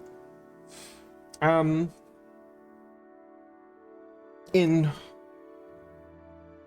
exponential ways, I'd even say. Like one of the ones that I keep thinking about is AI models being like the you know how back when Dead by Daylight? No, not Dead by Daylight. What's the zombie game that's represented by a hand missing fingers? Here's me with my graphical memory and not a word memory. Pills here.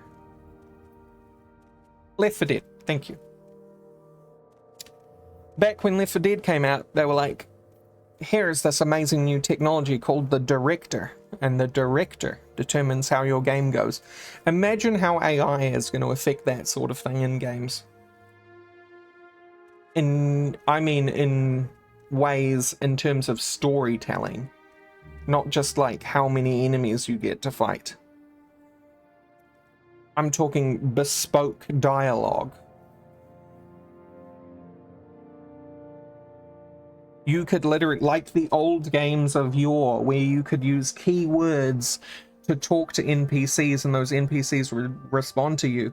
You could use literal speech to talk to the AI director of your game, and it would try and formulate an answer for you. It'd probably be pretty jank at first, but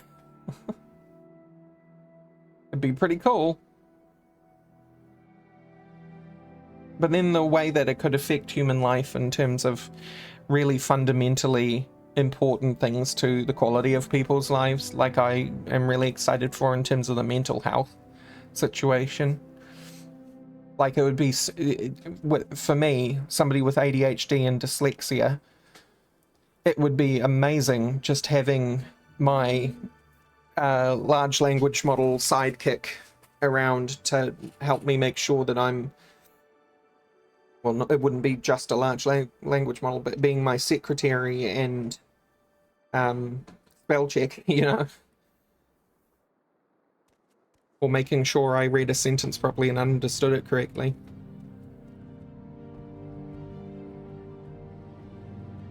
Kat says, a human artist has a lifetime of experiencing the world through imperfect senses and manipulating the world through imperfect instruments.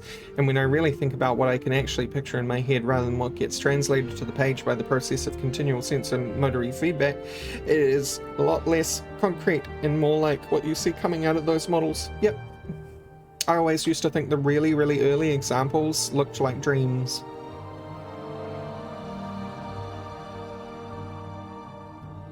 Just like how there was a freak out in the CD industry, Tomorrowland says, just like how there was a freak out in the CD industry when digital file sharing became a thing, when CD ripping became a thing, there was always a freak out when new tech comes out, but when the industry adapts, capitalism always finds a way. It certainly does. We just got to make sure that capitalism doesn't find a way in which it makes human health outcomes worse. FT Cut says, one of those folks I mentioned has built a model which can DM D&D. That's pretty cool. Samriel says, automate out the tedious BS, let me make things. Yep. I mean, that's what a lot of the code assistant AI stuff is for, right? Like, it may not be the best programmer in the world, but it'll make something that works if you're stuck. Zork says, I was of the generation of text adventures. Nice. So imagine, like, AI-driven text adventures.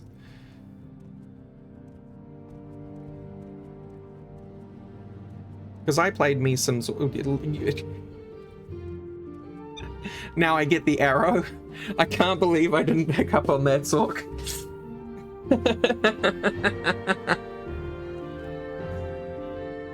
I was about to say, just like Zork. And that's when it clicked. Wait a second. Tomorrowland says, and of course AI will transform the world as sure as the internet has, but it won't destroy the game, only change the game. Printing presses, right?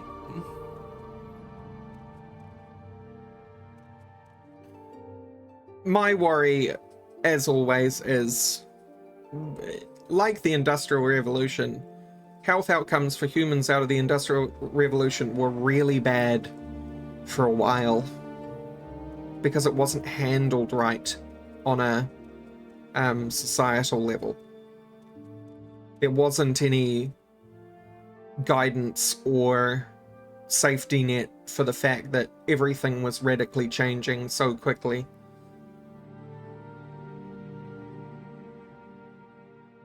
And that's what I want to happen with AI.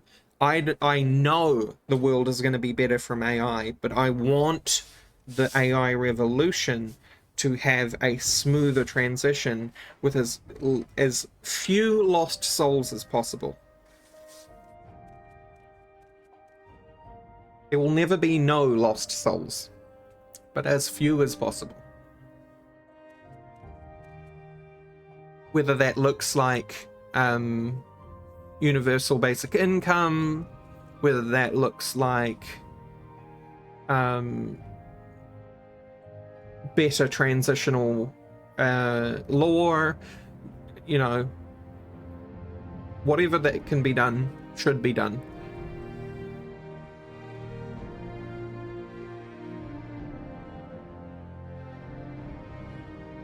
I think the most purely useful application of AI-driven image stuff is photo editing, at least at the beginning. Morrowind says, I made my own choice, your own adventure using ChatGPT and gave it rules. It was fun for like 3 weeks.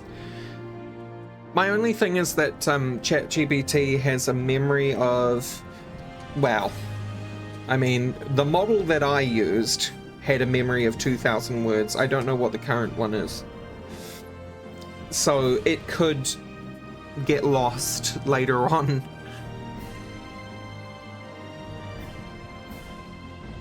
Katz has seen an example of it being able to mix people from multiple sequential photos to get the best take of each person in the scene. Neat. Zork says, Industrial Revolution, nothing a shoe couldn't fix. Sabotage. Sabotage. Sabo age, even.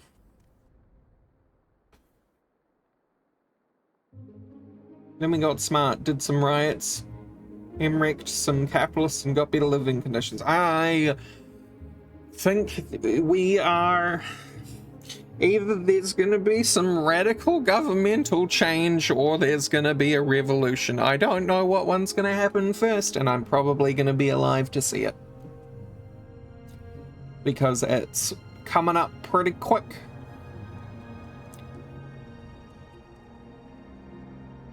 My generation is already going to be the first generation to be entirely renters.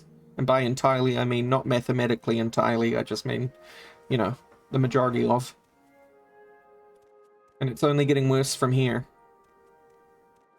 And by my generation, I mean millennial, if you hadn't picked up on that.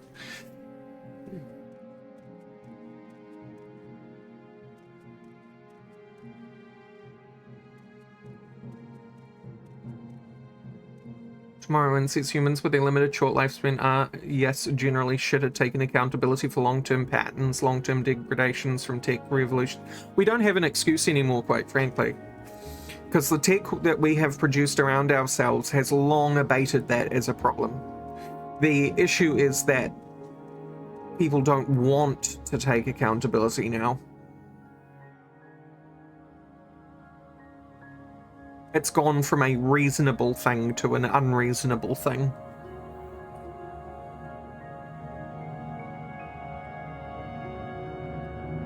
Kat says that D&D 1 is hooked up to a database which holds information about people, places, etc., which makes it so it remembers the world it writes.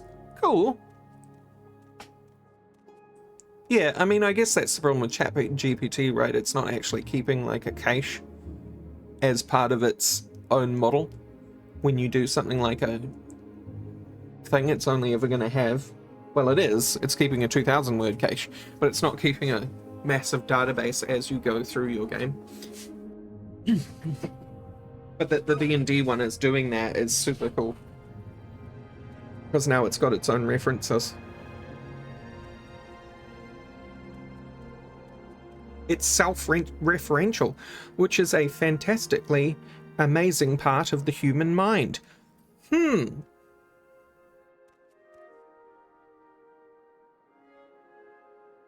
Samuel says, automating the tedious thing of combing them for good faces and photoshopping faces into place.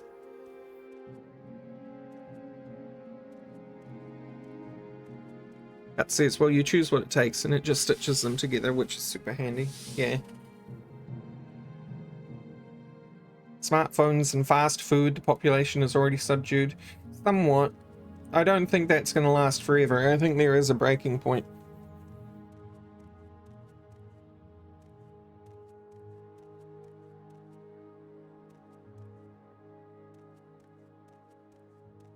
Tomorrowland says, I'm just waiting till all the boomers die for things to get better. Lol, millennial renter here too. Yeah.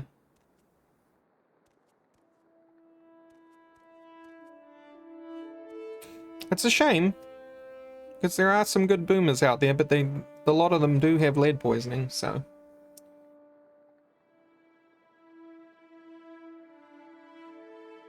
Samuel says, we have all of human history at our fingertips. We are literally communicating in basically real time with people across the earth. There is no reason for people to be unaware of long-term patterns.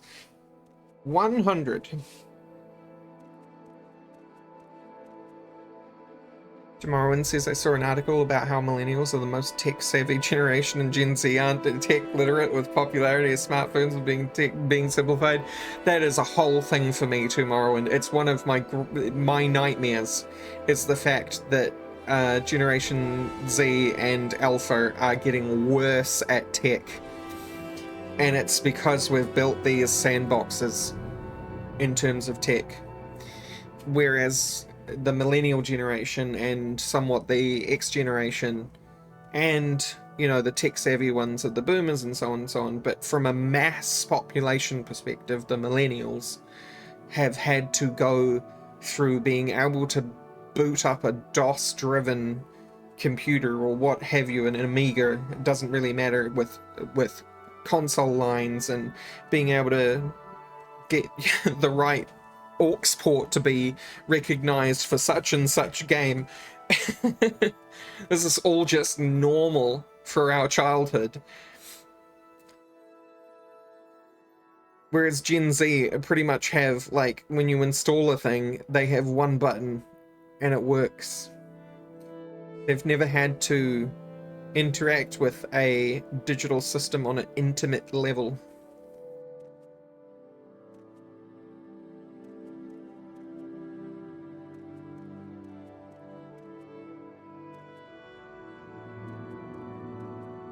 I can do all those things too, Zork. But I think that the important thing to recognize is you should be able to do those things, but then also know when it's okay to use a calculator. Like, no one's going to give you a gold star because you navigated with a paper map when you can just Google the route, right? Like, you get lost on a highway, let me pull out my paper map. When you have a perfectly good GPS connection. Now, if you had a paper map and you were lost in the forest with no cell signal, on the other hand,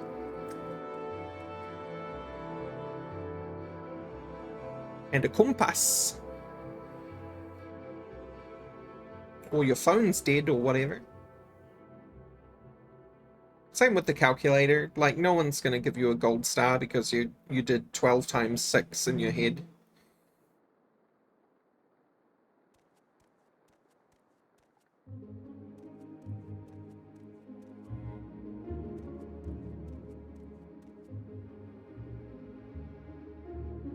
But again, in scenarios where you don't have those things. I was talking to my mum yesterday, actually, because when I was out doing the family stuff that prevented me from streaming yesterday,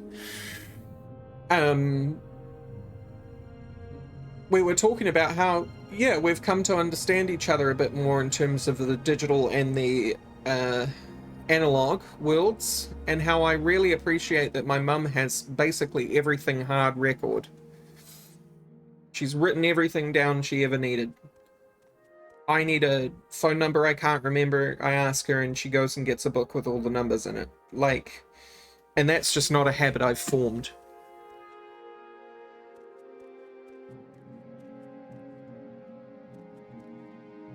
But it was a very normal habit for her generation.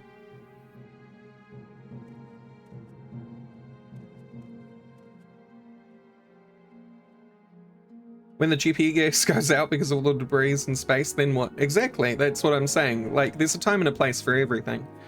I think it's great that you can do those analog things, but I also don't think there's any kind of, like, pedestal to stand on in terms of, like, foregoing the digital.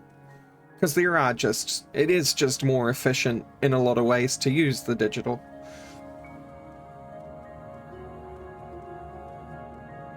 However, I do think that having the ability to do things in an analog manner is going to save people from when the GPS goes out, you know? Do you think people stock candles in their house anymore? I doubt it.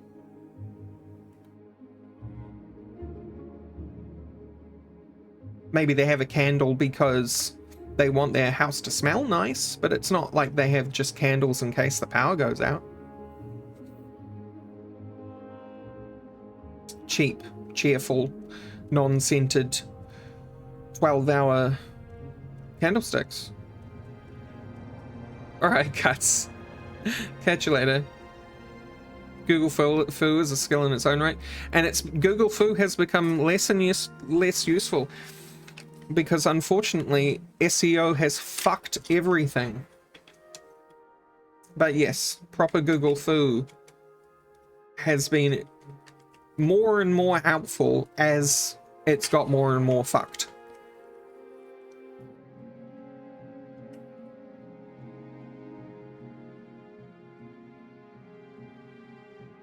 Being able to tell Google what you don't want, what domains you want it to look in, what words get you the best outcomes for searching, knowing that you're talking to a computer and not another person.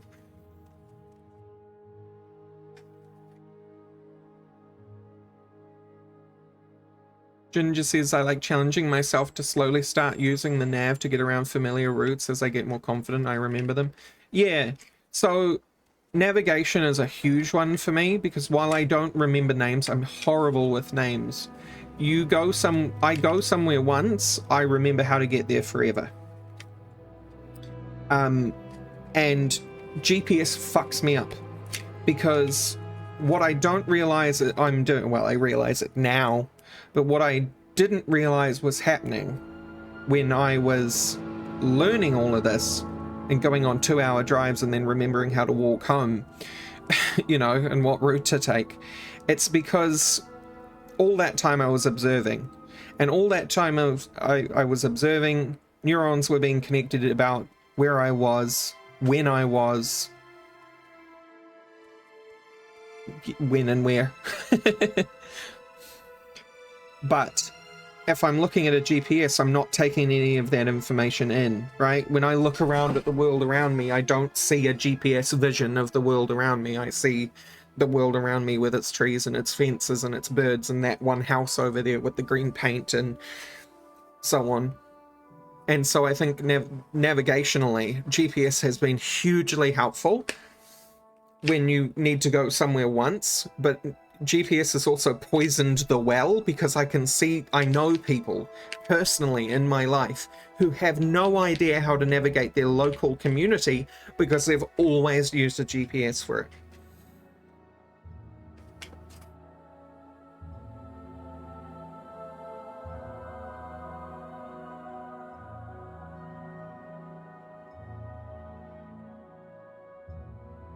Proper Google Foo when you want to get some info these days involves asking it to give you results from before 2023. Yeah. I'd believe it is 2018. The shit you've had to do that Gen Z would never understand. Yeah.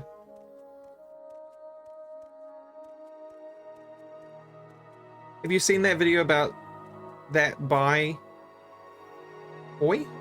who totally created false traffic patterns and creating massive false traffic on Google Apps maps by hauling around a wagon full? Yes, guy. Yes, I did see that. And it worked.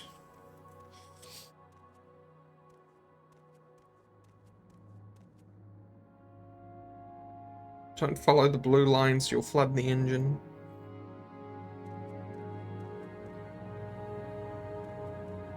The blue line means water, because water is blue.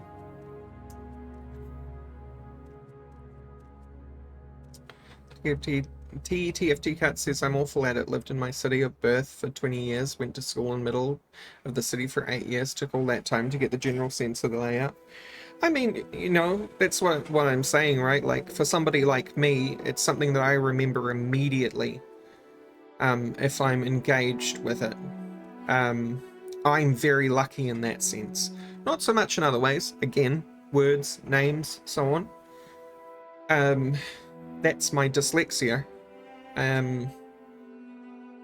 But there's also, when you then peel that out to look at it like a spectrum, right? Of people who are completely location blind versus people like me. There's a whole spectrum of people in between.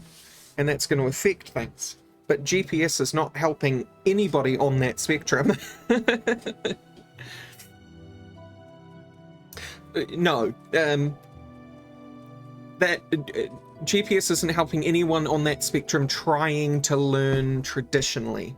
It is helping, it's probably way more beneficial for people on the lower end of that spectrum to just always use GPS, because to do so without GPS is usually probably, knowing how I react with situations I struggle with memory, a act of anxiety and stress that you just don't need. So use GPS, right? But when I'm talking about people I know who are location blind because they exclusively use GPS, I'm not talking about people who struggle with locational memory. I'm just talking about people who are too reliant on GPS and have perfectly fine locational memory. Honestly, don't know how pizza delivery guys did it back in the good old days of maps before smartphones, real MVPs. It's just pure skill. And they were underpaid for it. They'd probably struggle to go to a new road, but they probably ended up with a really good memory for roads and routes. Night carts. You'd say a road name. Like, my dad is the opposite of me, right? Like, if I just say a road name somewhere here in Auckland City, of all the tens and hundreds of thousands of road names, he will know where that place was, because that's the way his memory works. He doesn't have the same locational memory I do. He just knows routes in his head via street names.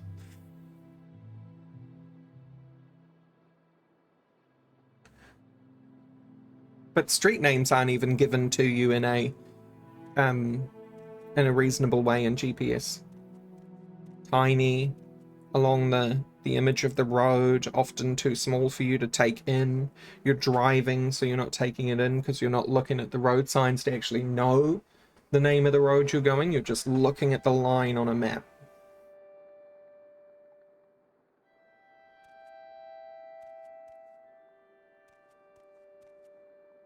Morrowind says lives in Portland, Oregon, city of bridges, freaking complicated, had to use GPS for even to get a sense. But yeah, it's true, it was only once I stopped using GPS after 6 months of living there that you actually learned everything. It's amazing what you do learn without realizing you're learning it.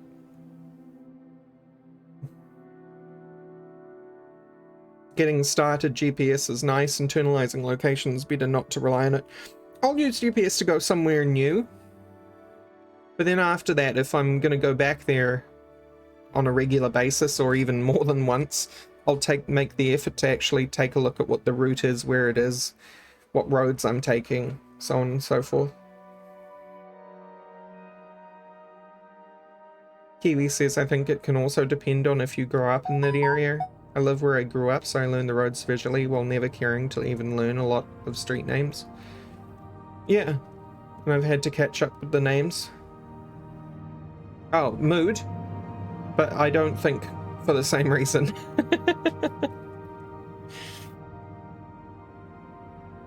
Like, I even struggle to remember what the road names are of the directly adjoining road to the road that I grew up on.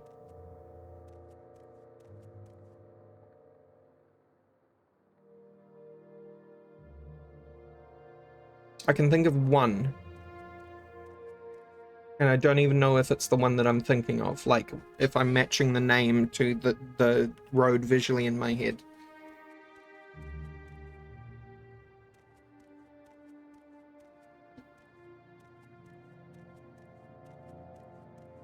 You have seen, but not observed. Yeah, it's just, I don't know. Because, like, yeah. Because, again, I remember the way home from anywhere and the way to from anywhere the first time I go there, as long as I'm observing. But I'm never observing things like road names. And even if I do observe a thing like a road name, it won't stick. And again, that's probably dyslexia's fault, but I've, you know, I feel like I only observe when it comes to, if we're taking that Sherlock thing. Because it's the same thing. I'm not face blind at all. I'm name blind. I like to tell the story of the fact that I was living with one of my ex-flatmates for like 3 years. And in that 3rd year, wonder if this had anything to do with it. Probably not. We were interviewing somebody for one of the rooms in the place, and I couldn't remember my flatmate's name.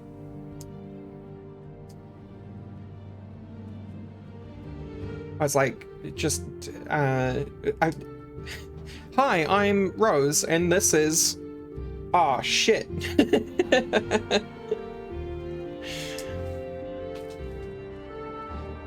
The problem with that is, on a politeness level in society, not remembering someone's name is seen as a massively rude faux pas. And it's got me a couple of times, unfortunately.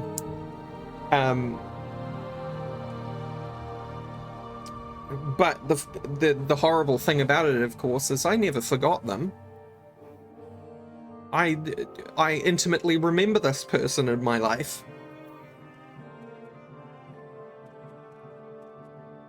I will never forget their face. I will never forget the sound of their voice. It's just I forgot their name. Anyway, we are 5 minutes to the hour, so I'm going to take this opportunity to save up here, and we are going to find somebody to raid. No, keep it consistent. End of stream, all capitals. What?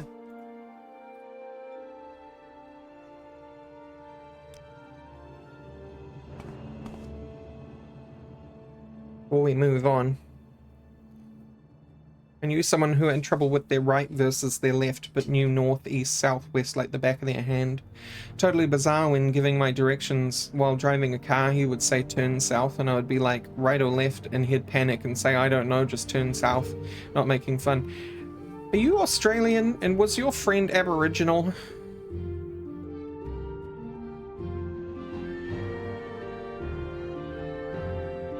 Autistic Ginger says, I was born in 99 and never really learned to navigate, but I blame more so being an army brat and having moved like 18 times in the last 25 years. That would do it.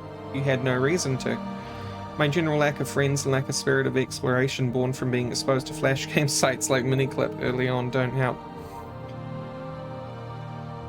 Right, stuck inside, not exploring. Samuel says it takes me a lot of mental energy to recognize faces and keep the name forefront. If I haven't interacted with you for long enough, your name gets archived and I basically forget it. Yeah. I don't know. I don't feel the energy thing with faces. I feel like I'd always remember a face, but certainly that's what happens to people's names with me. Just archived.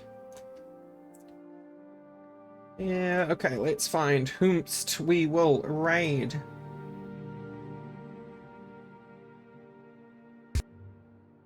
We will raid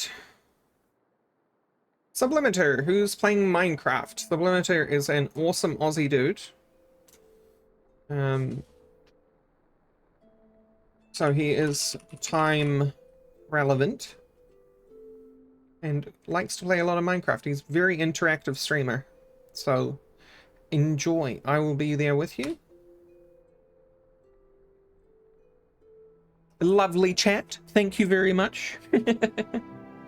See you all over there in a bit.